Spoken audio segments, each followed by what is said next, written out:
ಕ್ರಿಸ್ತನಲ್ಲಿ ಪ್ರೀತಿಯ ಸಹೋದರ ಸಹೋದರರೇ, ತಮ್ಮೆಲ್ಲರಿಗೂ ವಂದನೆಗಳನ್ನ ತಿಳಿಸ್ತೇನೆ. ತಂದೆಯ ದೇವರು ತನ್ನ ಕೃಪೆಯಿಂದ ತನ್ನ ವಾಕ್ಯಗಳನ್ನು ಕೇಳುವಾಗೆ ಒಂದು ಅವಕಾಶನ ಮಾಡಿಕೊಟ್ಟಿದ್ರೆ ಆತನ ನಾಮಕ್ಕೆ ಸ್ತೋತ್ರವಾಗಲಿ. ಅದೇ ರೀತಿಯಾಗಿ ನನ್ನ ಬಾಯಿ ಮಾತು, ಹೃದಯದ ಧ್ಯಾನ ದೇವರಿಗೆ ಸಮರ್ಪಕವಾಗಿರಲಿ.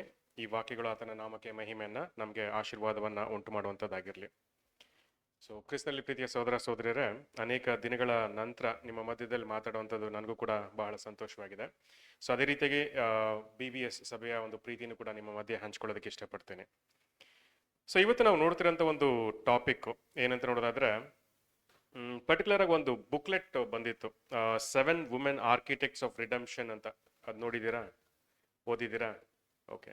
ಸೆಕೆಂಡ್, ಯಾರು ಪಾಠ ಗೀಟ ಏನಾದ್ರು ಮಾಡಿದ್ರೆ ಅದ್ರ ಬಗ್ಗೆ ಇಲ್ಲಿ ಲೆಸನ್ ಯಾರು ತೊಗೊಂಡಿದ್ರೆ? ಓಕೆ, ಸರಿ. ಸೆಕೆಂಡ್, ಮೋರ್ ಆರ್ ಲೆಸ್ ಆ ಒಂದು ವಿಚಾರದಲ್ಲೇ, ಆ ಒಂದು ಟಾಪಿಕ್ ರಿಲೇಟೆಡ್ ಆಗಿ ಕೆಲವೊಂದು ವಿಷಯಗಳನ್ನ ನಾನು ನಿಮ್ಮ ಮಧ್ಯದಲ್ಲಿ ಶೇರ್ ಮಾಡೋದಕ್ಕೆ ಇಷ್ಟಪಡ್ತೀನಿ. ಸೆಕೆಂಡ್, ನೋಡೋದಾದ್ರೆ ಫಸ್ಟ್ ಆಫ್ ಆಲ್, ಈಗ ನಾವಿರುವಂಥ ಒಂದು ಸಮಯ ಹೇಗಿದೆ ಅಂದರೆ ಒಂದು ಡಿಫಿಕಲ್ಟ್ ಸಿಚುವೇಶನ್ ಅಂತಲೂ ಕೂಡ ಏನು ಮಾಡ್ತೀವಿ, ನಾವು ನೋಡ್ತೀವಿ. ಅಫ್ಕೋರ್ಸ್ ದೇವರು ನಮ್ಮನ್ನ ಚೆನ್ನಾಗಿಟ್ಟಿದ್ದಾರೆ ಅಲ್ವಾ, ತೀರಾ ಕಷ್ಟಗಳು ನಮಗೆ ಬರಮಾಡಿಲ್ಲ.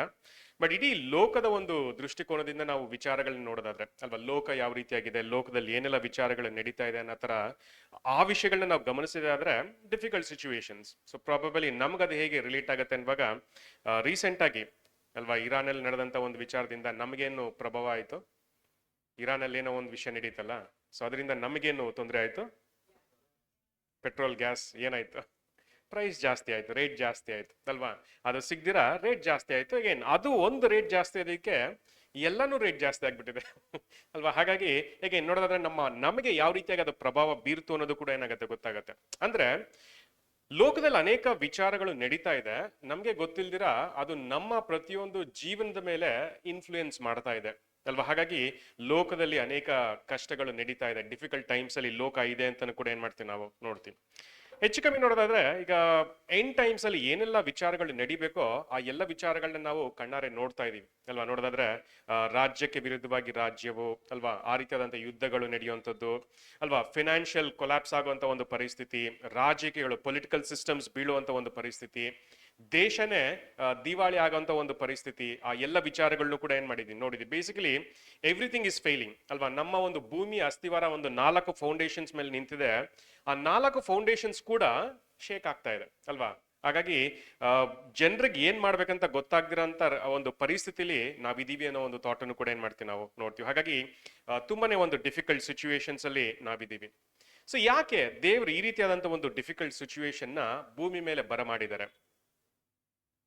ದೇವ್ರು ಯಾಕೆ ಈ ರೀತಿಯಾದಂಥ ಒಂದು ಕಷ್ಟಕರವಾದಂಥ ಒಂದು ಪರಿಸ್ಥಿತಿನ ಭೂಮಿ ಮೇಲೆ ಬರಮಾಡಿದ್ದಾರೆ? ಗೆಸ್ ಮಾಡಕ್ಕಾದ್ರೆ ಸಾಧ್ಯನಾ? ಏನಕ್ಕೆ ದೇವ್ರು ಈ ರೀತಿಯಾದಂಥ ಒಂದು ಡಿಫಿಕಲ್ಟ್ ಟೈಮ್ಸ್ ನ ಬರಮಾಡಿದ್ರೆ? ನನ್ನ ಕನ್ನಡ ಎಲ್ರಿಗೂ ಅರ್ಥ ಆಗತ್ತಲ್ಲ? ಓಕೆ, ಸರಿ ಸರಿ. ಯಾಕೆ ದೇವ್ರು ಈ ರೀತಿಯಾದಂಥ ಒಂದು ಡಿಫಿಕಲ್ಟ್ ಟೈಮ್ಸ್ ನ ಅನುಮತಿ ಮಾಡಿದ್ದಾರೆ? ಹೌದಾ, ಕಡೆ ಕಾಲ ಅಲ್ವಾ, ಲಾಸ್ಟ್ ಕಾಲ ಆಗಿರೋದ್ರಿಂದ ದೇವ್ರ ಅನುಮತಿ ಮಾಡಿದ್ದಾರೆ. ಬಟ್ ಏನಕ್ಕೆ, ಏನ್ ಕಾರಣ? ರಾಜ್ಯ ಸ್ಥಾಪನೆ ಆಗಕ್ಕೋಸ್ಕರ, ರಾಜ್ಯ ಬಂದಿದೆ, ಸ್ಥಾಪನೆ ಆಗಕ್ಕೋಸ್ಕರ ಈ ರೀತಿಯಾದಂತ ಒಂದು ಡಿಫಿಕಲ್ಟ್ ಟೈಮ್ಸ್ ಇದೆ ಅಂತಾನು ಕೂಡ ಏನ್ ಮಾಡ್ತೀವಿ, ನಾವು ನೋಡ್ತೀವಿ. ಅಂದ್ರೆ ಈ ಹಳೆ ವ್ಯವಸ್ಥೆಗಳು ನಾಶ ಆಗ್ಬೇಕು, ಹೊಸ ವ್ಯವಸ್ಥೆ ಪ್ರಾರಂಭ ಆಗ್ಬೇಕು. ಆ ಎಸ್ಟಾಬ್ಲಿಷ್ಮೆಂಟ್ಗೋಸ್ಕರ ಈ ರೀತಿಯಾದಂತ ಒಂದು ಕಾರ್ಯಗಳು ನಡೆಯುವಂಥದ್ದು ಬಹಳ ಮುಖ್ಯ. ಸೊ ಹಳೆ ವ್ಯವಸ್ಥೆ ಹೇಗ್ ನಾಶ ಆಗತ್ತೆ? ಹಳೆ ಸಿಸ್ಟಮ್, ಹಳೆ ವ್ಯವಸ್ಥೆ ಹೇಗ್ ನಾಶ ಆಗತ್ತೆ? ಈಗೇನ್ ಕಷ್ಟದಲ್ಲಿ ಅದು ನಾಶ ಆಗ್ಬೇಕು. ಫಾರ್ ಎಕ್ಸಾಂಪಲ್ ಅಲ್ವಾ, ಯುದ್ಧಗಳಾಗುವಾಗ, ಅನಾರ್ಕಿ ಮುಖಾಂತರ ಎಲ್ಲ ವ್ಯವಸ್ಥೆಗಳು ಏನಾಗುತ್ತೆ, ನಾಶ ಆಗತ್ತೆ. ಹಾಗಾಗಿ ಒಂದು ಡಿಫಿಕಲ್ಟ್ ಟೈಮ್ ಬಂದಾಗ್ಲೇನೆ ಏನಾಗುತ್ತೆ, ಒಂದು ಹೊಸ ಜೀವನದ ಒಂದು ಪ್ರಾರಂಭ ಆಗತ್ತೆ ಅನ್ನೋ ಒಂದು ವಿಚಾರ ನಮ್ಗೆಲ್ರಿಗೂ ಗೊತ್ತಿರುವಂಥದ್ದು. ಈಗ ತುಂಬಾ ಸಿಂಪಲ್ ಆಗಿ ಹೇಳ್ತೀನಿ. ಈಗ ಒಂದು ತಾಯಿ ತನ್ನ ಗರ್ಭದಲ್ಲಿ 9 ತಿಂಗಳೇನ್ ಮಾಡ್ತಾಳೆ, ಮಗುನ ಇಟ್ಕೊಂಡಿರ್ತಾಳೆ. ಹಾಗಾಗಿ ಆ ಮಗು ಆ ತಾಯಿಯ ಗರ್ಭದಲ್ಲಿ ಪ್ರಾರಂಭ ಆಗಕ್ಕೆ ಅಲ್ವಾ, ಪ್ರಾರಂಭ ಆದಾಗ್ಲಿಂದ ಆ ಮಗು ಹೊರಗಡೆ ಬರೋವರೆಗೂ 9 ತಿಂಗಳು ತಾಯಿ ತನ್ನ ಗರ್ಭದಲ್ಲಿ ಇಟ್ಕೊಂಡಿರ್ತಾರೆ. ಆ ಮಗು ಹೊರಗಡೆ ಬರುವಾಗ ತುಂಬಾ ಸಲೀಸಾಗಿ ಈಸಿಯಾಗಿ ಬಂದ್ಬಿಡುತ್ತಾ? ದರ್ ಇಸ್ ಅ ಸ್ಟ್ರಗಲ್ ಅಲ್ವಾ, ತುಂಬಾನೇ ಕಷ್ಟಕರವಾದಂತ ಒಂದು ಪರಿಸ್ಥಿತಿ ಅಂತಾನು ಕೂಡ ಏನ್ ಮಾಡ್ತೀವಿ, ನಾವು ನೋಡ್ತೀವಿ. ಈಗ ಬೈಬಲ್ ಅಲ್ಲೂ ಕೂಡ ಅದ್ರ ಬಗ್ಗೆ ಬರೀತಾರೆ ಅಲ್ವಾ. ನೋಡೋದಾದ್ರೆ ಪರ್ಟಿಕ್ಯುಲರ್ ಆಗಿ ಎಂಡ್ ಟೈಮ್ಸ್ ಅಲ್ಲಿ ಈ ರೀತಿಯಾದಂತ ಒಂದು ತಾಯಿ ಪ್ರಸವ ವೇದನೆ ಪಡುವಂತ ರೀತಿಯಲ್ಲಿ ಏನಾಗುತ್ತೆ, ಸಮಾಜದಲ್ಲಿ ಆ ತೊಂದರೆಗಳು ಬರುತ್ತೆ ಅನ್ನೋ ಒಂದು ವಿಚಾರನೂ ಕೂಡ ಏನ್ ಮಾಡ್ತಾರೆ, ಹೇಳ್ತಾರೆ. ಬಟ್ ಥಾಟ್ ಏನಂತ ನೋಡೋದಾದ್ರೆ, ಆ ನ್ಯೂ ಬಿಗಿನಿಂಗ್ ಪ್ರಾರಂಭ ಆಗ್ಬೇಕಂದ್ರೆ ಈ ಸ್ಟ್ರಗಲ್ ಬಹಳನೇ ಮುಖ್ಯ. ಆ ಹೊಸ ಪ್ರಾರಂಭ ಆಗ್ಬೇಕಂದ್ರೆ ಈ ಹಳೆಯ ಒಂದು ಕಷ್ಟ ಸಂಕಟಗಳಿಂದ ಪಾರಾಗುವಂಥದ್ದು, ಅದನ್ನ ಓವರ್ಕಮ್ ಮಾಡಿ ಬರುವಂಥದ್ದು ಬಹಳನೇ ಮುಖ್ಯ. ಆವಾಗಲೇ ಅದು ಎಂತೆ ಸಂತೋಷವಾಗಿ ಜೀವಿಸೋದಕ್ಕೆ ಸಾಧ್ಯ. ಈಗೇನು ಸುಮ್ಮನೆ ಒಂದು ಎಕ್ಸಾಂಪಲ್, ಫಾರ್ ಎಕ್ಸಾಂಪಲ್ ಎಲ್ರಿಗೂ ಗೊತ್ತಿರುತ್ತೆ, ಮೊಟ್ಟೆ ಇದೆಯಲ್ವಾ ಅಲ್ವಾ, ಕೋಳಿ ಏನ್ ಮಾಡುತ್ತೆ, ಆ ಮೊಟ್ಟೆನ ಕಾವು ಕೊಟ್ಟು ಮರಿ ಮಾಡುತ್ತೆ. ಈಗ ಮರಿ ಆ ಮೊಟ್ಟೆಯ ಒಂದು ಶೆಲ್ ಅಲ್ವಾ, ಅದರಿಂದ ಅದೇನ್ ಮಾಡ್ಬೇಕು, ಒಡ್ಕೊಂಡು ಹೊರಗಡೆ ಬರ್ಬೇಕು. ಸ್ವಲ್ಪ ಗೊತ್ತಿರೋ ವಿಷಯನೇ. ಅಕಸ್ಮಾತ್ ನಾವ್ಯಾರಾದ್ರೂ ಆ ಒಂದು ಮೊಟ್ಟೆನ ಒಡೆದಿಟ್ರೆ ಏನಾಗುತ್ತೆ, ಆ ಮರಿ ಬೆಳೆಯೋದಕ್ಕೆ ಸಾಧ್ಯ ಇಲ್ಲ ಅಲ್ವಾ. ನೋಡೋದಾದ್ರೆ ಆ ಮರಿ ತನ್ನ ಸ್ವಂತ ಶಕ್ತಿಯಿಂದ ಆ ಶೆಲ್, ಔಟರ್ ಶೆಲ್ ನ ಒಡ್ಕೊಂಡು ಆಚೆ ಬಂದ್ರೆ ಅದು ಜೀವಿಸುತ್ತೆ. ಅಕಸ್ಮಾತ್ ನಾವ್ಯಾರು ಅದನ್ನ ಹೊಡೆದ್ರೆ ಅದು ಸಾಯುತ್ತೆ ಅನ್ನೋ ಒಂದು ಥಾಟ್ ಅನ್ನು ಕೂಡ ಏನ್ ಮಾಡ್ತೀವಿ ನಾವು ನೋಡ್ತೀವಿ. ಅಂದ್ರೆ ಪರ್ಟಿಕ್ಯುಲರ್ ಆಗಿ ನಾನು ಏನ್ ಹೇಳಕ್ ಇಷ್ಟಪಡ್ತೀನಿ ಅಂದ್ರೆ, ದೇರ್ ಇಸ್ ಅ ಸ್ಟ್ರಗಲ್ ಅಲ್ವಾ. ಸೊ ಹಾಗಾಗಿ ಒಂದು ಹೊಸ ಪ್ರಾರಂಭ ಮಾಡ್ಬೇಕಂದ್ರೆ ತುಂಬಾನೇ ಕಷ್ಟಕರವಾದಂತ ಒಂದು ಸನ್ನಿವೇಶನ, ವಿಷಯಗಳನ್ನ ಅಂಡರ್ಗೋ ಮಾಡೋವಂಥದ್ದು, ನಾವು ಅದನ್ನ ಅನುಭವಿಸುವಂಥದ್ದು ಬಹಳನೇ ಮುಖ್ಯವಾದಂತ ಒಂದು ವಿಚಾರ. ಯಾವಾಗ ಆ ಸ್ಟ್ರಗಲ್ ನ ಮೀರಿ ನಾವು ಬರ್ತೀವೋ ಅಲ್ಲಿ ನಮ್ಗೇನಾಗುತ್ತೆ, ಜೀವ ಸಿಕ್ಕತ್ತೆ ಅನ್ನೋ ಒಂದು ಕಾನ್ಸೆಪ್ಟ್ ನ ದೇವರು ಎಲ್ಲ ಹಂತದಲ್ಲೂ ಕೂಡ ಏನ್ ಮಾಡಿದ್ದಾರೆ, ಇಟ್ಟಿದ್ದಾರೆ. ಅದು ಭೂಮಿಗಾಗಿರ್ಬೋದು ಅಥವಾ ಹೊಸ ಸೃಷ್ಟಿಗಾಗಿರ್ಬೋದು, ಆ ರೀತಿಯಾದಂತ ಒಂದು ವಿಚಾರ. ಹೇಗೇನು ಹೊಸ ಸೃಷ್ಟಿಗೆ ಬರುವಾಗ ನಮಗೂ ಕೂಡ ಸ್ಟ್ರಗಲ್ ಇದೆಯಾ? ಅಫ್ಕೋರ್ಸ್ ಸ್ಟ್ರಗಲ್ ಇದೆ. ನಾವು ಕಾನ್ಸಂಟ್ರೇಷನ್ ಮಾಡಿಕೊಂಡು ನಾವು ಆ ದೈವಿಕ ಸ್ವಭಾವನ ಪಡ್ಕೊಳ್ಳೋವರೆಗೂ ನಾವು ತಾಯಿಯ ಗರ್ಭದಲ್ಲಿ ಇರ್ತೀವಿ ಅಲ್ವಾ. ಆ ಗರ್ಭದಲ್ಲಿ ನಮ್ಗೇನಾಗತ್ತೆ, ಎಲ್ಲಾ ನರಿಶ್ಮೆಂಟು ಸಿಕ್ಕುತ್ತೆ, ಆ ಮಗು ಬೆಳವಣಿಗೆಗೆ ಬೇಕಾದಂತ ಎಲ್ಲ ವಿಚಾರಗಳು ಸಿಕ್ಕುತ್ತೆ.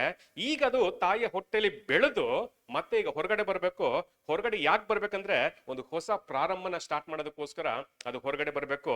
ಹಾಗೆ ನಮ್ಮಲ್ಲಿರುವಂತ ಹೊಸ ಸೃಷ್ಟಿ ಈ ದೇಹನ ಬಿಟ್ಟು ಬರಬೇಕು, ಬಂದು ಆ ದೈವಿಕ ಸ್ವಭಾವ ಪಡ್ಕೋಬೇಕು.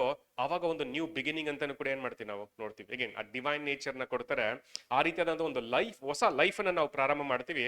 But of course there is a struggle ಅಲ್ವಾ. ಈ ಭೂಮಿಲಿ ನಾವು ಬದುಕಿರೋ ಅಷ್ಟು ದಿನ ಅಲ್ವಾ, ನಮ್ಮ ಕಾನ್ಸಂಟ್ರೇಷನ್ ನೆರವೇರಿಸೋದಕ್ಕೋಸ್ಕರ ಕಷ್ಟಪಡುವಂಥದ್ದು, ಆ ಎಲ್ಲ ವಿಚಾರಗಳನ್ನ ನೆರವೇರಿಸುವಂಥದ್ದು ಮುಖ್ಯವಾಗಿ. ಈ ಲೋಕದಲ್ಲಿ ನಮಗೆ ಸಿಗುವಂತ ಆಹಾರದಿಂದ, ಅನುಭವದಿಂದ ಬೆಳವಣಿಗೆನ ಪಡ್ಕೊಳ್ಳುವಂಥದ್ದು, ಆ ಬೆಳವಣಿಗೆ ಮುಖಾಂತರ ಒಂದು ಹೊಸ ಲೈಫ್ ಅನ್ನ ಪಡ್ಕೊಳ್ಳುವಂಥದ್ದು, ಆ ಡಿವೈನ್ ನೇಚರ್ ನ ಪಡ್ಕೊಳ್ಳುವಂಥದ್ದು, ಈ ರೀತಿಯಾದಂತ ಒಂದು ವಿಚಾರನ ಏನ್ ಮಾಡಿದ್ದಾರೆ ನಮ್ಗೆ ಇಟ್ಟಿದ್ದಾರೆ. ಅಗೇನ್ ಪ್ರಾಬಬಲಿ ಲಾಸ್ಟ್ ಅಲ್ಲಿ ನೋಡೋದಾದ್ರೆ ಪ್ರತಿಯೊಬ್ಬರ ಜೀವನದಲ್ಲೂ ಕೂಡ ಒಂದು ಅಂತ್ಯ ಬರುತ್ತೆ. ನಮಗೂ ಕೂಡ ಏನಾಗುತ್ತೆ, ಒಂದು ಅಂತ್ಯ ಬರಲೇಬೇಕು. ಬಟ್ ನಮ್ಮ ಜೀವನದಲ್ಲಿ ನೋಡೋದಾದ್ರೆ ಆ ಅಂತ್ಯ ಒಂದು ಹೊಸ ಪ್ರಾರಂಭದ, ಹೊಸ ಜೀವನದ ಒಂದು ಪ್ರಾರಂಭ ಅಂತಾನು ಕೂಡ ಏನ್ ಮಾಡ್ತೀವಿ ನಾವು ನೋಡ್ತೀವಿ. ಹಾಗಾಗಿ we have to die of course ಅಲ್ವಾ. ನಾವೆಲ್ಲರೂ ಕಾನ್ಸಂಟ್ರೇಷನ್ ಮಾಡ್ಕೊಂಡಿರೋದೇ ಸಾಯೋದಕ್ಕೋಸ್ಕರ, ಏನಕ್ಕಂದ್ರೆ ಆ ದೈವಿಕ ಸ್ವಭಾವನ ಪಡ್ಕೊಳ್ಳೋದಕ್ಕೋಸ್ಕರ. ಬಟ್ ಬಿಟ್ವೀನ್ ಅದರ ಮಧ್ಯದಲ್ಲಿ ಏನಿರುತ್ತೆ ಅಂದ್ರೆ ಒಂದು ಸ್ಟ್ರಗಲ್ ಇದ್ದೇ ಇರುತ್ತೆ, ಒಂದು ಹೋರಾಟ ಇದ್ದೇ ಇರುತ್ತೆ ಅಲ್ವಾ. ಆ ಒಂದು ಸ್ಟ್ರಗಲ್ ನಾವು ಗೆದ್ದಾಗ್ಲೇನೆ ಒಂದು ಹೊಸ ಪ್ರಾರಂಭನ ಮಾಡೋದಕ್ಕೆ ಸಾಧ್ಯ. ಹೇಗೆ ಈ ರೀತಿಯಾದಂತ ಒಂದು ಬ್ಯಾಕ್ ಗ್ರೌಂಡ್ ಅಲ್ಲೇ ಈ ಒಂದು ಪಾಠನ ನೋಡಿದ್ರೆ ತುಂಬಾ ಬ್ಯೂಟಿಫುಲ್ ಆಗಿರುತ್ತೆ. ಆಕ್ಚುಲಿ ಬ್ರದರ್ ಟಾಡ್ ಅಲೆಕ್ಸಾಂಡರ್ ಅನ್ನೋರು ಅವರ ಥಾಟ್ಸ್ ನ ಈ ಒಂದು ಸಬ್ಜೆಕ್ಟ್ ಅಲ್ಲಿ ಏನ್ ಮಾಡ್ತಾರೆ ತಿಳಿಸ್ತಾರೆ. ಏನ್ ಅವರ ಥಾಟ್ ಅಥವಾ ಟೈಟಲ್ ನೋಡೋದಾದ್ರೆ 7 ವುಮೆನ್ ಆರ್ಕಿಟೆಕ್ಟ್ಸ್ ಆಫ್ ರಿಡೆಂಪ್ಷನ್ ಅಂತ ಕೂಡ ಏನ್ ಮಾಡ್ತಾರೆ ಬರೀತಾರೆ. ಅಗೇನ್ ಅದನ್ನ ಟ್ರಾನ್ಸ್ಲೇಟ್ ಮಾಡಕ್ ಗೊತ್ತಿಲ್ಲ. ಬಟ್ ಆಕ್ಚುಲಿ ಆ 7 ಸ್ತ್ರೀಯರ ಎಕ್ಸಾಂಪಲ್ ತಗೊಂಡು ಅವ್ರು ಹೇಗೆ ರಕ್ಷಣೆಗೆ ಕಾರಣ ಆದ್ರು ಅನ್ನೋ ಒಂದು ವಿಚಾರನ ಆ ಒಂದು ಬುಕ್ ಅಲ್ಲಿ ಏನ್ ಮಾಡಿದ್ರೆ ಬರೆದಿದ್ರೆ. ಬಟ್ ಅಫ್ಕೋರ್ಸ್ ಅದು ನಮ್ಮ ಕಾನ್ಸಂಟ್ರೇಷನ್ಗೆ ತುಂಬಾನೇ ಯೂಸ್ಫುಲ್ ಆಗುತ್ತೆ. ಈಗ ಇಲ್ಲಿ ಪರ್ಟಿಕ್ಯುಲರ್ ಆಗಿ ಸ್ತ್ರೀಯರ್ ಅನ್ನುವಾಗ ಯಾರನ್ನ ನಾವು ಹೋಲಿಕೆ ಮಾಡ್ಬೋದು? ಈಗ ಸ್ತ್ರೀಯರ್ ಅನ್ನುವಾಗ ಸಿಸ್ಟರ್ಸ್ ಮಾತ್ರನೇ ಬರ್ದಿದ್ದಾರೆ ಅಂದ್ರೆ ಖಂಡಿತ ಇಲ್ಲ. ಸಭೆನೂ ಕೂಡ ಏನ್ ಮಾಡ್ತಾರೆ, ಒಂದು ಸ್ತ್ರೀಗೆ ಹೋಲಿಸ್ತಾರೆ ಅಲ್ವಾ. ಮೊದಲಿಂಗನ್ಗೋಸ್ಕರ ರೆಡಿ ಆಗ್ತಿರುವಂತ ಮೊದಲಗೀತಿ ಅಂತಾನು ಕೂಡ ಏನ್ ಮಾಡ್ತಾರೆ ನಮ್ಗೆ ಹೇಳ್ತಾರೆ. ಹಾಗಾಗಿ ನಾವೆಲ್ಲರೂ ಕೂಡ ಆ ಒಂದು ಚರ್ಚ್ ಕ್ಲಾಸ್ಗೆ ಸೇರಿದಂತವ್ರು ಅನ್ನೋ ಒಂದು ವಿಷಯನೂ ಕೂಡ ಏನ್ ಮಾಡ್ತೀವಿ ನಾವು ನೋಡ್ತೀವಿ. ಈಗ ಆ ಒಂದು ಆಂಗಲ್ ಇಂದ ನೋಡೋದಾದ್ರೆ ಗುಣವತಿಯಾದಂತ ಸ್ತ್ರೀ ಎಲ್ಲಿ ಸಿಕ್ಕಾಳು ಅನ್ನೋ ಒಂದು ಥಾಟ್. ಫಾರ್ ಎಕ್ಸಾಂಪಲ್ ಅಲ್ವಾ, ಅಬ್ರಹಾಂ, ಐಸಾಕ್ ಅಲ್ವಾ, ರೆಬೆಕಾ ಅವ್ರ ವಿಷಯ ನಮ್ಗೆ ಗೊತ್ತಿದೆ. ಅದೇ ರೀತಿಯಾಗಿ ತಂದೆಯಾದಂತ ದೇವರು, ಯೇಸು ಕ್ರಿಸ್ತರು, ಸಭೆ, ಆ ಒಂದು ವಿಷಯನೂ ಕೂಡ ಏನಾಗಿದೆ ನಮ್ಗೆ ಗೊತ್ತಿದೆ. ಮುಖ್ಯವಾಗಿ ದೇವರು ಏನ್ ಮಾಡ್ತಿದ್ದಾರೆ ಅಂದ್ರೆ ಯೇಸು ಕ್ರಿಸ್ತರಿಗೆ ಒಂದು ಮೊದಲಗಿತ್ತಿನ ಚರ್ಚ್ ಬ್ರೈಡ್ ನ ಹುಡುಕ್ತಾ ಇದಾರೆ ಅಂತಾನು ಕೂಡ ಏನ್ ಮಾಡ್ತೀವಿ ನಾವು ನೋಡ್ತೀವಿ. ಆ ಹುಡುಕುವಂತ ಸಂದರ್ಭದಲ್ಲಿ ಈ ಒಂದು ವಚನ ನಾವು ಜ್ಞಾಪಕದಲ್ಲಿ ಇಟ್ಕೊಂಡ್ರೆ ಅಲ್ವಾ, ಪ್ರಾಬ್ಸ್ 31:10 ಏನ್ ಹೇಳ್ತಾರೆ ಅಂದ್ರೆ, ಗುಣವತಿಯಾದಂತ ಸ್ತ್ರೀ ಎಲ್ಲಿ ಸಿಕ್ಕಾಳು, ಆಕೆಯು ಹವಳಕ್ಕಿಂತಲೂ ಬಹು ಅಮೂಲ್ಯಳು ಅಂತಾನು ಕೂಡ ಏನ್ ಮಾಡ್ತಾರೆ ಹೇಳ್ತಾರೆ ಅಲ್ವಾ. Where can we find a virtuous women ಅಂತಾನು ಕೂಡ ಏನ್ ಮಾಡ್ತಾರೆ ಹೇಳ್ತಾರೆ ಅಲ್ವಾ. ಏನಕ್ಕೆ ಈ ರೀತಿಯಾದಂತ ಒಂದು ವಿಷಯನಲ್ಲಿ ಹೇಳ್ತಾರೆ? ಅಷ್ಟು ಕಷ್ಟನಾ ಒಂದು ವರ್ಚುಯಸ್ ವುಮೆನ್ ನ ಹುಡುಕುವಂಥದ್ದು? ಅಷ್ಟು ಕಷ್ಟನಾ? ಗುಣವತಿಯಾದಂತ ಸ್ತ್ರೀನ ಹುಡುಕುವಂಥದ್ದು ಅಷ್ಟು ಕಷ್ಟನಾ? ಅಥವಾ ಯಾಕೆ ಆ ರೀತಿಯಾದಂತ ಒಂದು ಗುಣವತಿ ಸ್ತ್ರೀನ ಹುಡುಕುವಂಥದ್ದು? ಅಗೇನ್ ಫಾರ್ ಎಕ್ಸಾಂಪಲ್ ಈಗ ಅಬ್ರಹಾಮು ಕೂಡ ಏನ್ ಮಾಡ್ತಾರೆ, ಐಸಾಕ್ಗೆ ಒಂದು ಒಳ್ಳೆ ಹೆಣ್ಣನ್ನ ಹುಡುಕ್ತಾರೆ.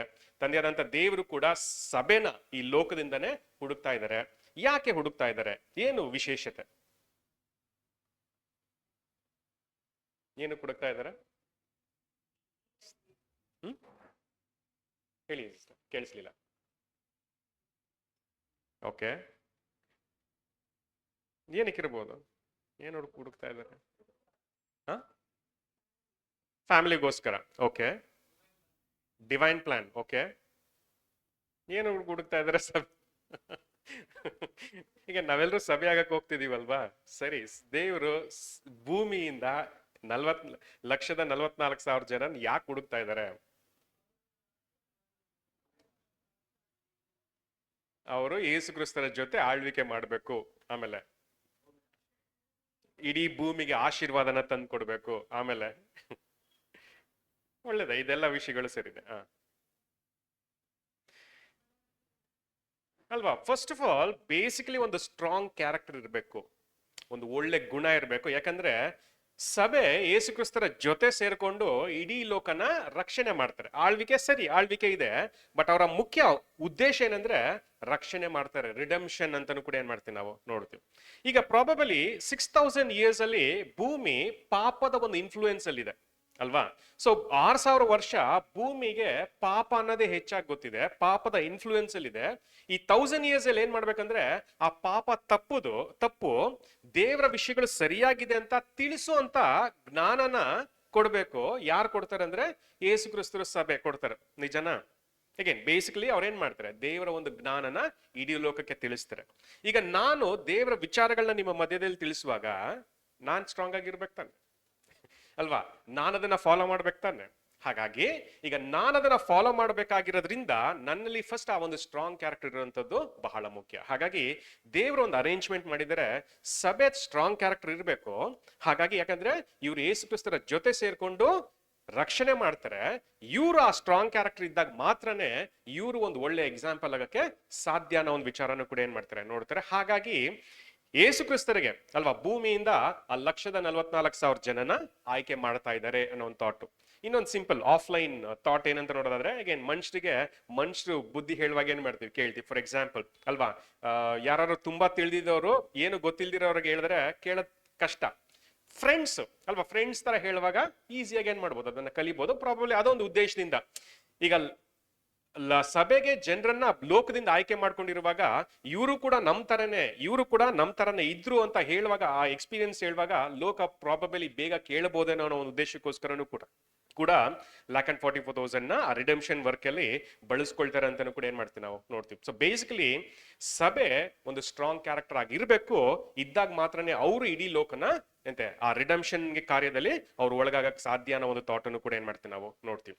ಅಷ್ಟೇ ಅಲ್ಲ, ಈಗ ಸುಮ್ಮನೆ ಒಂದು ಫ್ಯಾಮಿಲಿ ಎಕ್ಸಾಂಪಲ್ ತಗೊಂಡ್ರೆ, ಅಫ್ಕೋರ್ಸ್ ಈಗ ಗಂಡ ಕಷ್ಟಪಟ್ಟು ಹೊರಗಡೆ ದುಡಿತಾ ಇರ್ತಾನೆ ಅಲ್ವಾ, ಹೆಂಡತಿ ಆದಂತವಳು ಮನೆಯ ಸಂಸಾರನ ಚೆನ್ನಾಗಿ ನಿಭಾಯಿಸ್ಬೇಕು. ಅಂದ್ರೆ ಮಕ್ಕಳಿಗೆ ಒಳ್ಳೆ ತಿಳುವಳಿಕೆ ಜ್ಞಾನನ ಕೊಡುವಂಥದ್ದು, ಮನೆ ಸಂಸಾರನ ಅಲ್ವಾ ಚೆನ್ನಾಗಿ ನಿಭಾಯಿಸುವಂತ ಒಂದು ಒಳ್ಳೆ ಸ್ಟ್ರಾಂಗ್ ಕ್ಯಾರೆಕ್ಟರ್ ಇರಬೇಕು. ಈಗ ಫಾರ್ ಎಕ್ಸಾಂಪಲ್ ಏನೋ ಒಂದು ಕಷ್ಟ ಬಂತು ಅನ್ನುವಾಗ ಅದು ಬರೀ ನನ್ ಕಷ್ಟ ಅಲ್ಲ, ಬರೀ ಗಂಡನ ಕಷ್ಟನೇ ಅಂತ ಹೇಳಿದ್ರೆ ಸಾಧ್ಯನಾ?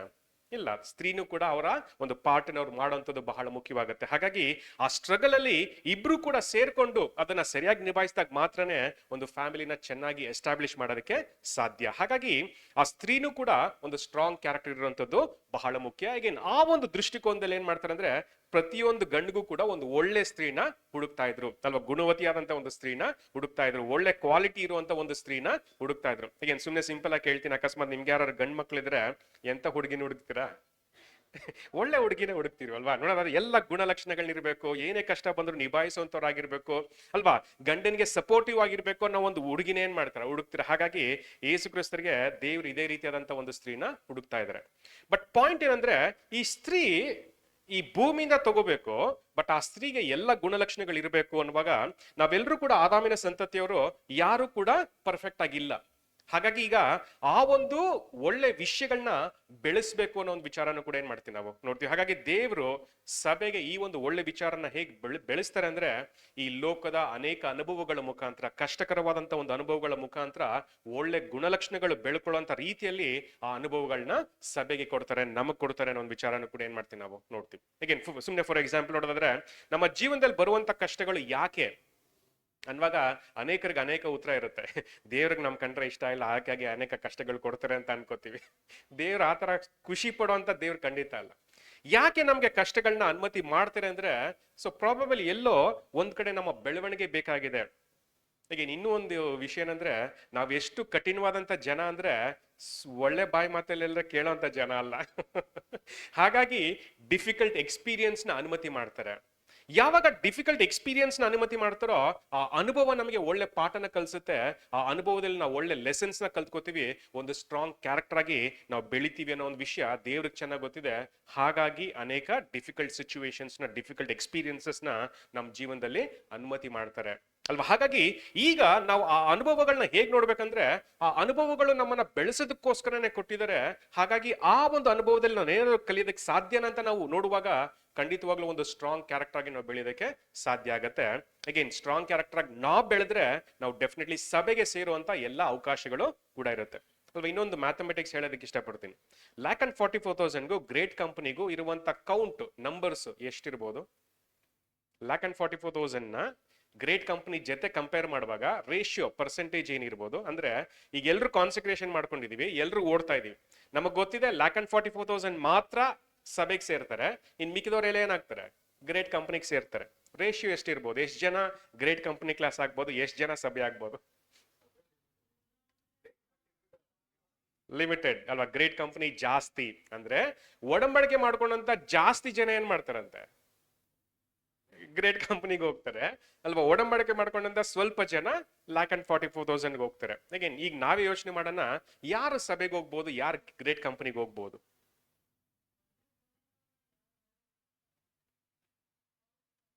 ಅಲ್ವಾ. ಒಳ್ಳೆ ಗುಣಲಕ್ಷಣಗಳನ್ನ ಬೆಳೆಸ್ಕೊಳ್ಳುವಂತವ್ರು ಸಭೆಗೆ ಹೋಗ್ತಾರೆ. ಈಗ ಗ್ರೇಟ್ ಕಂಪನಿಯಲ್ಲಿ ಒಳ್ಳೆ ಗುಣಲಕ್ಷಣಗಳಿಲ್ವಾ? ಇದೆ ಇದೆ, ಅವ್ರಿಗೂ ಇದೆ, ಬಟ್ ಕಡಿಮೆ. ಸರಿ, ಏನಕ್ಕೆ ಕಡಿಮೆ?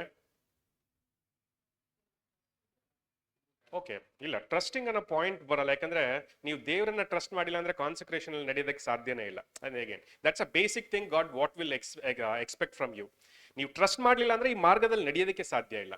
ಅಗೇನ್ ಟ್ರಸ್ಟ್ ಮಾಡ್ದಿರಾ ನಾನು ಗ್ರೇಟ್ ಕಂಪನಿಗೆ ಹೋಗ್ಬೋದಂದ್ರೆ ಸ್ವಲ್ಪ ಕಷ್ಟ ಅದು ಅಲ್ವಾ. ಭಕ್ತಿ ವೈರಾಗ್ಯ ಕಮ್ಮಿ. ಅಗೇನ್ ಹೇಗೆ ಅದನ್ನ ಪ್ರೆಸೆಂಟ್ ಮಾಡ್ಬೋದು? ಈಗ ಭಕ್ತಿ ವೈರಾಗ್ಯ ಕಮ್ಮಿ ಅನ್ನೋದನ್ನ ಹೇಗೆ ಹೇಳ್ಬೋದು? ಒಳ್ಳೆ ಪಾಯಿಂಟ್. ಹೇಗೆ ಹೇಳ್ಬೋದು ನಮ್ಗೆ ಅರ್ಥ ಆಗೋಂಥ ರೀತಿಯಲ್ಲಿ? ಪ್ರಾರ್ಥನೆ ಕಮ್ಮಿ ಆಗುವಂಥದ್ದು, ದೇವ್ರ ವಾಕ್ಯ ಓದುವಂಥದ್ದು ಕಮ್ಮಿ ಆಗುವಂಥದ್ದು, ಲೇಸಿನೆಸ್, ಅಲಕ್ಷ್ಯ ಅಲ್ವಾ, ಅದು ಕೂಡ ಒಂದು ಒಳ್ಳೆ ಪಾಯಿಂಟ್. ಸರಿ, ಸುಮ್ಮನೆ ಬ್ರದರ್ ಹೇಳಿದ್ಕೆ ಒಂದು ಪಾಯಿಂಟ್ ಹೇಳ್ಬಿಡ್ತೀನಿ. ಈಗ ಪ್ರಾರ್ಥನೆ ವಾಕ್ಯನ ಓದೋದು ಕಮ್ಮಿ ಆಯ್ತು ಅನ್ನೋದಕ್ಕೆ ನಾವು ಗ್ರೇಟ್ ಕಂಪನಿ ಕ್ಲಾಸ್ಗೆ ಹೋಗ್ಬಿಡ್ತೀವ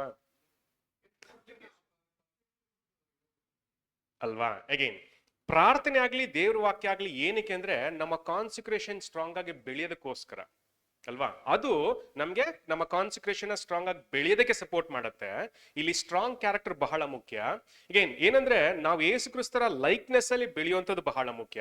ಅಗೇನ್ ಯಾರೆಲ್ಲ ವಿಲ್ಫುಲ್ ಆಗಿ ಆ ಒಂದು ಕಾನ್ಸಂಟ್ರೇಷನ್ ಅನ್ನು ನೆರವೇರಿಸ್ತಾರೋ, ಯಾರೆಲ್ಲ ವಿಲ್ಫುಲ್ ಆಗಿ ತಮಗೆ ಕೊಟ್ಟಿರುವಂತ ಒಂದು ಒಡಂಬಡಿಕೆನ ಕಂಪ್ಲೀಟ್ ಮಾಡ್ತಾರೋ, ಯಾರೆಲ್ಲ ವಿಲ್ಫುಲ್ ಆಗಿ ತಮ್ಮ ಸ್ಯಾಕ್ರಿಫೈಸ್ ನ 100% ಕೊಡ್ತಾರೋ. ಫಾರ್ ಎಕ್ಸಾಂಪಲ್, ಮಹಾಯಾಜಕರು ಹೋಲಿ ಪ್ಲೇಸ್ಗೆ ಹೋದಾಗ ಇನ್ಸೆನ್ಸ್ ಹಾಕ್ತಾರೆ ಅಲ್ವಾ. ಇನ್ಸೆನ್ಸ್ ನ ಎಷ್ಟಾಗ್ತಾರೆ ಅಂದ್ರೆ ಫ್ರಮ್ ಇಸ್ ಮೈಟ್ ಅಂತ ಏನ್ ಮಾಡ್ತಾರೆ ಹೇಳ್ತಾರೆ, ನನ್ನ ಸಾಮರ್ಥ್ಯಕ್ಕೆ ಅನುಗುಣವಾಗಿ ಅದನ್ನ ಮಾಡುವಾಗ.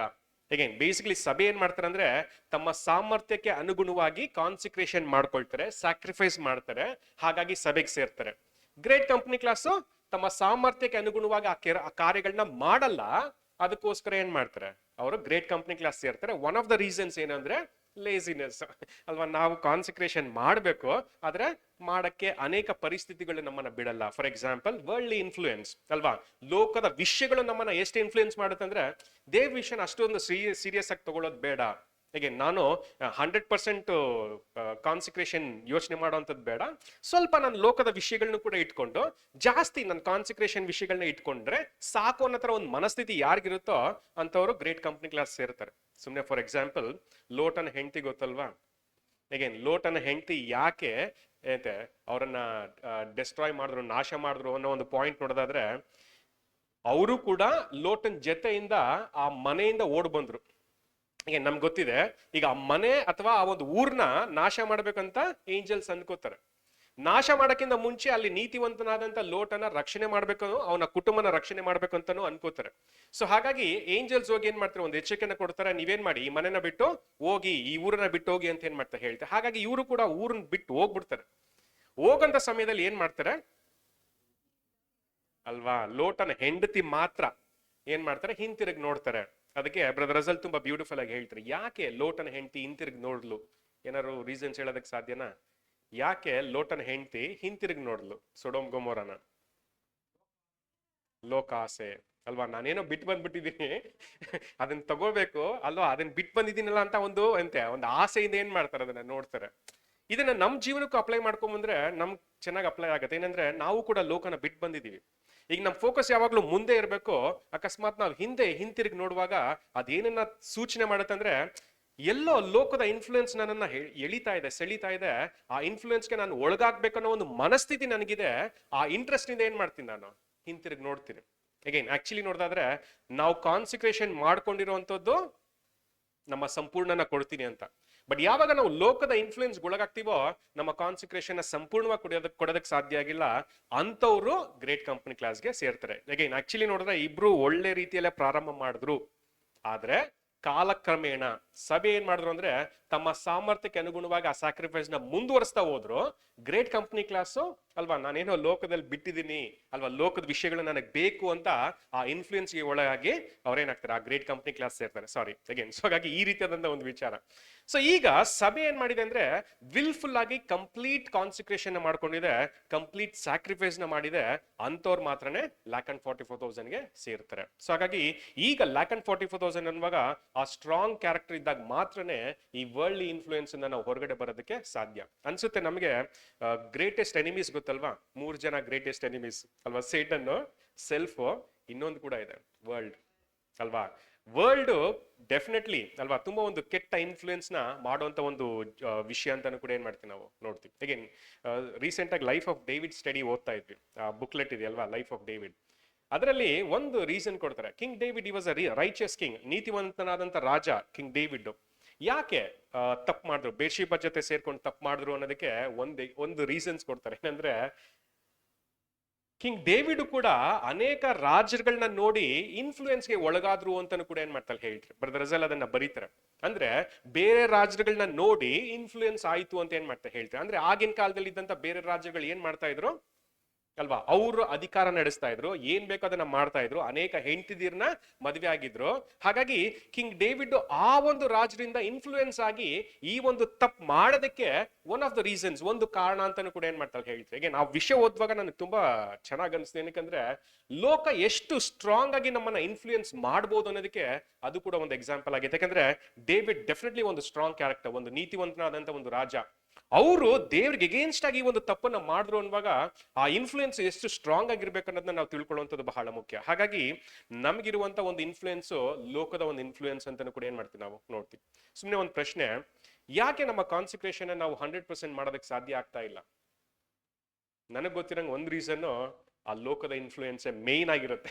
ಬೇರೆ ಇದ್ರೂ ಇರ್ಬೋದು, ಬಟ್ ಲೋಕದ ಇನ್ಫ್ಲೂಯೆನ್ಸ್, ಆ ಲೋಕದ ಸೆಳೆತ ನಮ್ಗೇನ್ ಮಾಡಿಲ್ಲ, ಕಂಪ್ಲೀಟ್ ಆಗಿ ಕಾನ್ಸಂಟ್ರೇಷನ್ ಮಾಡೋದಕ್ಕೆ ಬಿಟ್ಟಿಲ್ಲ. ಹಾಗಾಗಿ ನಾವ್ ಇನ್ನೂ ಏನ್ ಮಾಡ್ತೀವಿ, ಕಷ್ಟಪಡ್ತಾ ಇದೀವಿ ಅನ್ನೋ ಒಂದು ಥಾಟ್ ಕೂಡ. ಹಾಗಾಗಿ ಇಲ್ಲಿ ಆ ಒಂದು ಕಂಪ್ಲೀಟ್ ಕಾನ್ಸಂಟ್ರೇಷನ್ ನ ನೆರವೇರಿಸೋದಕ್ಕೆ ಅಲ್ವಾ ನಾನು ಕಷ್ಟಪಡುವಂಥದ್ದು, ಆ ಸ್ಟ್ರಗಲ್ ಬಹಳನೇ ಮುಖ್ಯವಾದಂತ ಒಂದು ವಿಚಾರ. ಆ ಸಭೆಗೆ ಒಳ್ಳೆ ಗುಣಲಕ್ಷಣಗಳನ್ನ ಎಕ್ಸ್ಪೆಕ್ಟ್ ಮಾಡ್ತಾ ಇದ್ದಾರೆ ಅನ್ನೋ ಒಂದು ಥಾಟ್ ಅನ್ನು ಕೂಡ ಏನ್ ಮಾಡ್ತೀವಿ ನಾವು ನೋಡ್ತೀವಿ. ಈಗ ಆದಿ ಸಭೆಯಲ್ಲಿ ಈ ರೀತಿಯಾದಂತ ಒಂದು ಎಕ್ಸಾಂಪಲ್ ಏನ್ ಮಾಡ್ತಾರೆ ಕೊಡ್ತಾರೆ. ಆ ಕಾಂಟೆಕ್ಸ್ಟ್ ಓದ್ಬಿಡೋಣ. ಆಕ್ಟ್ಸ್ ಆಫ್ ಅಪೋಸಲ್ಸ್ 6ನೇ ಅಧ್ಯಾಯ 3ನೇ ವಚನ. Acts of Apostles chapter 6 verse 3.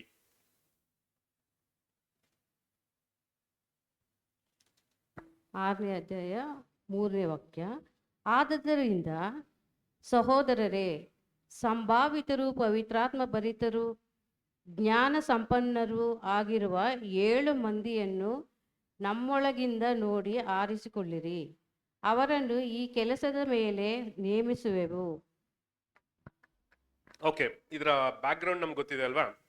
ಯಾಕೆ ಸಭೆಯಲ್ಲಿ ಡೀಕನ್ಸ್ ನ ನೇಮಿಸ್ತಾರೆ ಅನ್ನೋ ಒಂದು ಥಾಟ್. ಅಗೇನ್ 7 ಜನ ಡೀಕನ್ಸ್ ಏನ್ ಮಾಡ್ತಾರೆ, ಆಯ್ಕೆ ಮಾಡ್ಕೋದ್ರೆ ಒಂದು ಪ್ರಾಬ್ಲಮ್ ಅಲ್ವಾ, ಸಭೆಯಲ್ಲಿ ಒಂದು ಪ್ರಾಬ್ಲಮ್ ಬಂತು.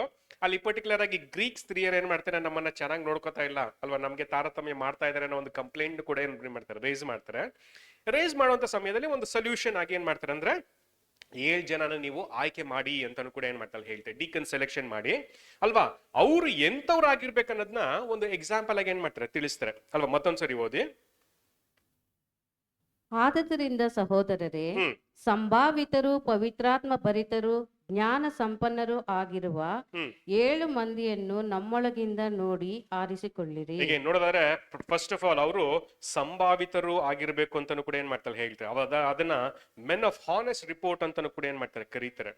ಆಮೇಲೆ ಪವಿತ್ರಾತ್ಮ ಭರಿತರು ಅಂತಾನು ಕೂಡ ಏನ್ ಮಾಡ್ತಾರೆ ಹೇಳ್ತಾರೆ, ಫುಲ್ ಆಫ್ ಹೋಲಿ ಸ್ಪಿರಿಟ್ ಅಂತ ಏನ್ ಮಾಡ್ತಾರೆ ಹೇಳ್ತಾರೆ. ಆಮೇಲೆ ಜ್ಞಾನ ಸಂಪನ್ನರು ಅಂತಾನು ಕೂಡ ಏನ್ ಮಾಡ್ತಾರೆ ಹೇಳ್ತಾರೆ ಅಲ್ವಾ, ಫುಲ್ ಆಫ್ ವಿಸ್ಡಮ್ ಅಂತಾನು ಕೂಡ ಏನ್ ಮಾಡ್ತಾರೆ ಹೇಳ್ತಾರೆ. ಈಗ ಡೀಕನ್ಸ್ಗೂ ಇಂಥ ಒಂದು ಗುಣಲಕ್ಷಣಗಳಿರುವಂತದ್ದು ಬಹಳ ಮುಖ್ಯನಾ. ಆಗಿನ ಕಾಲದಲ್ಲಿ ಡೀಕನ್ಸ್ ಆಯ್ಕೆ ಮಾಡುವಾಗ ಇಂಥವ್ರು ಇರ್ಬೇಕಾ ಅಂತ ಅನ್ನೋ ಒಂದು ಪ್ರಶ್ನೆ ಬರುತ್ತೆ.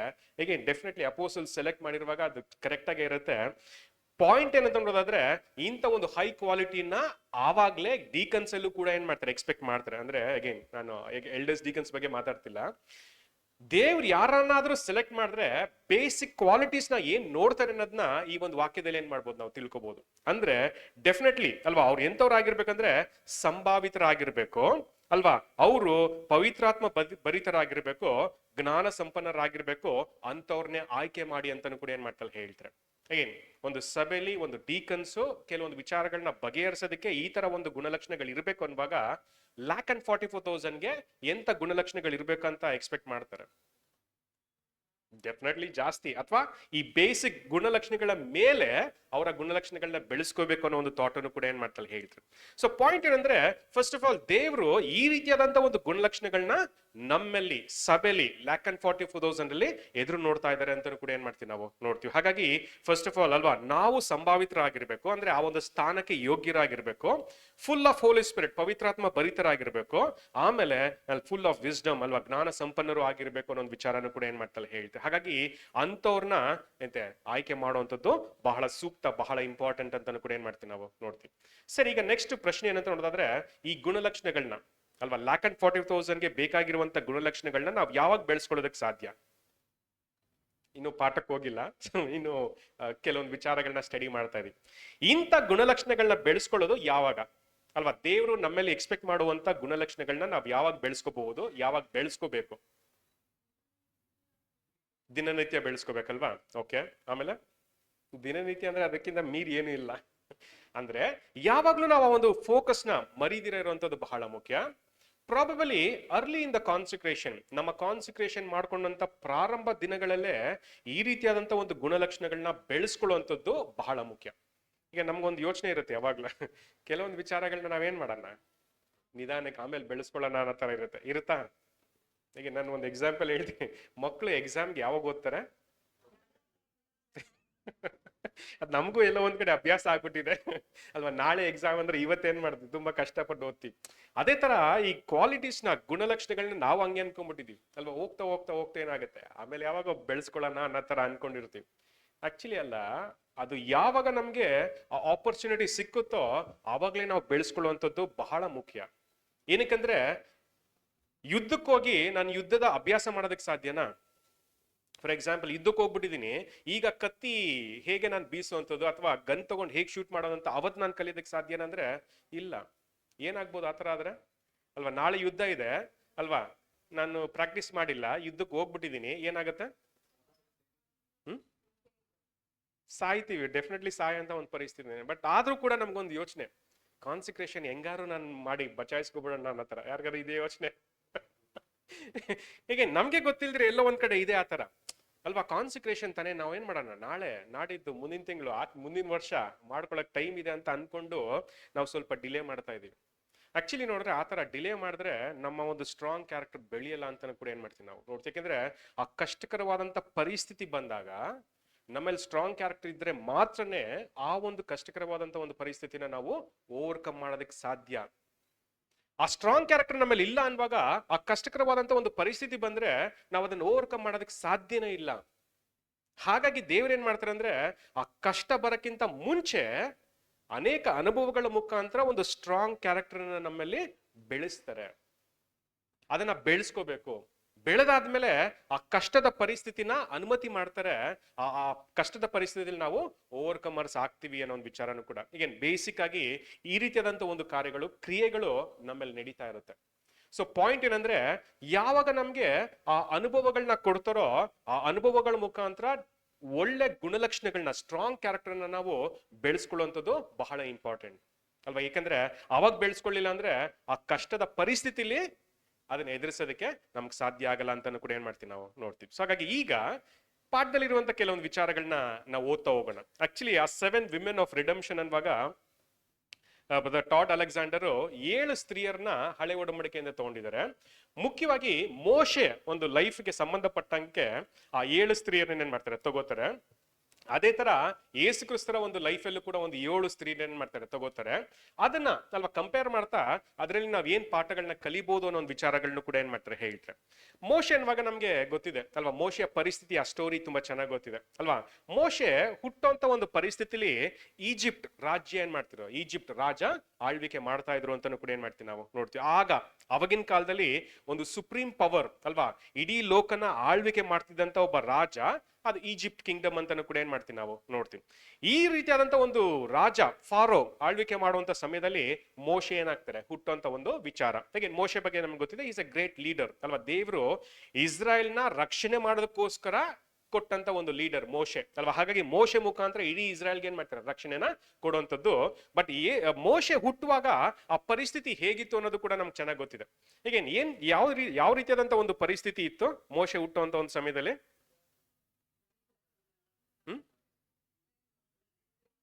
ಅಲ್ವಾ, ಇಸ್ರಾಯೇಲ್ ಅವರು ಫಸ್ಟ್ ಆಫ್ ಆಲ್ ದಾಸತ್ವದಲ್ಲಿ ಇದ್ರು, ಸ್ಲೇವ್ಸ್ ಆಗಿದ್ರು, ಈಜಿಪ್ಷಿಯನ್ಸ್ಗೆ ಸ್ಲೇವ್ಸ್ ಆಗಿದ್ರು. ಅಷ್ಟೆಲ್ಲ ಇನ್ನೊಂದು ಪಾಯಿಂಟ್ ಕೂಡ ಇತ್ತು, ಯಾವುದೇ ಗಂಡು ಮಕ್ಕಳು ಹುಟ್ಟಿದ್ರೆ ಏನ್ ಮಾಡ್ಬೇಕಂತೆ, ಸಾಯಿಸ್ಬೇಕು. ಏನಕ್ಕೆ? ದಾಸತ್ವದ ಸಂತತಿ, ಇಸ್ರಾಯೇಲ್ ಸಂತತಿ ದೊಡ್ಡದಾಗಿ ಬೆಳೀತಾ ಇದೆ. ಅಕಸ್ಮಾತ್ ಇವ್ರು ದೊಡ್ಡದಾಗಿ ಬೆಳೆದ್ಬಿಟ್ರೆ ನಮ್ಮನ್ನೇ ಏನ್ ಮಾಡ್ತಾರೆ, ನಾಶ ಮಾಡ್ಬಿಡ್ತಾರೆ. ಹಾಗಾಗಿ ಗಂಡು ಮಕ್ಕಳು ಇದ್ರೆ ತಾನೇ ಅವರ ಸಂತತಿ ಬೆಳೆಯೋದಕ್ಕೆ ಸಾಧ್ಯ. ಹಾಗಾಗಿ ಗಂಡು ಮಕ್ಕಳು ಏನ್ ಮಾಡಿ, ನೀವು ಸಾಯಿಸ್ಬಿಡಿ ಅಂತ ಫಾರೋ ಏನ್ ಮಾಡಿದ್ರು, ಒಂದು ರೂಲ್ ನ ಕೊಟ್ಟಿದ್ರು. ಒಬ್ಬ ರಾಜ ಒಂದು ರೂಲ್ ಏನ್ ಮಾಡಿದ್ರು, ಕೊಟ್ಟಿದ್ರು. ಗಂಡು ಮಕ್ಕಳು ಹುಟ್ಟಿದ್ರೆ ನೀವು ಸಾಯಿಸಿ ಅಂತಾನು ಕೂಡ ಏನ್ ಮಾಡಿದ್ರು, ಹೇಳಿದ್ರು. ಹೇಗೆ ನೋಡಿದ್ರೆ ಆ ರೀತಿಯಾದಂತ ಒಂದು ಪರಿಸ್ಥಿತಿ, ಆ ಕಷ್ಟದ ಪರಿಸ್ಥಿತಿ ಹೇಗೆ ಅಂದ್ರೆ, ಆ ಮಗು ಹುಟ್ಟುವಂತ ಸಮಯದಲ್ಲೇ ಡೆಫಿನೆಟ್ಲಿ ಪ್ರಾಬಬಲಿ ಒಂಚೂರು ಹೆಚ್ಚು ಕಮ್ಮಿ ಆಗಿದ್ರು ಆ ಮಗು ಸಾಯಂತ ಒಂದು ಪರಿಸ್ಥಿತಿಲೇ ಅದು ಹುಟ್ಟು ಅಂತಾನು ಕೂಡ ಏನ್ ಮಾಡ್ತೀವಿ, ನಾವು ನೋಡ್ತೀವಿ. ಹಾಗಾಗಿ ಮೋಶೆಯ ಒಂದು ಬರ್ತ್ ಆ ರೀತಿಯಾದಂತ ಒಂದು ಪರಿಸ್ಥಿತಿಲಿ ನಡೀತು. ಹೇಗೆ ನಾವೊಂದು ವಾಕ್ಯಗಳನ್ನ ಓದ್ಬಿಡೋಣ, ಅದರಲ್ಲಿರುವಂತ ಕೆಲವೊಂದು ವಿಷಯಗಳನ್ನ ನಾವು ಧ್ಯಾನ ಮಾಡೋಣ. ಎಕ್ಸೋಡಸ್ 1ನೇ ಅಧ್ಯಾಯ 15ರಿಂದ 20 ವಚನಗಳು. Exodus first chapter versus 15 to 20 ವಚನಗಳನ್ನ ಗಮನಿಸಿ. ಓದಿ ಸಿಸ್ಟರ್. ಇದಲ್ಲದೆ ಐಗುಪ್ತ ದೇಶದ ಅರಸನು ಶಿಫ್ರಾ ಪೋಗ ಎಂಬ ಇಬ್ರಿಯ ಸೂಲಗಿತ್ತಿಯರ ಸಂಗಡ ಮಾತಾಡಿ ಅವರಿಗೆ, ನೀವು ಇಬ್ರಿಯ ಹೆಂಗಸರಿಗೆ ಹೆರಿಗೆ ಮಾಡಿಸುವಾಗ ಅವರು ಹೆರುವುದು ಗಂಡು ಮಗುವಾಗಿದ್ದರೆ ಕೊಲ್ಲಬೇಕು, ಹೆಣ್ಣಾಗಿದ್ದರೆ ಉಳಿಸಬೇಕು ಎಂದು ಹೇಳಿದನು. ಆದರೆ ಸೂಲಗಿತ್ತಿಯರು ದೇವರಿಗೆ ಭಯಪಡುವವರಾದ್ದರಿಂದ ಐಗುಪ್ತರ ಅರಸನ ಮಾತಿನಂತೆ ಮಾಡದೆ ಗಂಡು ಮಕ್ಕಳನ್ನು ಉಳಿಸಿದ್ದರು. ಆಗ ಐಗುಪ್ತರ ಅರಸನು ಅವರನ್ನು ಕರೆಸಿ, ನೀವು ಅವರ ಗಂಡು ಮಕ್ಕಳನ್ನು ಉಳಿಸಿದ್ದೇನು, ಹೀಗೆ ಯಾಕೆ ಮಾಡಿದ್ದೀರಿ ಎಂದು ಕೇಳಲು, ಸೂಲಗಿತ್ತಿಯರು ಫರೋಹನಿಗೆ, ಇಬ್ರಿಯ ಸ್ತ್ರೀಯರು ಐಗುಪ್ತ ಸ್ತ್ರೀಯರಂತಲ್ಲ, ಅವರು ಚುರುಕಾಗಿದ್ದಾರೆ.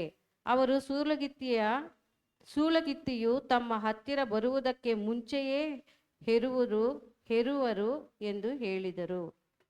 ದೇವರು ಆ ಸೂಲಗಿತ್ತಿಯರಿಗೆ ಹಿತವನ್ನು ಮಾಡಿದನು. ಓಕೆ, ಆಕ್ಚುಲಿ ಒಂದು ಕಾಂಟೆಕ್ಸ್ಟ್ ನೋಡೋದಾದ್ರೆ, ಅಗೇನ್ ಪರ್ಟಿಕ್ಯುಲರ್ ಆಗಿ ಅಲ್ಲಿ ನಡೆದಂತ ಒಂದು ವಿಷಯದ ಬಗ್ಗೆ ಅಲ್ಲಿ ಬರಿತಾ ಹೋಗ್ತಾರೆ. ಹೇಳ್ತಾರೆ, ಫಸ್ಟ್ ಆಫ್ ಆಲ್ ನೋಡೋದಾದ್ರೆ, ಇದಲ್ಲದೆ ಐಗುಪ್ತ ದೇಶದ ಅರಸನು ಶಿಫ್ರಾ ಪೋಗ ಎಂಬ ಇಬ್ರಿಯ ಸೂಲಗಿತ್ತಿಯರ ಸಂಗಡ ಮಾತಾಡಿದರು ಅಂತಲೂ ಕೂಡ ಏನ್ ಮಾಡ್ತಾರೆ ಹೇಳ್ತಾರೆ. ಅಗೇನ್ ಕಿಂಗ್ ರಾಜ ಅಲ್ವಾ, ಐಗುಪ್ತ ದೇಶದ ರಾಜ ಯಾರ ಹತ್ರ ಮಾತಾಡಿದ್ರು ಅಂದ್ರೆ ಆ ಸೂಲಗಿತ್ತಿಯರ ಹತ್ರ ಮಾತಾಡಿದ್ರು. ಶಿಫ್ರಾ ಮತ್ತೆ ಪೂಹ ಅನ್ನೋ ಒಂದು ಇಬ್ರು ಸ್ತ್ರೀಯರ ಹತ್ರ ಏನ್ ಮಾತಾಡ್ತಾರೆ. ಅಗೇನ್ ಇವ್ರು ಯಾರು ಅಂತ ನೋಡೋದಾದ್ರೆ, ಆ ಮಗುನ ಹೆರೋದಕ್ಕೆ ಸಹಾಯ ಮಾಡುವಂತವ್ರು ಸೂಲಗಿತ್ತಿಯರು ಅಂತ ಕೂಡ ಏನ್ ಮಾಡ್ತಾರೆ ಅಲ್ಲಿ ಹೇಳುವಂತದ್ನು ಕೂಡ ಏನ್ ಮಾಡ್ತೀವಿ, ನಾವು ನೋಡ್ತೀವಿ. ಸೊ ಪ್ರಾಬಬಲಿ ಈ ಸೂಲಗಿತ್ತಿಯರು ಏನ್ ಮಾಡಿದ್ರು ಅನ್ನೋದು ತುಂಬಾನೇ ಇಂಪಾರ್ಟೆಂಟ್ ವಿಚಾರ. ಏನಂದ್ರೆ, ಈಗ ರಾಜ ಒಂದು ಆಜ್ಞೆನ ಹೊರಡಿಸಿದಾನೆ ಅಲ್ವಾ, ರಾಜ ಒಂದು ಆಜ್ಞೆನ ಹೊರಡಿಸಿದಾನೆ. ಏನಂದ್ರೆ, ನಿಮ್ಮಿಬ್ರಿಗೂ ಪರ್ಟಿಕ್ಯುಲರ್ ಆಗಿ ನಾನು ಏನ್ ಹೇಳ್ತಾ ಇದ್ದೀನಿ ಅಂದ್ರೆ, ಅಕಸ್ಮಾತ್ ಯಾವ್ದಾರ ಗಂಡ್ ಮಕ್ಳು ಹುಟ್ಟಿದ್ರೆ ನೀವೇನ್ ಮಾಡ್ಬೇಕು, ಅದನ್ನ ಸಾಯಿಸ್ಬೇಕು ಅಂತ ಏನ್ ಮಾಡ್ತಾರೆ ಹೇಳ್ತಾರೆ. ಈಗ ರಾಜ ಹೇಳಿದಂತ ಮಾತನ್ನ ಯಾರು ತಿರಸ್ಕರಿಸಬಹುದು? ಆಗಿನ ಕಾಲದಲ್ಲಿ, ಈಗ ಬಿಡಿ, ಆಗಿನ ಕಾಲದಲ್ಲಿ ಯಾರಾದ್ರೂ ರಾಜ ಹೇಳಿದಂತ ಮಾತನ್ನ ತಿರಸ್ಕರಿಸೋದಕ್ಕೆ ಸಾಧ್ಯ ಇತ್ತಾ? ತಿರಸ್ಕರಿಸಿದ್ರೆ ಏನಾಗ್ತಾ ಇತ್ತು? ಸಾಯಿ. ಅದಂದ್ರೆ ಅವಾಗಿದ್ದ ಒಂದು ಕಂಡೀಷನ್ ಏನಂದ್ರೆ ಡೆತ್ ಅಲ್ವಾ, ಡೆತ್ ಸೆಂಟೆನ್ಸ್ ಅಲ್ವಾ. ರಾಜನ್ ಎಗೇನ್ಸ್ಟ್ ಆಗಿ ನಡ್ಕೊಂಡ್ರೆ ಮರಣನೆ ಅಂತಾನು ಕೂಡ ಏನ್ ಮಾಡ್ತೀವಿ ನಾವು ನೋಡ್ತೀವಿ. ಬಟ್ ಪಾಯಿಂಟ್ ಏನಂದ್ರೆ ಇಲ್ಲಿ ಆ ಸ್ತ್ರೀಯರು ಅಲ್ವಾ ಏನ್ ಮಾಡಿದ್ರು ಅನ್ನೋದ್ರ ಬಗ್ಗೆ ನಮ್ಗೆ ಹೇಳ್ತಾರೆ ಅವರಿಗೆ ನೀವು ಹೀಬ್ರಿಯ ಹೆಂಗಸರಿಗೆ ಹೆರಿಗೆ ಮಾಡಿಸುವಾಗ ಅವರು ಹೆರುವ ಗಂಡು ಮಗುವಾಗಿದ್ದರೆ ಕೊಲ್ಲಬೇಕು, ಹೆಣ್ಣಾಗಿದ್ದರೆ ಉಳಿಸಬೇಕು ಎಂದು ಹೇಳಿದನು. ಆದರೆ ಸೂಲಗಿತ್ತಿಯರು ದೇವರಿಗೆ ಭಯಪಡುವವರಾಗಿದ್ದರಿಂದ ಐಗುಪ್ತ್ಯರ ಅರಸನ ಮಾತಿನಂತೆ ಮಾಡದೆ ಗಂಡು ಮಕ್ಕಳನ್ನ ಉಳಿಸಿದ್ರು ಅಂತಲೂ ಕೂಡ ಏನ್ ಮಾಡ್ತಾರೆ ಹೇಳ್ತಾರೆ. ಹೀಗೆ ಪ್ರಾಬಬಲಿ ಈ ಸೂಲಗಿತ್ತಿಯರು ಯಾಕೆ ರಾಜನ್ಗೆ ಎಗೇನ್ಸ್ಟ್ ಆಗಿ ನಡ್ಕೊಂಡ್ರು, ರಾಜನ ಮಾತುಗಳನ್ನ ಯಾಕೆ ಮೀರಿದ್ರು ಅಂತಾನು ಕೂಡ ಏನ್ ಮಾಡೋದು ನಾವು ತಿಳ್ಕೊಳ್ಳುವಂಥದ್ದು ಬಹಳ ಮುಖ್ಯ. ಏನಕ್ಕೆ ಮೀರಿದ್ರಂತೆ ಅಲ್ವಾ? ದೇವ್ರಿಗೆ ಭಯಪಟ್ರು ಅಂತಾನು ಕೂಡ ಏನ್ ಮಾಡ್ತಾರೆ ಹೇಳ್ತಾರೆ. ತುಂಬಾ ಒಳ್ಳೆ ವಿಚಾರ ಅಲ್ವಾ? ಈಗ ದೇವ್ರಿಗೆ ಭಯಪಡೋದ್ರಿಂದ ಈ ತರ ಒಂದು ವಿಷಯ ನಡೆಯುತ್ತಾ? ದೇವ್ರಿಗೆ ಭಯ ಪಡೋದ್ರಿಂದ ಈ ತರ ಒಂದು ವಿಷಯ ನಡೆಯುತ್ತಾ? ಅಫ್ಕೋರ್ಸ್ ಅಗೇನ್ ಭಯ ಅನ್ನೋದಕ್ಕಿಂತ ಅಲ್ಲಿ ಹೆಚ್ಚಾಗಿ ಭಯಭಕ್ತಿ ಅಂತ ನಾವು ತಗೊಂಡ್ರೆ ತುಂಬಾ ಚೆನ್ನಾಗಿರುತ್ತೆ.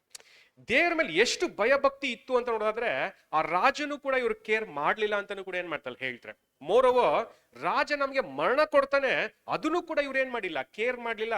ಯಾಕಂದ್ರೆ ನಾವು ಹೆದರ್ಬೇಕಾಗಿರುವಂತದ್ದು ದೇವ್ರಿಗೆ ಹೊರತು ರಾಜನ್ಗಲ್ಲ ಅನ್ನೋ ಒಂದು ಮನಸ್ಥಿತಿ ಈಗಾಗ್ಲೇ ಆ ಸ್ತ್ರೀಯರಲ್ಲಿ ಇತ್ತು ಅಂತಾನು ಕೂಡ ಏನ್ ಮಾಡ್ತಾರೆ ಹೇಳ್ತಾರೆ. ಈಗ ನಾನೊಂದು ಪ್ರಶ್ನೆ ಕೇಳ್ತೀನಿ, ಆ ಸ್ತ್ರೀಯರಿಗೆ ಈ ರೀತಿಯಾದಂತ ಒಂದು ಭಯಭಕ್ತಿ ಯಾವಾಗ ಬಂತು? ರಾಜ ಬಂದು ನೀವು ಅವ್ರನ್ನ ಸಾಯಿಸ್ಬೇಕಂತ ಹೇಳುವಾಗ ಭಯಭಕ್ತಿ ಬಂತ ದೇವ್ರ ಮೇಲೆ, ಅಥವಾ ಮುಂಚೆನೆ ಬಂತ? ಇದೇ ಪಾಯಿಂಟ್.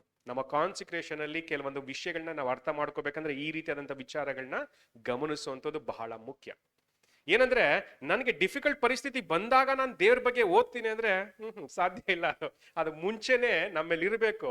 ಇದ್ದಾಗ ಮಾತ್ರನೇ ಆ ಡಿಫಿಕಲ್ಟ್ ಸಿಚುವೇಶನ್ ನಾವು ಎದುರಿಸೋದಕ್ಕೆ ಸಾಧ್ಯ ಆಗತ್ತೆ. ಈಗ ಈ ಸ್ತ್ರೀಯರು ಆ ಕಾರ್ಯಗಳನ್ನ ಅಲ್ಲಿ ಮಾಡಿದ್ರು. ಮುಂಚೆನೆ ದೇವರ ಮೇಲೆ ಅಪಾರವಾದಂತ ಒಂದು ಭಯಭಕ್ತಿ ಇತ್ತು. ಈಗ ಪ್ರಾಬಬ್ಲಿ ಯಾವಾಗಿಂದ ಭಯಭಕ್ತಿ ಇತ್ತು ಗೊತ್ತಿಲ್ಲ, ಬಟ್ ಏನ್ ಅಸ್ಯೂಮ್ ಮಾಡ್ಬೋದು ಅಂದ್ರೆ ಯಾವಾಗ ದೇವ್ರ ಬಗ್ಗೆ ಇವ್ರಿಗೆ ತಿಳುವಳಿಕೆ ಬಂತೋ ಅವಾಗ್ಲಿಂದನೇ ಏನ್ ಮಾಡಿದ್ದಾರೆ, ದೇವ್ರ ಮೇಲೆ ಅಪಾರವಾದಂತ ಒಂದು ಭಯಭಕ್ತಿನ ಬೆಳೆಸ್ಕೊಂಡಿದ್ರು. ಈಗ ಅದು ಕೆಲ್ಸಕ್ಕೆ ಬಂತು, ಪ್ರಯೋಜನಕ್ಕೆ ಬಂತು. ಇದು ನಮ್ಮ ಕಾನ್ಸಿಕ್ರೇಷನ್ಗೆ ಅಪ್ಲೈ ಮಾಡ್ಕೋಬೋದಾ? ಡೆಫಿನೆಟ್ಲಿ. ನಮ್ಮ ಕಾನ್ಸಿಕ್ರೇಷನ್ ಕೂಡ ಬ್ಯಾಪ್ಟಿಸಮ್ ಇಂದ ಏನಾಗಿದೆ, ಪ್ರಾರಂಭ ಆಗಿದೆ. ಒಂದ್ ದಿವಸ ಅದು ಟೆಸ್ಟಿಗೆ ಬರುತ್ತೆ. ಟೆಸ್ಟಿಗೆ ಬರಕ್ಕಿಂತ ಮುಂಚೆ ಆ ಸ್ಟ್ರಾಂಗ್ ಕ್ಯಾರೆಕ್ಟರ್ನ ನಾವು ಬೆಳೆಸ್ಕೊಂಡ್ರೆ ಮಾತ್ರನೇ ಆ ಟೆಸ್ಟ್ ನ ಸರಿಯಾಗಿ ಪಾಸ್ ಆಗ್ತೀವಿ, ಇಲ್ದಿರ ಇದ್ರೆ ಫೇಲ್ ಆಗ್ತೀವಿ. ಹಾಗಾಗಿ ನಾವು ಈ ಒಂದು ಸ್ಟ್ರಾಂಗ್ ಕ್ಯಾರೆಕ್ಟರ್ನ ಬೆಳೆಸ್ಕೊಳ್ಳೋದಕ್ಕೆ ಯಾವ್ದು ಸಮಯ ಅಂದ್ರೆ ಆ ಪರೀಕ್ಷೆ ಬರಕ್ಕಿಂತ ಮುಂಚೆ ನಮಗೆ ಕೊಟ್ಟಿದಾರಲ್ಲ ಆ ಸಮಯ. ಹಾಗಾಗಿ ಫಸ್ಟ್ ಆಫ್ ಆಲ್ ಆ ಫಿಯರ್ ಆಫ್ ಗಾಡ್ ಬಹಳನೇ ಇಂಪಾರ್ಟೆಂಟ್. ಆಕ್ಚುಲಿ ಒಂದು ವಚನ ಇದೆಯಲ್ವಾ ಪ್ರಾವರ್ಬ್ಸ್ ಅಲ್ಲಿ, ಭಯಭಕ್ತಿಗೆ ಸಂಬಂಧಪಟ್ಟಂಗೆ ಏನ್ ಹೇಳ್ತಾರೆ? The reverence of the Lord is the beginning of wisdom ಅಂತ ಏನ್ ಮಾಡ್ತಾ ಹೇಳ್ತಾರೆ ಅಲ್ವಾ? ದೇವರ ಭಯವೇ ಜ್ಞಾನಕ್ಕೆ ಮೂಲ ಅಂತ ಏನ್ ಮಾಡ್ತಾ ಹೇಳ್ತಾರೆ. ಹಾಗೆ ದೇವರ ಭಯ ಏನೋ ಸರಿ, ಅದ್ರ ಜೊತೆ ಇನ್ನೊಂದು ವಚನ ಇದೆ, ಅದು ಹೇಳ್ಬಿಡ್ತೀನಿ. ಜ್ಞಾನೋಕ್ತಿ 1:7. ಓದ್ಬಿಡಿ ಅದನ್ನ. ಜ್ಞಾನೋಕ್ತಿ 1ನೇ ಅಧ್ಯಾಯ 7ನೇ ವಾಕ್ಯ. ಯೆಹೋವನ ಭಯವೇ ತಿಳುವಳಿಕೆಗೆ ಮೂಲವು, ಮೂರ್ಖರಾದರೂ ಜ್ಞಾನವನ್ನು ಶಿಕ್ಷೆಯನ್ನು ಅಸಡ್ಡೆ ಮಾಡುವರು. ಓಕೆ, ಇನ್ನೊಂದು ವಚನ ಇದೆ, ನಾನು ಅದು ಹೇಳ್ಬಿಡ್ತೀನಿ. Okay, the fear of Lord is the beginning of wisdom, ಅದೆಲ್ಲರಿಗೂ ಗೊತ್ತಿರುವಂತ ವಿಚಾರನೆ. ಇನ್ನೊಂದು ವಚನ ಓದ್ಬಿಡಿ, ಪ್ರಾವರ್ಬ್ಸ್ 8:13, ಜ್ಞಾನೋಕ್ತಿ 8:13. ಜ್ಞಾನೋಕ್ತಿ 8ನೇ ಅಧ್ಯಾಯ 13ನೇ ವಾಕ್ಯ. ಯೆಹೋವನ ಭಯವು ಪಾಪ ದ್ವೇಷವನ್ನು ಹುಟ್ಟಿಸುತ್ತದೆ. ಇದು ಪಾಯಿಂಟ್ ಅಲ್ವಾ? ನೋಡೋದಾದ್ರೆ ಯೆಹೋವನ ಭಯ ಜ್ಞಾನಕ್ಕೆ ಮೂಲ ಅಂತ ಹೇಳಿದ್ರು. ಆ ಜ್ಞಾನ ಹೇಗ್ ನಮಗೆ ಬೆಳೆಯುತ್ತೆ ಅಂದ್ರೆ ಯೆಹೋವನ ಭಯ ನಮ್ಮನ್ನ ಪಾಪನ ದ್ವೇಷ ಮಾಡುವಂತೆ ಮಾಡುತ್ತೆ. ಹಾಗಾಗಿ ಜ್ಞಾನ ಏನಾಗುತ್ತೆ, ನಮ್ಮಲ್ಲಿ ಅಭಿವೃದ್ಧಿ ಆಗುತ್ತೆ ಅನ್ನೋ ಒಂದು ಪಾಯಿಂಟ್ ಕೂಡ ನಾವು ಅರ್ಥ ಮಾಡ್ಕೋಬಹುದು. ಹಾಗಾಗಿ ಆ ಫಿಯರ್ ಆಫ್ ಲಾರ್ಡ್ ನಮ್ಮಲ್ಲಿ ಏನ್ ಮಾಡುತ್ತೆ ಅಂದ್ರೆ ದೇವರ ಒಂದು ಭಯಭಕ್ತಿನ ಬೆಳೆಸ್ತಾ ಹೋಗುತ್ತೆ. ಹಾಗಾಗಿ ಆ ಒಂದು ಸ್ಟ್ರಾಂಗ್ ಗುಣಲಕ್ಷಣಗಳನ್ನ ನಾವು ಬೆಳೆಸ್ಕೊಳ್ತಾ ಹೋಗ್ತೀವಿ. ಇಲ್ಲಿ ಪರ್ಟಿಕ್ಯುಲರ್ ಆಗಿ ಆ ಸ್ತ್ರೀಯರಿಗೆ ದೇವರ ಭಯ ಇತ್ತು ಅನ್ನೋ ಒಂದು ಥಾಟ್ ಅನ್ನು ಕೂಡ ಏನ್ ಮಾಡ್ತಾರೆ ಹೇಳ್ತಾರೆ.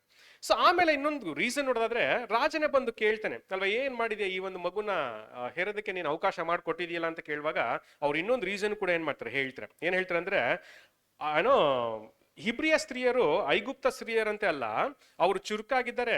ಅವರ ಕೆಲಸನ ಏನ್ ಮಾಡ್ತಾರೆ, ಅವರೇ ಮಾಡ್ಕೊಳ್ಳೋಷ್ಟು ಶಕ್ತಿ ಅವ್ರಿಗಿದೆ ಅನ್ನೋ ಒಂದು ಥಾಟನ್ನು ಕೂಡ ಏನ್ ಮಾಡ್ತಾರೆ ಹೇಳ್ತಾರೆ. ಈಗ ಇಲ್ಲೂ ಕೂಡ ನೋಡೋದಾದ್ರೆ ರಾಜ ಎನ್ಕ್ವೈರಿ ಮಾಡ್ತಾ ಇದ್ದಾನೆ. ಎನ್ಕ್ವೈರಿ ಮಾಡುವಂತ ಸಮಯದಲ್ಲೂ ಕೂಡ ಎಷ್ಟು ಬ್ಯೂಟಿಫುಲ್ ಆನ್ಸರ್ ಏನ್ ಮಾಡ್ತಾರೆ ತಿಳಿಸ್ತಾರೆ. ಈಗ ಇಲ್ಲೂ ಕೂಡ ನೋಡೋದಾದ್ರೆ ಆ ಫಿಯರ್ ಆಫ್ ಲಾರ್ಡ್ ಮುಂಚೆನೆ ಇದ್ದಿದ್ರಿಂದನೇ ಆ ರಾಜನ್ಗೂ ಕೂಡ ಎದುರಿಸಿ ನಿಲ್ಲುವಂತ ಒಂದು ಮನಸ್ಥಿತಿ ಅಲ್ಲಿ ಇತ್ತು ಅನ್ನೋದು ಥಾಟನ್ನು ನಾವು ಅರ್ಥ ಮಾಡ್ಕೊಳ್ಳುವಂಥದ್ದು ಬಹಳ ಮುಖ್ಯ. ಅಗೇನ್ ಪ್ರಾಬಬಲಿ ರಾಜನ್ಗೆ ಅಗೇನ್ಸ್ಟ್ ಆಗಿ ಮಾತಾಡ್ತಿದೆ ಅಂದ್ರೆ ಡೆತ್ ಸೆಂಟೆನ್ಸ್ ಅಗೇನ್ಸ್ಟ್ ಆಗಿ ಆ ಒಂದು ವಿಷಯಗಳನ್ನ ಮಾತಾಡ್ತಿದ್ದಾರೆ. ಬಟ್ ಅಲ್ಲೂ ಕೂಡ ದೇವ್ರು ಹೇಳ್ದಂತ ತೀರ್ಮಾನಗಳನ್ನ ಅಲ್ಲಿ ತಗೊಳ್ತಾರೆ. ಏನಕ್ಕಂದ್ರೆ ದೇವರನ್ನ ಅಪಾರವಾಗಿ ಗೌರವಿಸ್ತಾ ಇದ್ರು, ಆ ಒಂದು ಭಯಭಕ್ತಿ ಅವರಲ್ಲಿ ಇತ್ತು ಅನ್ನೋದು ಥಾಟನ್ನು ಕೂಡ ಏನ್ ಮಾಡ್ತಾರೆ ಹೇಳ್ತಾರೆ. ಹೀಗೆ ನಮ್ಮ ಜೀವನದಲ್ಲಿ ನಮ್ಮ ಕಾನ್ಸಂಟ್ರೇಷನ್ ತುಂಬಾ ಸ್ಟ್ರಾಂಗ್ ಆಗಿ ಬೆಳಿಬೇಕಂದ್ರೆ ನಮ್ಮೆಲ್ಲೂ ಕೂಡ ಇರಬೇಕಾದಂತ ಒನ್ ಆಫ್ ದ ಕ್ವಾಲಿಟೀಸ್ ಏನಂದ್ರೆ ರೆವರೆನ್ಸ್ ಆಫ್ ದ ಲಾರ್ಡ್, ದೇವರ ಒಂದು ಭಯಭಕ್ತಿ. ಯಾವಾಗ ದೇವರನ್ನ ನಮ್ಗಿಂತ ಹೆಚ್ಚಾಗಿ ಭಯಭಕ್ತಿಯಿಂದ ನಾವು ನಮ್ಮ ಹೃದಯದಲ್ಲಿ ಆರಾಧನೆ ಮಾಡ್ತೀವೋ ಡೆಫಿನೆಟ್ಲಿ ದೇವ್ರು ಹೇಳುವಂತ ಕಾರ್ಯಗಳನ್ನ ನೆರವೇರಿಸ್ತೀವಿ ಅಲ್ವಾ. ಹಾಗೆ ಯಾವಾಗ ನಾವು ದೇವ್ರು ಹೇಳುವಂತ ಕಾರ್ಯಗಳನ್ನ ನೆರವೇರಿಸ್ತೀವೋ ಖಂಡಿತವಾಗ್ಲೂ ದೇವರ ಮಾರ್ಗದಲ್ಲಿ ಸರಿಯಾಗಿ ನಡ್ಕೊಳ್ಳೋದಕ್ಕೆ ಆಗತ್ತೆ ಅನ್ನೋ ಒಂದು ಥಾಟನ್ನು ಕೂಡ ಏನ್ ಮಾಡ್ತೀವಿ ನಾವು ನೋಡ್ತೀವಿ. ಹಾಗಾಗಿ ಈಗ ನನಗೆ ತುಂಬಾ ಇಷ್ಟ ಆದಂತ ಪಾಯಿಂಟ್ ಏನಂದ್ರೆ ಈ ಸ್ತ್ರೀಯರು ಆ ಡಿಫಿಕಲ್ಟ್ ಸಿಚುವೇಶನ್ಸ್ ಅಲ್ಲಿ ಈ ಒಂದು ಗುಣಲಕ್ಷಣಗಳನ್ನ ಬೆಳೆಸ್ಕೊಳ್ಳಿಲ್ಲ. ಬಟ್ ಅದಕ್ಕಿಂತ ಎಷ್ಟೋ ವರ್ಷಗಳ ಮುಂಚೆನೆ ದೇವ್ರ ಮೇಲೆ ಒಂದು ಒಳ್ಳೆ ಭಯಭಕ್ತಿ ಇತ್ತು, ದೇವ್ರ ಮೇಲೆ ಎಂತ ಗೌರವ ಇತ್ತು. ಹಾಗಾಗಿ ಆ ಒಂದು ವಿಷಯಗಳನ್ನ ಅವರು ಸರಿಯಾಗಿ ನಿಭಾಯಿಸಿದ್ರು ಅನ್ನೋ ಒಂದು ಥಾಟನ್ನು ಕೂಡ ನಾವು ತಿಳ್ಕೊಳ್ಳುವಂಥದ್ದು ಬಹಳ ಮುಖ್ಯ. ಹಾಗೆ ನಮ್ಮ ಜೀವನದಲ್ಲೂ ಕೂಡ ನಮ್ಮ ಕಾನ್ಸಂಟ್ರೇಷನ್ ಆ ಡೇ ಒನ್ ಇಂದನೇ ಪ್ರಾರಂಭ ಆಗ್ಬೇಕು. ಬ್ಯಾಪ್ಟಿಸಮ್ ತಗೊಂಡಿನ ದಿನದಿಂದನೇ ಪ್ರಾರಂಭ ಆಗ್ಬೇಕು. ಆವಾಗ ಮಾತ್ರನೇ ನಮ್ಮ ಕಾನ್ಸಂಟ್ರೇಷನ್ ಕೂಡ ಸ್ಟ್ರಾಂಗ್ ಆಗಿ ಬೆಳೆಯೋದಕ್ಕೆ ಸಾಧ್ಯ ಆಗತ್ತೆ. ಈಗ ಇದೇ ರೀತಿಯಾಗಿ ಒಂದು ಕಂಪ್ಯಾರಿಸನ್ ಕೊಡ್ತಾರೆ. ಅಂದ್ರೆ ಈಗ ಬ್ಯಾಕ್ ಗ್ರೌಂಡ್ ನೋಡಿದ್ರೆ ಮೋಶೆ ಹುಟ್ಟಬೇಕಂದ್ರೆ ಯಾವ ರೀತಿಯಲ್ಲಿ ಒಂದು ಸ್ತ್ರೀಯರು ಸಹಾಯ ಮಾಡಿದ್ರು ಅನ್ನೋ ಒಂದು ವಿಚಾರ. ಅದೇ ತರ ಮೋಶೆಗೆ ಆ ಸಹಾಯ ಮಾಡಿದಕ್ಕೆ ಈ became one of the great leader ಅಂತ ಕೂಡ ಏನ್ ಮಾಡ್ತೀವಿ ನಾವು ನೋಡ್ತೀವಿ. ಅಂದ್ರೆ ಒಂದು ಲೈನಲ್ಲಿ ಹೇಳ್ಬೇಕಂದ್ರೆ ಆ ಕಷ್ಟದ ಪರಿಸ್ಥಿತಿಗಳನ್ನ ಮೋಶೆ ನಿಭಾಯಿಸಿ ಇಡೀ ಇಸ್ರಾಯಲ್ನ ನಡೆಸುವಂತ ಒಂದು ಲೀಡರ್ ಆದ್ರು ಅನ್ನೋ ಒಂದು ವಿಚಾರನೂ ಕೂಡ. ಅಂದ್ರೆ ಅವರ ಹುಟ್ಟಿನಿಂದ ಇಸ್ರಾಯಲ್ನ ಡೆಲಿವರ್ ಮಾಡುವಂತ ಒಂದು ಪರಿಸ್ಥಿತಿವರೆಗೆ ನಾವು ನೋಡೋದಾದ್ರೆ ಮೋಶೆ ಜೀವನದಲ್ಲೂ ಕೂಡ ಅನೇಕ ಕಷ್ಟ ಸಂಕಟಗಳಿತ್ತು. ಆ ಕಷ್ಟ ಸಂಕಟಗಳನ್ನ ಸರಿಯಾಗಿ ನಿಭಾಯಿಸಿದಕ್ಕೇನೆ he became one of the leader ಅಥವಾ ಡೆಲಿವರರ್ ಅಂತಾನು ಕೂಡ ಏನ್ ಮಾಡ್ತೀವಿ ನಾವು ನೋಡ್ತೀವಿ. ಹೀಗೆ ನೋಡೋದಾದ್ರೆ ನಮ್ಮ ಕಾನ್ಸಂಟ್ರೇಟೆಡ್ ವಾಕ್ ಆಫ್ ಲೈಫ್ ಅಲ್ಲೂ ಕೂಡ ಈ ರೀತಿಯಾದಂತ ಒಂದು ಸ್ಟ್ರಾಂಗ್ ಕ್ಯಾರೆಕ್ಟರ್ ಇದ್ರೆ ಮಾತ್ರನೇ, ಅಂದ್ರೆ ಆ ಕಷ್ಟದ ಪರಿಸ್ಥಿತಿಗಳನ್ನ ಸರಿಯಾಗಿ ನಿಭಾಯಿಸಿದ್ರೆ ಮಾತ್ರನೇ ನಾವು ಕೂಡ ಇಡೀ ಲೋಕನ ಡೆಲಿವರ್ ಮಾಡುವಂತ ಸಭೆಗೆ ಆಯ್ಕೆ ಆಗ್ಬಹುದು ಅನ್ನೋ ಒಂದು ಥಾಟನ್ನು ಕೂಡ ನಾವು ತಿಳ್ಕೊಳ್ಳುವಂಥದ್ದು ಬಹಳ ಮುಖ್ಯ. ಈಗ ಮೋಶೆಯಿಂದ ಆ ಒಂದು ಪಾಠನ ನಾವು ಕಲಿಬಹುದು. ಅದೇ ತರ ಯೇಸು ಕ್ರಿಸ್ತರ ಒಂದು ಲೈಫ್ ಅನ್ನು ಕೂಡ ತಗೊಳ್ಳುವಾಗ ಅದನ್ನೇ ಹೇಳ್ತಾರೆ. ಅಗೇನ್ ಪರ್ಟಿಕ್ಯುಲರ್ ಆಗಿ ರಿಡೆಂಪ್ಷನ್ ಬಗ್ಗೆ ಮಾತಾಡ್ತಿದೀವಿ. ಯೇಸು ಕ್ರಿಸ್ತರ ಒಂದು ಬರ್ತ್ ಕೂಡ ತುಂಬಾ ಕಷ್ಟಕರವಾಗಿತ್ತು ಅಲ್ವ. ಈಗ ಯೇಸು ಕ್ರಿಸ್ತರ ಹುಟ್ಟುವಂತ ಸಮಯದಲ್ಲಿ ಯಾವ ರೀತಿಯಾದಂತ ಒಂದು ರೂಲ್ಸ್ ಇತ್ತು?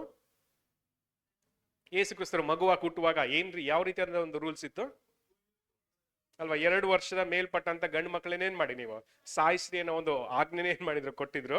ಈಗ ಅಲ್ಲೂ ಕೂಡ ನೋಡೋದಾದ್ರೆ ದೇವ್ರು ಎಷ್ಟು ಅದ್ಭುತವಾಗಿ ಅದನ್ನ ನಡೆಸಿದ್ರು ಅಲ್ವಾ. ಹೆರೋದ್ಗೆ ಎಗೇನ್ಸ್ಟ್ ಆಗಿ ಆ ಎಲ್ಲಾ ಕಾರ್ಯಗಳು ಎಷ್ಟು ಬ್ಯೂಟಿಫುಲ್ ಆಗಿ ನಡೀತು ಅನ್ನೋ ಒಂದು ಥಾಟ್, ಅಂದ್ರೆ ಕೆಲವೊಂದು ಕಂಪ್ಯಾರಿಸನ್ ನಾವು ನೋಡ್ಬೋದು. ಸೊ ಹಾಗಾಗಿ ಯೇಸು ಕ್ರಿಸ್ತರು ಹುಟ್ಟುವಂತ ಸಮಯದಲ್ಲೂ ಕೂಡ ಅದಕ್ಕೆ ಕಷ್ಟಕರವಾದಂತ ಒಂದು ಪರಿಸ್ಥಿತಿ ಇತ್ತು. ಎಲ್ಲಿವರೆಗೂ ಅಂತ ನೋಡಿದ್ರೆ ಆ 33.5 ವರ್ಷದವರೆಗೂ ಯೇಸು ಕ್ರಿಸ್ತರು ಅನೇಕ ಕಷ್ಟ ಸಂಕಟಗಳನ್ನ ಅನುಭವಿಸಿದ್ರು. ಪರ್ಟಿಕ್ಯುಲರ್ ಆಗಿ 3.5 years ಮಿನಿಸ್ಟ್ರಿಲೂ ಕೂಡ ಅಗೇನ್ ತನ್ನ ಸ್ವಂತ ಶಕ್ತಿನ ಕೊಟ್ಟು ಸ್ಯಾಕ್ರಿಫೈಸ್ ನ ಕಂಪ್ಲೀಟ್ ಮಾಡಿದ್ರು ಅಂತ ಕೂಡ ಏನ್ ಮಾಡ್ತೀವಿ ನಾವು ನೋಡ್ತೇವೆ. ಸ್ಯಾಕ್ರಿಫೈಸ್ ಕಂಪ್ಲೀಟ್ ಮಾಡಿದ್ರು ಅಂದ್ರೆ ರ್ಯಾನ್ಸಮ್ ಕೊಡೋದು ಸಾಕಾಗಿತ್ತು, ಬಟ್ 3.5 ವರ್ಷದಲ್ಲಿ ಇನ್ನೂ ಅಧಿಕವಾಗಿ ತನ್ನ ಒಂದು ಶಕ್ತಿನ ಕೊಡ್ತಾ ಆ ಸ್ಯಾಕ್ರಿಫೈಸ್ ನ ಇನ್ನೂ ಅದ್ಭುತವಾಗಿ ದೇವ್ರ ಮೆಚ್ಚುವಂತ ರೀತಿಯಲ್ಲಿ ಅದನ್ನ ಸಂಪೂರ್ಣವಾಗಿ ಮಾಡಿದ್ರು. ಅದಾದ್ಮೇಲೆ ನೋಡೋದಾದ್ರೆ ಆ ಸ್ಯಾಕ್ರಿಫೈಸ್ ಕಂಪ್ಲೀಟ್ ಆದ್ಮೇಲೆ ಯೇಸು ಕ್ರಿಸ್ತರು ಕೂಡ ಇಡೀ ಲೋಕನ ಡೆಲಿವರ್ ಮಾಡುವಂತ ಒಂದು ಗ್ರೇಟ್ ಲೀಡರ್ ಆದ್ರು ಅನ್ನೋ ಒಂದು ಥಾಟ್. ಅಗೇನ್ ಸುಮ್ಮನೆ ಒಂದು ಜಸ್ಟ್ ಕಂಪ್ಯಾರಿಸನ್. ಹಾಗಾಗಿ ಮೋಶೆ ಯಾವ ರೀತಿಯಾಗಿ ಇಸ್ರಾಯಲ್ ನ ಡೆಲಿವರ್ ಮಾಡಿದ್ರೋ ಯೇಸು ಕ್ರಿಸ್ತರು ಕೂಡ ರ್ಯಾನ್ಸಮ್ ಸ್ಯಾಕ್ರಿಫೈಸ್ ಕೊಡೋದ್ರ ಮುಖಾಂತರ ಇಡೀ ಲೋಕನ ಡೆಲಿವರ್ ಮಾಡಿದ್ರು. ಬಟ್ ಇವರ ಜೀವನ ಪ್ರಾರಂಭ ಆಗುವಾಗ ಆ ಡಿಫಿಕಲ್ಟ್ ಸಿಚುವೇಶನ್ಸ್ ಇತ್ತು, ಕಷ್ಟಕರವಾದಂತ ಒಂದು ಪರಿಸ್ಥಿತಿ ಇತ್ತು ಅನ್ನೋ ಒಂದು ಥಾಟ್. ಹಾಗಾಗಿ ಸಭೆಗೂ ಕೂಡ ಅವರ ಬೆಳವಣಿಗೆಯಲ್ಲಿ ಅನೇಕ ಕಷ್ಟ ಸಂಕಟಗಳು ಬರುತ್ತೆ ಅಲ್ವಾ. ಅದನ್ನ ಮೀರಿ ನಿಂತಾಗ್ಲೇ ನಾವು ಕೂಡ ಯೇಸು ಕ್ರಿಸ್ತರ ಜೊತೆ ಸೇರ್ಕೊಂಡು ಆ ರಿಡೆಂಪ್ಟಿವ್ ವರ್ಕ್ ಅಲ್ಲಿ ನಾವು ಭಾಗಿಗಳಾಗ್ಬೋದು ಅನ್ನೋ ಒಂದು ಥಾಟ್ ಅನ್ನು ಕೂಡ ಏನ್ ಮಾಡ್ತೀವಿ ನಾವು ನೋಡ್ತೀವಿ. ಆಕ್ಚುಲಿ ಯೇಸು ಕ್ರಿಸ್ತರ ಒಂದು ಲೈಫಲ್ಲೂ ಕೂಡ ಅನೇಕ ಸ್ತ್ರೀಯರು ಪ್ರಮುಖವಾದಂತ ಒಂದು ಪಾತ್ರನ ವಹಿಸಿದ್ದಾರೆ. ಈಗ ಆಕ್ಚುಲಿ ಯೇಸು ಕ್ರಿಸ್ತರು ಸತ್ತಾದ್ಮೇಲೆ ಆ ಸೆಫೆಲ್ಕರ್ ಹತ್ರ ಅಲ್ವಾ ಯಾರು ಬಂದ್ರು ಅಲ್ವಾ, ಸ್ತ್ರೀಯರೇ ಬಂದ್ರು ಅಂತ ಏನ್ ಮಾಡ್ತೀವಿ ನಾವು ನೋಡ್ತೀವಿ. ಈಗ ಶಿಷ್ಯಂದ್ರೆ ಎಲ್ಲೋಗ್ಬಿಟ್ಟಿದ್ರು ಏನ್ ಅಫ್ಕೋರ್ಸ್ ಗೊತ್ತಿರ್ಲಿಲ್ಲ, ಆ ಪರಿಸ್ಥಿತಿ ತುಂಬಾನೇ ಕಷ್ಟಕರವಾಗಿತ್ತು. ಬಟ್ ಪಾಯಿಂಟ್ ಏನಂದ್ರೆ ಯಾಕೆ ಈ ಸ್ತ್ರೀಯರು ಯೇಸು ಕ್ರಿಸ್ತರ ಸಮಾಧಿ ಹತ್ರ ಎಲ್ರಿಗಿಂತ ಮುಂಚೆ ಬಂದ್ರು?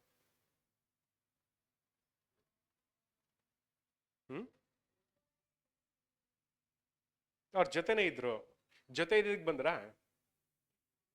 ಅವ್ರ ಮೇಲಿದ್ದಂತ ಪ್ರೀತಿಗೋಸ್ಕರ ಅಲ್ವಾ? ಯೇಸು ಕ್ರಿಸ್ತರನ್ನು ಎಷ್ಟ್ರ ಮಟ್ಟಿಗೆ ಪ್ರೀತಿ ಮಾಡ್ತಾ ಇದ್ರು ಅಂದ್ರೆ ತಮ್ಮ ಲೈಫನ್ನು ಕೂಡ ಕೇರ್ ಮಾಡ್ಲಿಲ್ಲ. ಈಗೇನ್ ಬ್ಯಾಕ್ ಗ್ರೌಂಡ್ ನೋಡೋಣ. ಈಗ ಯೇಸು ಕ್ರಿಸ್ತರನ್ನ ಸಮಾಧಿಗೆ ಹಾಕಿದರೆ, ಸಮಾಧಿಗೆ ಹಾಕಿ ಸೀಲ್ ಮಾಡಿ ಯಾರನ್ನಲ್ಲಿ ಉಳಿಸಿದರೆ? ಸೋಲ್ಜರ್ಸ್. ಯಾವ ಸೋಲ್ಜರ್ಸ್? ರೋಮನ್ ಸೋಲ್ಜರ್ಸ್ ಏನ್ ಮಾಡಿದ್ರೆ ಕಾವಲ್ ಕಾಯಕ್ಕೆ ಬಿಟ್ಟಿದ್ದಾರೆ. ಈಗೇನ್ ಆ ಪರಿಸ್ಥಿತಿ ನೋಡಿದ್ರೆ ಅಕಸ್ಮಾತ್ ಹೆಚ್ಚು ಕಮ್ಮಿ ಆದ್ರೆ ಆ ಸೋಲ್ಜರ್ಸ್ ಏನ್ ಮಾಡ್ಬೋದು? ಇವ್ರಿಗೆ ತೊಂದರೆ ಮಾಡ್ಬೋದು, ಸಾಯಿಸ್ಬೋದು. ಯಾಕಂದ್ರೆ ಆಗ್ಲೂ ಕೂಡ ರೂಲ್ಸ್ ಅಂಡ್ ರೆಗ್ಯುಲೇಷನ್ಸ್ ಅಂತ ಏನು ಇರಲಿಲ್ಲ. ಬಟ್ ಆದ್ರೂ ಕೂಡ ಆ ಭಯನ ಬಿಟ್ಟು ಈ ಸ್ತ್ರೀಯರು ಏನ್ ಮಾಡ್ತಾರೆ? ಫಸ್ಟ್ ಯೇಸು ಕ್ರಿಸ್ತರ ಸಮಾಧಿ ಹತ್ರ ಬರ್ತಾರೆ. ತಮ್ಮ ಪ್ರಾಣನು ಕೂಡ ಲೆಕ್ಕಿಸ್ದಿರ ಆ ಸಮಾಧಿ ಹತ್ರ ಬರ್ತಾರೆ. ಏನಕ್ಕಂದ್ರೆ ಫಸ್ಟ್ ಆಫ್ ಆಲ್ ಅಲ್ವಾ, ರೋಮನ್ಸ್ ಗೌರ್ಮೆಂಟ್ ಅಥವಾ ರಾಜ ಏನಂತ ಒಂದು ಡಿಗ್ರಿ ಕೊಟ್ಟಿದ್ದಾನೆ ಅಂದ್ರೆ ಇವರು ಬದುಕಕ್ಕೆ ಅರ್ಹತೆ ಇಲ್ಲ, ಇವರು ಸಾಯ್ಬೇಕಂತ ಆ ಮರಣನ ಏನ್ ಮಾಡಿದ್ದಾರೆ? ವಿಧಿಸಿದ್ದಾರೆ. ಈಗ ಅಂತವ್ರನ್ನ ನೋಡೋದಕ್ಕೆ ಈ ಸ್ತ್ರೀಯರು ಏನ್ ಮಾಡ್ತಾರೆ? ಬರ್ತಾ ಇದಾರೆ ಅನ್ನುವಾಗ ಎಂತ ಒಂದು ಸ್ಟ್ರಾಂಗ್ ಕ್ಯಾರೆಕ್ಟರ್ ಆ ಸ್ತ್ರೀಯರಿಗೆ ಇರ್ಬೇಕನ್ನೋದನ್ನ ನಾವು ಅರ್ಥ ಮಾಡ್ಕೊಳ್ಳುವಂಥದ್ದು ಬಹಳ ಮುಖ್ಯ. ತುಂಬಾನೇ ಈಗ ನಮ್ಗೆ ಗೊತ್ತಿದೆ, ಯೇಸು ಕ್ರಿಸ್ತರಿಗಿನ್ನ ಅವರ ಲೈಫ್ಗಿಂತ ಯೇಸು ಕ್ರಿಸ್ತರನ್ನ ಹೆಚ್ಚಾಗಿ ಪ್ರೀತಿ ಮಾಡುವಂತವ್ರು ಮಾತ್ರನೇ ಈ ಒಂದು ಕೆಲಸಗಳನ್ನಲ್ಲಿ ಮಾಡೋದಕ್ಕೆ ಸಾಧ್ಯ. ಇನ್ಯಾರು ಕೂಡ ಆ ರೀತಿಯಾದಂತ ಒಂದು ಕೆಲಸಗಳನ್ನ ಮಾಡೋದಕ್ಕೆ ಸಾಧ್ಯನೇ ಇಲ್ಲ. ಈಗ ನೋಡೋದಾದ್ರೆ ಈ ಸ್ತ್ರೀಯರು ಪ್ರತಿಯೊಬ್ರು ಕೂಡ ತಮ್ಮ ಪ್ರಾಣಕ್ಕಿಂತ ಹೆಚ್ಚಾಗಿ ಯೇಸು ಕ್ರಿಸ್ತರನ್ನ ಪ್ರೀತಿ ಮಾಡ್ತಾ ಇದ್ರು. ಹಾಗಾಗಿ ಆ ಒಂದು ಸಮಾಧಿ ಹತ್ರ ಅರ್ಲಿ ಮಾರ್ನಿಂಗ್ ಬೆಳಗ್ಗೆನೆ ಅವರು ಬಂದ್ರು ಅಂತಾನು ಕೂಡ ಏನ್ ಮಾಡ್ತೀವಿ ನಾವು ನೋಡ್ತೀವಿ. ಅಗೇನ್ ಕಾನ್ಸಿಕ್ರೇಷನ್ ಅಂದ್ರೆ ಇದೇನಾ? ಡೆಫಿನೆಟ್ಲಿ. ಈಗಂದ್ರೆ ಅಲ್ಲಿ ಭಯ ಭಕ್ತಿ ಕಾಣಿಸುತ್ತೆ, ಗೌರವ ಕಾಣಿಸುತ್ತೆ, ಪ್ರೀತಿ ಕಾಣಿಸುತ್ತೆ. ಅದೆಲ್ಲವೂ ಇದ್ದಿದ್ದಕ್ಕೇನೆ ತಮ್ಮ ಪ್ರಾಣನು ಕೂಡ ಲೆಕ್ಕ ಮಾಡ್ದಿರ ಆ ಸಮಾಧಿ ಹತ್ರ ಏನ್ ಮಾಡ್ತಾರೆ? ಬರ್ತಾರೆ. ಹೇಗೆ ಈ ಕಾನ್ಸಿಕ್ರೇಷನ್ ಯಾವಾಗ ಬೆಳೀತು? 3.5 ವರ್ಷದಲ್ಲಿ ಬೆಳೆದಿದೆ ಅಲ್ವಾ? ಯೇಸು ಕ್ರಿಸ್ತರನ್ನ ನೋಡಿ ಪ್ರತಿ ದಿನ ಆ ಒಂದು ಗುಣಲಕ್ಷಣ ಏನೇನ್ ಮಾಡಿದ್ದಾರೆ? ಬೆಳೆಸ್ಕೊಂಡಿದ್ದಾರೆ. ಈಗ ಆ ಪರೀಕ್ಷೆಗೆ ಅದು ಒಳಗಾಗಿದೆ. ಆ ಪರೀಕ್ಷೆಯಲ್ಲಿ ತುಂಬಾ ಬ್ಯೂಟಿಫುಲ್ ಆಗಿ ಪಾಸ್ ಆದ್ರು ಅನ್ನೋ ಒಂದು ಥಾಟ್ ಕೂಡ ಏನಾಗುತ್ತೆ? ನಮ್ಗೆ ಗೊತ್ತಾಗತ್ತೆ. ಸೊ ಪಾಯಿಂಟ್ ಏನಂದ್ರೆ ನಮ್ಮ ಕಾನ್ಸಿಕ್ರೇಷನ್ ಡಿಫಿಕಲ್ಟ್ ಸಿಚುವೇಶನ್ಸ್ ಅಲ್ಲಿ ಪ್ರಾರಂಭ ಆಗಲ್ಲ, ಅದು ಅದಕ್ಕಿಂತ ಮುಂಚೆನೆ ಪ್ರಾರಂಭ ಆಗ್ಬೇಕು. ಅಲ್ಲಿ ಸ್ಟ್ರಾಂಗ್ ಕ್ಯಾರೆಕ್ಟರ್ ಆಗಿ ಬೆಳೆದಾಗ ಮಾತ್ರನೇ ಈ ಡಿಫಿಕಲ್ಟ್ ಸಿಚುವೇಶನ್ಸ್ ನಾವು ಎದುರಿಸೋದಕ್ಕೆ ಸಾಧ್ಯ ಆಗತ್ತೆ. ಅಗೇನ್ ಅದಕ್ಕೆ ಬೇಕಾಗಿರುವಂತದ್ದು ದೇವರ ಮೇಲಿನ ಭಯಭಕ್ತಿ, ಪ್ರೀತಿ. ಈ ವಿಚಾರಗಳನ್ನ ಎಷ್ಟು ಬೇಗ ನಮ್ಮ ಜೀವನದಲ್ಲಿ ನಾವು ಬೆಳೆಸ್ಕೊಳ್ತೀವೋ ಅಷ್ಟು ಸ್ಟ್ರಾಂಗ್ ಕ್ಯಾರೆಕ್ಟರ್ ನಮ್ಮಲ್ಲಿ ಬೆಳೆಯುತ್ತೆ. ಅಗೇನ್ ದೇವ್ರನ್ನ ನಾನು ಅಪಾರವಾಗಿ ಪ್ರೀತಿ ಮಾಡ್ತೀನಿ, ಏನಾಗತ್ತೆ? ದೇವ್ರನ್ನ ನಾನು ಅಪಾರವಾಗಿ ಪ್ರೀತಿ ಮಾಡ್ತೀನಿ, ನನ್ಗಿಂತ ಹೆಚ್ಚಾಗಿ ನಾನು ದೇವ್ರನ್ನ ಪ್ರೀತಿ ಮಾಡ್ತೀನಿ, ಏನಾಗತ್ತೆ? ಏನಾಗಲ್ಲ. ಏನಾಗತ್ತೆ?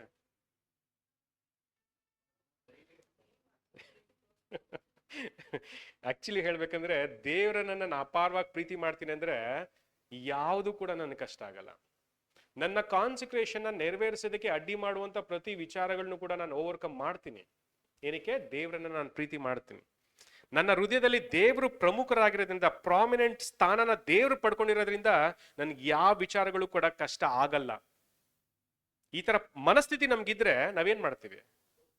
ಎಲ್ಲ ವಿಚಾರಗಳನ್ನು ಕೂಡ ಓವರ್ಕಮ್ ಮಾಡ್ತೀವಿ ಅಲ್ವಾ? ಓವರ್ಕಮರ್ಸ್ ಆಗೋಂಥವ್ರಿಗೇನೆ ಸಭೆ ಕೊಡ್ತಾರೆ, ಕರೆಕ್ಟ್ ತಾನೆ ಅಲ್ವಾ? ಏನ್ ಸುಮ್ಮನೆ ಓವರ್ಕಮ್ ಆಗದಿರ ಇದ್ರು ಸಭೆಗೆ 1,44,000 ಕೊಡ್ಬಿಡ್ತಾರ ಅಂದ್ರೆ ಇಲ್ಲ, ವಚನನೇ ಇದೆ. ಯಾರು ಓವರ್ಕಮರ್ಸ್ ಆಗ್ತಾರೋ ಅವ್ರಿಗೆ ಮಾತ್ರ ಏನಂತೆ? 1,44,000 ಕೊಡ್ತೀನಿ ಅಂತ ಹೇಳಿದ್ರೆ. ಈಗ ಓವರ್ಕಮರ್ಸ್ ಅಂದ್ರೆ ಏನು? ಜಯ ಹೊಂದುವಂಥದ್ದು. ಈಗ ನಾನು ಯಾವ್ದೋ ವಿಚಾರದಲ್ಲಿ ಜಯನೇ ಹೊಂದಲ್ಲ, 1,44,000 ಕೊಟ್ಬಿಡ್ತಾರ? ನಾವ್ ಅನ್ಕೊಂಡಿದೀವಿ ದೇವ್ರು ಹೆಂಗೋ ಕೊಟ್ಬಿಡ್ತಾರೆ. ದೇವ್ರು ನನ್ನಲ್ಲಿರುವಂತ ಭಯಭಕ್ತಿನ ನೋಡ್ಬಿಟ್ಟು ಅಲ್ವಾ, ದೇವ್ರು ನನ್ನಲ್ಲಿರುವಂತ ಒಳ್ಳೆ ಗುಣಲಕ್ಷಣಗಳನ್ನ ನೋಡಿ ಏನ್ ಮಾಡ್ತಾರೆ? ಹೆಂಗೋ ಕೊಟ್ಬಿಡ್ತಾರೆ ಅಂತ ಅನ್ಕೊಂಡಿದೀವಿ. ಬಟ್ ವಚನ ಕ್ಲೀನ್ ಆಗಿದೆ ತಾನೆ? ಹಿ ದಟ್ ಓವರ್ಕಮ್ ಅಂತಾನು ಕೂಡ ಏನ್ ಮಾಡ್ತಲ್ಲ ಹೇಳ್ತಾರೆ. ಅಂದ್ರೆ ಎಷ್ಟೋ ಸರಿ ಅನ್ಸುತ್ತೆ ನಮ್ಮ ಜೀವನದಲ್ಲಿರುವಂತ ಅನೇಕ ಕಷ್ಟಗಳು ಓವರ್ಕಮ್ ಮಾಡಕ್ ಆಗ್ದಿರಂತ ಕಷ್ಟಗಳು ಅಂತ ಅನ್ಸುತ್ತೆ ಯಾರಿಗಾದ್ರು? ನಮ್ಮ ಜೀವನದಲ್ಲಿ ಇರುವಂತ ಅನೇಕ ಕಷ್ಟಗಳು ಓವರ್ಕಮ್ ಮಾಡಕ್ ಆಗ್ದಿರಂತ ಕಷ್ಟಗಳು ಯಾರಿಗಾರ ಅನ್ಸುತ್ತಾ? ಯಾರಿಗೊಂದ್ಸಲ್ವಾ? ಮತ್ ಯಾಕೆ ಓವರ್ಕಮ್ ಮಾಡಿಲ್ಲ? ಅದೇ ವಿಷಯ. ಅಗೇನ್ ಎಲ್ರಿಗೂ ಅನ್ಸುತ್ತೆ, ಬಟ್ ಆದ್ರೆ ಓವರ್ಕಮ್ ಮಾಡಿಲ್ಲ. ಏನಕ್ಕಂದ್ರೆ ನಾವು ದೇವರನ್ನ ಸುಪ್ರೀಮ್ ಆಗಿ ಇನ್ನೂ ಪ್ರೀತಿ ಮಾಡ್ತಾ ಇಲ್ಲ. ನಿಜವಾಗ್ಲೂ ನಾವು ದೇವರನ್ನ ಸುಪ್ರೀಮ್ ಆಗಿ ನಮ್ಮ ಹೃದಯದಲ್ಲಿ ಪ್ರೀತಿ ಮಾಡಿದ್ರೆ ಯಾವ ವಿಷಯಗಳು ಕೂಡ ಕಷ್ಟ ಆಗಲ್ಲ.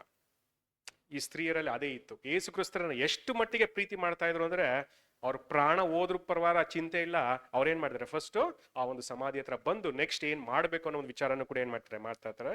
ಆ ವಾಕ್ಯಗಳನ್ನ ಓದ್ಬಿಡೋಣ ಸುಮ್ನೆ, ಆ ಒಂದು ರೆಫರೆನ್ಸ್ಗೋಸ್ಕರ. ಯಾರಲ್ಲಿ ಆ ಸಮಾಧಿ ಹತ್ರ ಬಂದ್ರು ಅನ್ನೋ ಒಂದು ರೆಫರೆನ್ಸ್ಗೋಸ್ಕರ. John 20th chapter verses 10 and 11. ತರುವಾಯ ಆ ಶಿಷ್ಯರು ತಿರುಗಿ ತಮ್ಮವರ ಬಳಿಗೆ ಹೋದರು. ಆದರೆ ಮರಿಯಳು ಹೊರಗೆ ಸಮಾಧಿಯ ಬಳಿಯಲ್ಲಿ ಅಳುತ್ತಾ ನಿಂತಿದ್ದಳು. ಹೀಗೆ ಆಕೆ ಅಳುತ್ತಿರುವಾಗ ಸಮಾಧಿಯೊಳಗೆ ಬೊಗ್ಗಿ ನೋಡಲು ಯೇಸುವಿನ ದೇಹವು ಇಟ್ಟಿದ್ದ ಸ್ಥಳದಲ್ಲಿ ಬೆಳ್ಳಗಿರುವ ವಸ್ತ್ರಗಳು ಹೊದ್ದುಕೊಂಡು ಸಾಕು. ಹೇಗೇನು ಅಲ್ಲಿ ಮೇರಿ ಇದ್ರು ಅನ್ನೋ ಒಂದು ರೆಫರೆನ್ಸ್ ಏನ್ ಮಾಡ್ತಾರೆ ಕೊಡ್ತಾರೆ. ಬೇರೆ ಬೇರೆ ಗಾಸ್ಪಲ್ಸ್ ಅಲ್ಲಿ ಬೇರೆ ಬೇರೆ ರೀತಿಯಾಗಿ ಏನ್ ಮಾಡ್ತಾರೆ ಆ ಒಂದು ವಿಚಾರಗಳನ್ನ ತಿಳಿಸ್ತಾರೆ. ಬಟ್ ಪಾಯಿಂಟ್ ಏನಂದ್ರೆ ಮೇರಿ ಮೆಗ್ದಲೀನು, ಮೇರಿ ಮತ್ತೆ ವೈಫ್ ಆಫ್ ಕ್ಲಿಯೋಫಾಸ್ ಅವ್ರೇನ್ ಮಾಡಿದ್ರು ಫಸ್ಟ್ ಆ ಒಂದು ಸಮಾಧಿ ಹತ್ರ ಬಂದ್ರು ಅನ್ನೋ ಒಂದು ವಿಚಾರಗಳನ್ನ ಕೂಡ ಏನ್ ಮಾಡ್ತಾರೆ ಹೇಳ್ತಾರೆ. ಸೊ ಪಾಯಿಂಟ್ ಏನಂದ್ರೆ ಇವರ ಕಾನ್ಸಿಕ್ರೇಷನ್ ಆ ಡೇ 1 ಇಂದಾನೆ ಪ್ರಾರಂಭ ಆಗಿತ್ತು. ಹಾಗಾಗಿ ಇವರಿಗೆ ಯಾವುದೇ ಒಂದು ಭಯ ಇರಲಿಲ್ಲ. ಈಗ ಪರ್ಟಿಕ್ಯುಲರ್ ಆಗಿ ಲೈಫ್ ಕಳ್ಕೊಳ್ತೀನಿ ಅನ್ನೋ ಒಂದು ಭಯ ಇರಲಿಲ್ಲ. ಹಾಗಾಗಿ ಸಮಾಧಿ ಹತ್ರ ಅವರು ಮುಂಚೆನೆ ಬಂದಿದ್ರು ಅಲ್ವಾ. ಯಾವ ರೀತಿಯಾಗಿ ಶಿಪ್ರಾ ಮತ್ತೆ ಪೂವ ತಮ್ಮ ಲೈಫ್ ಅನ್ನ ಅಲ್ವಾ ಮರಣನೋ ಎದುರಿಸಿ ರಾಜನ್ಗೆ ಎಗೇನ್ಸ್ಟ್ ಆಗಿ ಆ ಒಂದು ಕಾರ್ಯಗಳನ್ನ ಅವ್ರು ಮಾಡಿದ್ರು, ಅದೇ ರೀತಿಯಾಗಿ ಈ ಒಂದು ಸ್ತ್ರೀಯರು ಕೂಡ ಆ ಒಂದು ವಿಷಯಗಳನ್ನ ನೆರವೇರಿಸಿದ್ರು ಅಂತಾನು ಕೂಡ ಏನ್ ಮಾಡ್ತೀವಿ ನಾವು ನೋಡ್ತೀವಿ. ಸೊ ಎಕ್ಸೋಡಸ್ ಅಲ್ಲಿ ನೆಕ್ಸ್ಟ್ ಕಾಂಟೆಕ್ಸ್ಟ್ ನಾವು ಓದ್ಬಿಡೋಣ. ಎಕ್ಸೋಡಸ್ 1ನೇ ಅಧ್ಯಾಯ 22ನೇ ವಚನ. Exodus first chapter 22nd verse onwards. 22ನೇ ವಚನ. ಹಾ. ತರುವಾಯ ಫರೋಹನು ತನ್ನ ಜನರಿಗೆಲ್ಲ ಇಬ್ರಿಯರ ಗಂಡು ಕೂಸುಗಳನ್ನೆಲ್ಲ ನೈಲ್ ನದಿಯಲ್ಲಿ ಹಾಕಬೇಕು, ಹೆಣ್ಣು ಕೂಸುಗಳನ್ನೆಲ್ಲ ಉಳಿಸಬೇಕು ಎಂದು ಆಜ್ಞೆ ಮಾಡಿದನು. ಓದ್ಬಿಡಿ, ಕಂಟಿನ್ಯೂ ಮಾಡಿ. Again verse by verse explain ಮಾಡಲ್ಲ, ಇಲ್ಲ ಸ್ವಲ್ಪ ಓದಾದ್ಮೇಲೆ ಎಕ್ಸ್ಪ್ಲೇನ್ ಮಾಡಲ್ಲ, ಯಾವುದು ನಿಮ್ಗೆ ಅನುಕೂಲ? ಇಲ್ಲ ಮರ್ತೋಗ್ಬಿಟ್ರೆ ನಾವು ವರ್ಸ್ ಬೈ ವರ್ಸ್ ಸ್ಟಡಿ ಮಾಡೋಣ. Again actually verse by verse ಮಾಡ್ಬೇಡೋಣ. ಇಲ್ಲಿ ಏನ್ ಮಾಡ್ತಾರೆ ಅಂದ್ರೆ ನೆಕ್ಸ್ಟ್ ಅಲ್ವಾ ಗಂಡು ಕೂಸ್ನೆಲ್ಲ ಏನ್ ಮಾಡ್ಬೇಕಂತೆ ನೈಲ್ ನದಿಗೆ ಹಾಕ್ಬೇಕು ಅಂತ ಏನ್ ಮಾಡ್ತಾರೆ ಒಂದು ಡಿಕ್ರಿ ಬರುತ್ತೆ ಅಲ್ವಾ. ಹೆಣ್ಣು ಮಕ್ಕಳನ್ನ ಉಳಿಸ್ಬೇಕು ಅಂತಾನು ಕೂಡ ಏನ್ ಮಾಡ್ತಾರೆ ನಿರ್ಧಾರ ಮಾಡ್ತಾರೆ. ಸೊ ಪ್ರಾಬಬಲಿ ಮೋಶೆ ಅನ್ನೋ ಒಂದು ಎಕ್ಸಾಂಪಲ್ ತಗೊಳ್ಳುವಾಗ ಈಗ ಮೋಶನ್ ಏನ್ ಮಾಡ್ಬೇಕಾಗಿತ್ತು ಅವರು ನದಿಗೂ ಹಾಕ್ಬೇಕಾಗಿತ್ತು. ಯಾಕಂದ್ರೆ ಎಲ್ಲಾ ಗಂಡು ಮಕ್ಕಳನ್ನು ಯಾರನ್ನು ಉಳಿಸ್ಬಿಟ್ರಿ ಅಂತ ಆ ಸೂಲಗಿತ್ತಿಯರಿಗೆ ಹೇಳಿದ್ರು. ಹಾಗಾಗಿ ನೀವೇನ್ ಮಾಡಿ ಆ ಮಗುನ ಅಕಸ್ಮಾತ್ ಗಂಡು ಮಕ್ಕಳು ಹುಟ್ಟಿದ್ರೆ ನೀವೇನ್ ಮಾಡ್ಬೇಕಂತೆ ನದಿಗೆ ನೈಲ್ ನದಿಗೆ ಬಿಸಾಕ್ಬೇಕು, ಸಾಯಿಸ್ಬೇಕು ಅನ್ನೋ ಒಂದು ಥಾಟ್ ಅನ್ನು ಕೂಡ ಏನ್ ಮಾಡ್ತಾರೆ ಹೇಳ್ತಾರೆ. ಕಂಟಿನ್ಯೂ ಮಾಡಿ ನೆಕ್ಸ್ಟ್. 2ನೇ ಅಧ್ಯಾಯ 1ನೇ ವಚನ. ಹ್ಮ್. ಹೀಗಿರುವಲ್ಲಿ ಲೇವಿಯ ವಂಶಸ್ಥನಾದ ಒಬ್ಬ ಮನುಷ್ಯನು ಲೇವಿಯ ಕುಲದ ಕನ್ನಿಕೆಯನ್ನು ಮದುವೆ ಮಾಡಿಕೊಂಡನು. ಆಕೆ ಗರ್ಭಿಣಿಯಾಗಿ ಗಂಡು ಮಗುವನ್ನು ಹೆತ್ತು ಅದು ಚೆಲುವಾದ ಕೂಸೆಂದು ತಿಳಿದು 3 ತಿಂಗಳು ಬಚ್ಚಿಟ್ಟಳು. ಆಕೆ ಅದನ್ನು ಇನ್ನೂ ಹೆಚ್ಚು ಕಾಲ ಮರೆಮಾಡಲಾರದೆ ಆಪಿನ ಪೆಟ್ಟಿಗೆಯನ್ನು ತೆಗೆದುಕೊಂಡು ಜೇಡಿ ಮಣ್ಣನ್ನು ರಾಳವನ್ನು ಹಚ್ಚಿ ಕೂಸನ್ನು ಅದರಲ್ಲಿ ಮಲಗಿಸಿ ನೈಲ್ ನದಿಯ ಅಂಚಿನಲ್ಲಿರುವ ಜಂಬು ಹುಲ್ಲಿನಲ್ಲಿಟ್ಟಳು.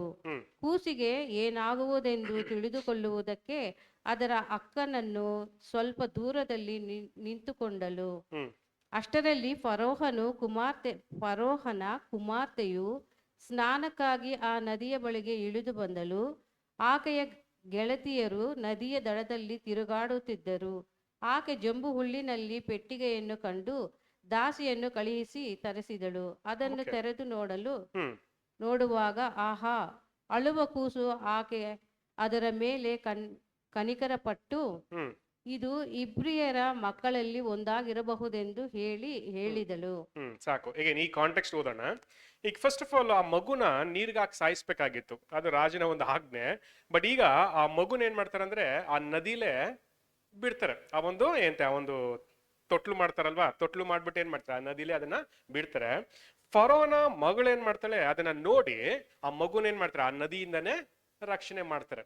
ಈಗೇನ್ ಪಾಯಿಂಟ್ ಏನಂದ್ರೆ ಆ ಮಗು ಯಾವ್ದ್ರಿಂದ ರಕ್ಷಣೆ ಆಯ್ತು ಅಲ್ವಾ. ಆ ಮಗು ನೀರಿನಿಂದ ಸಾಯ್ಬೇಕಾಗಿತ್ತು, ಬಟ್ ಈಗ ಆ ನೀರಿನಿಂದನೇ ಏನಾಗಿದೆ ರಕ್ಷಣೆ ಆಗಿದೆ. ಅದು ಯಾರ ಜೊತೆ ಸೇರ್ಕೊಂಡಿದೆ? ಫರೋನ ಮಗಳ ಅಂತ ಪೋಷಣೆಯಲ್ಲಿ ಅದು ಬೆಳೀತಾ ಇದೆ. ಪ್ರಾಬಬಲಿ ಈಗ ನೆಕ್ಸ್ಟ್ ಕಾಂಟೆಕ್ಸ್ಟ್ ಅದನ್ನ ಹೇಳ್ತಾರೆ.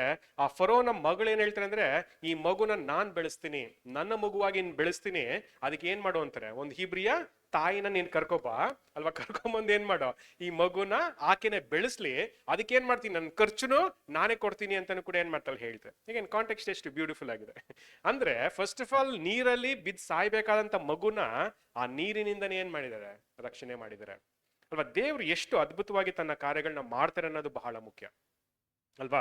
ಈಗ ನೋಡ್ದಾದ್ರೆ ಆ ನೀರಲ್ಲಿ ಸಾಯ್ಬೇಕಾಗಿಂತ ಮಗುನ ಆ ನೀರಿನಿಂದನೇ ಫಾರೋನ ಮಗಳಿಗೆ ತಲುಪುವಂತ ರೀತಿಯಲ್ಲಿ ಆ ಒಂದು ಕಾರ್ಯನ ಮಾಡಿದ್ರು ಅಂತಾನು ಕೂಡ ಏನ್ ಮಾಡ್ತೀವಿ ನಾವು ನೋಡ್ತೀವಿ.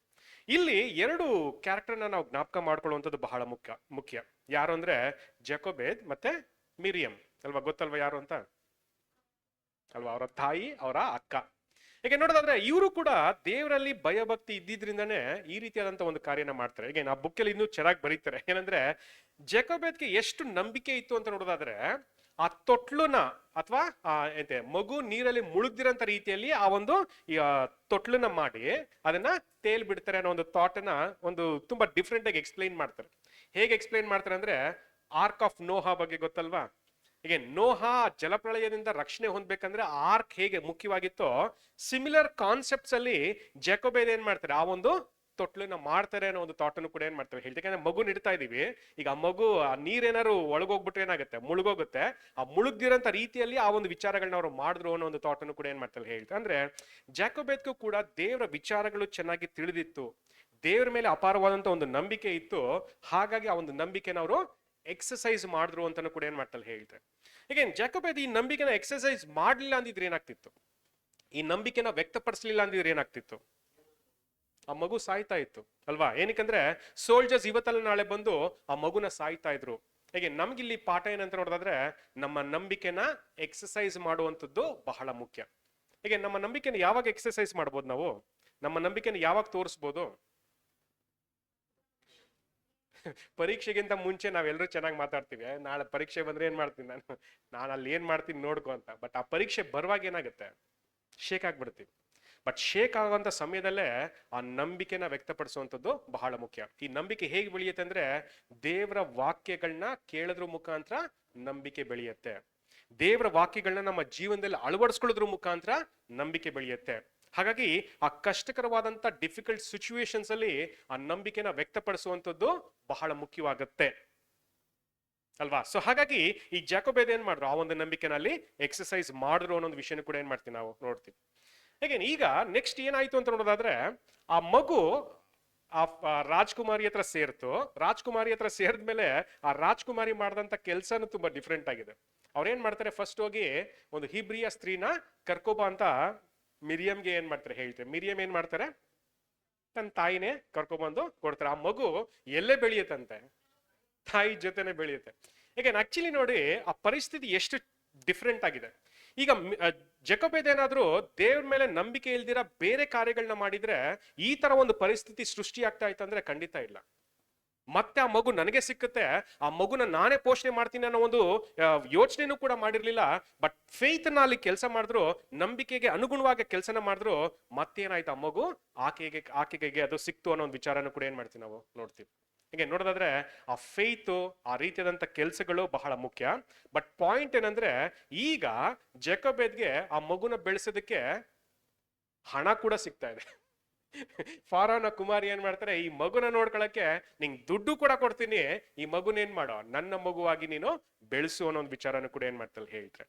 ಹೇಗೇನ್ ಪ್ರಾಬಬಲಿ ಇಲ್ಲಿ ನಮ್ಗೇನ್ ಪಾಠ ಇದೆ, ಕಾನ್ಸಿಕ್ರೇಷನ್ ಅಲ್ಲಿ ಏನ್ ನಮ್ಗೆ ಪಾಠ ಇದೆ, ಗಾಡ್ ವಿಲ್ ಪ್ರೊವೈಡ್. ಅದು ತುಂಬಾ ಬೇಸಿಕ್ ಅಲ್ವಾ, ದೇವ್ರು ಎಲ್ಲದರಲ್ಲೂ ನಮ್ಗೆ ಪ್ರೊವೈಡ್ ಮಾಡ್ತಾರೆ. ಪಾಯಿಂಟ್ ಏನಂದ್ರೆ, ಎಷ್ಟೋ ವಿಚಾರಗಳನ್ನ ನಾವು ಬಿಡ್ದಿರ ಇಟ್ಕೊಂಡಿರ್ತೀವಿ, ಎಷ್ಟೋ ವಿಚಾರಗಳನ್ನ ನಾವು ಬಿಡ್ದಿರ ನಮ್ಮ ನಂಬಿಕೆನ ಎಕ್ಸಸೈಸ್ ಮಾಡಿದಿರ ಗಟ್ಟಿಯಾಗಿ ಇಟ್ಕೊಂಡಿರ್ತೀವಿ. ಹೇಗೇನ್ ಪ್ರಾಬ್ಲಿ ಹೇಳ್ತೀನಿ ಏನನ್ನ ಗಟ್ಟಿಯಾಗಿ ಇಟ್ಕೊಂಡಿರ್ತೀವಿ ಅಂತ. ಕಾನ್ಸಿಕ್ರೇಷನ್ ನ ಕಂಪ್ಲೀಟ್ ಆಗಿ ಮಾಡ್ಬಿಟ್ರೆ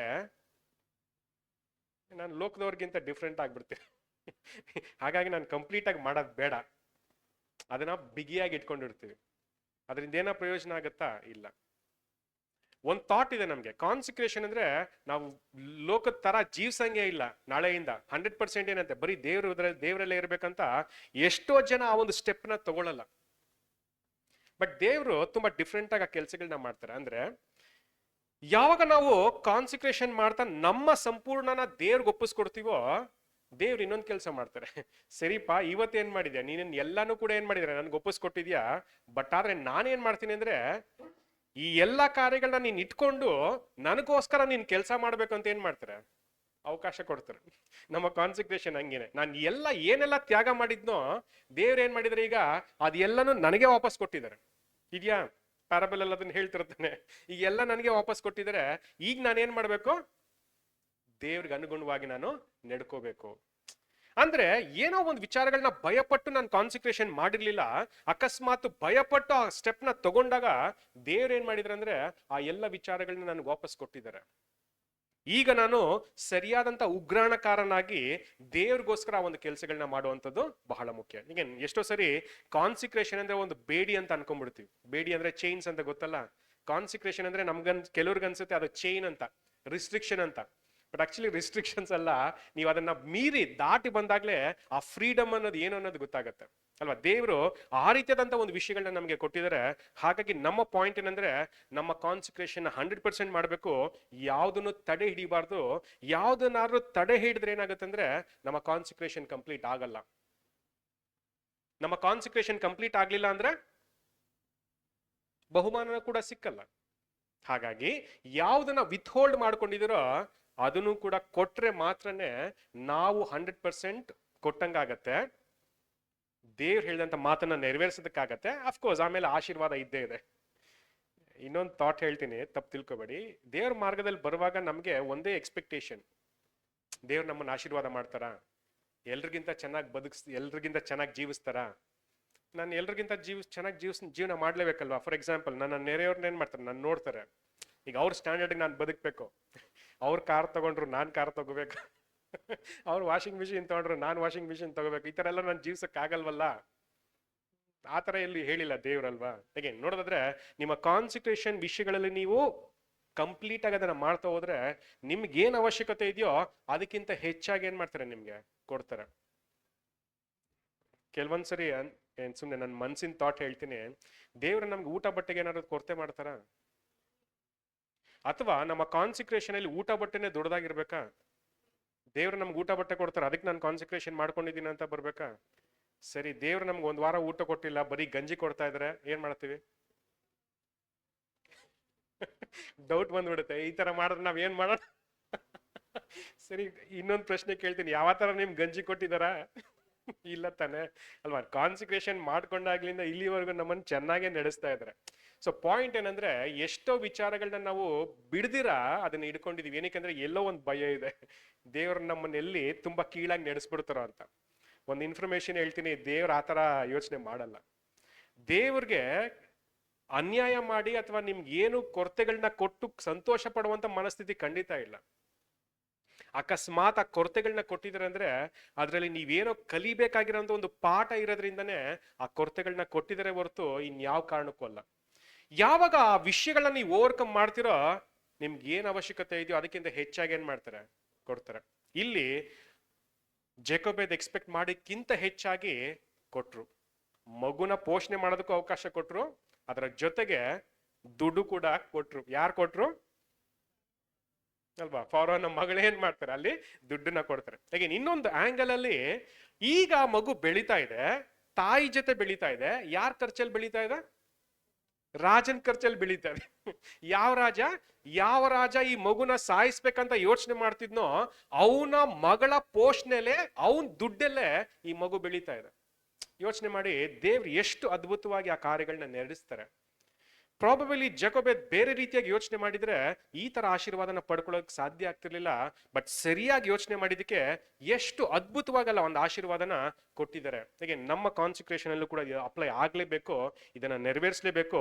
ಯಾಕಂದ್ರೆ ಯಾವಾಗ ನಾವು 100% ಮಾಡ್ತೀವೋ ದೇವ್ರು ಅದಕ್ಕೆ ತಕ್ಕ ಹಾಗೆ ನಮ್ಮನ್ನು ಆಶೀರ್ವದಿಸ್ತಾರೆ. ಈಗ ಆಶೀರ್ವದಿಸ್ತಾರೆ ಅಂತ ನೀವು ಮಾಡಬೇಡಿ, ಸ್ಯಾಕ್ರಿಫೈಸ್ ಆಗಲ್ಲ, ಸ್ಯಾಕ್ರಿಫೈಸ್ ಮಾಡಿ ದೇವ್ರು ನಡೆಸ್ಕೊಳ್ತಾರೆ. ಯಾಕಂದ್ರೆ ದೇವ್ರ ಗುಣನೇ ಹಂಗೆ, ದೇವ್ರು ಯಾವುದಕ್ಕೂ ನಿಮ್ಗೆ ಕಡಿಮೆ ಮಾಡಲ್ಲ.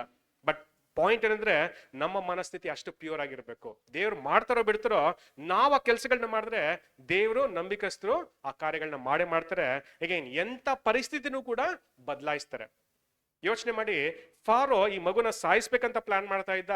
ಈಗ ಆ ಮಗುನ ರಕ್ಷಣೆ ಯಾರೇ ಮಾಡ್ತಾ ಇದಾರೆ ಅಂದ್ರೆ ಫಾರೋನೇ ಮಾಡ್ತಾ ಇದ್ದಾರೆ ಇಂಡೈರೆಕ್ಟ್ ಆಗಿ. ಯಾಕಂದ್ರೆ ಫಾರೋನ ಮಗ ಅಂದ್ರೆ ಯಾವ ಸೋಲ್ಜರ್ಸು ಕೂಡ ಈ ಒಂದು ಮಗು ಮೇಲೆ ಕೈ ಹಾಕಕ್ಕೆ ಯೋಚನೆನೂ ಮಾಡಲ್ಲ ಅಲ್ವಾ. ನೋಡಿದ್ರೆ ದೇವ್ರ ರಕ್ಷಣೆ ಮಾಡಿದ್ರೆ ಯಾರು ಅದನ್ನ ಸಾಯಿಸ್ಬೋದು ಅಲ್ವಾ. ಹಾಗಾಗಿ ನಮ್ಮ ಕಾನ್ಸಂಟ್ರೇಷನ್ ಕೂಡ ಅದೇ ರೀತಿಯಾಗಿ ನಡೆದ್ರೆ ದೇವ್ರು ಖಂಡಿತ ಏನ್ ಮಾಡ್ತಾರೆ, ನಮ್ಮನ್ನು ಆಶೀರ್ವದಿಸ್ತಾರೆ.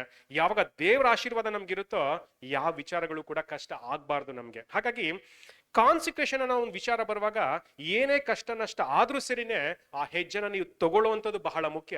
ಯಾಕಂದ್ರೆ ಆ ಹೆಜ್ಜೆನ ತಗೊಳ್ಳುವಾಗ ಏನ್ ಆಗುತ್ತೋ ಬಿಡುತ್ತೋ ನಮ್ಮ ಕ್ಯಾರೆಕ್ಟರ್ ಸ್ಟ್ರಾಂಗ್ ಆಗಿ ಬೆಳೆಯುತ್ತೆ. ನಾವು ಒಳ್ಳೆ ರೀತಿಯಲ್ಲಿ ಹೊಸ ಸೃಷ್ಟಿಗಳಾಗಿ ತುಂಬಾ ಚೆನ್ನಾಗಿ ಬೆಳೀತಾ ಹೋಗ್ತೀವಿ. ನಮ್ಮಲ್ಲಿರುವಂತಹ ಒಂದು ಕ್ಯಾರೆಕ್ಟರ್ ಸ್ಟ್ರಾಂಗ್ ಆಗಿ ಬೆಳೀತೆ ಅನ್ನೋ ಒಂದು ಪಾಠನೂ ಕೂಡ ನಾವು ಇಲ್ಲಿ ಕಲಿಬಹುದು ಅಲ್ವಾ. ಹಾಗಾಗಿ ಆ ಮಗು ಫಾರೋನ ಮಗನಾಗಿ ಅಲ್ವಾ, ಆ ಡಾಟರ್ ಕುಮಾರ್ತಿಯ ಮಗನಾಗಿ ಬೆಳೀತು ಅನ್ನೋ ಒಂದು ವಿಚಾರನೂ ಕೂಡ ಏನ್ ಮಾಡ್ತೀವಿ ನಾವು ನೋಡ್ತೀವಿ.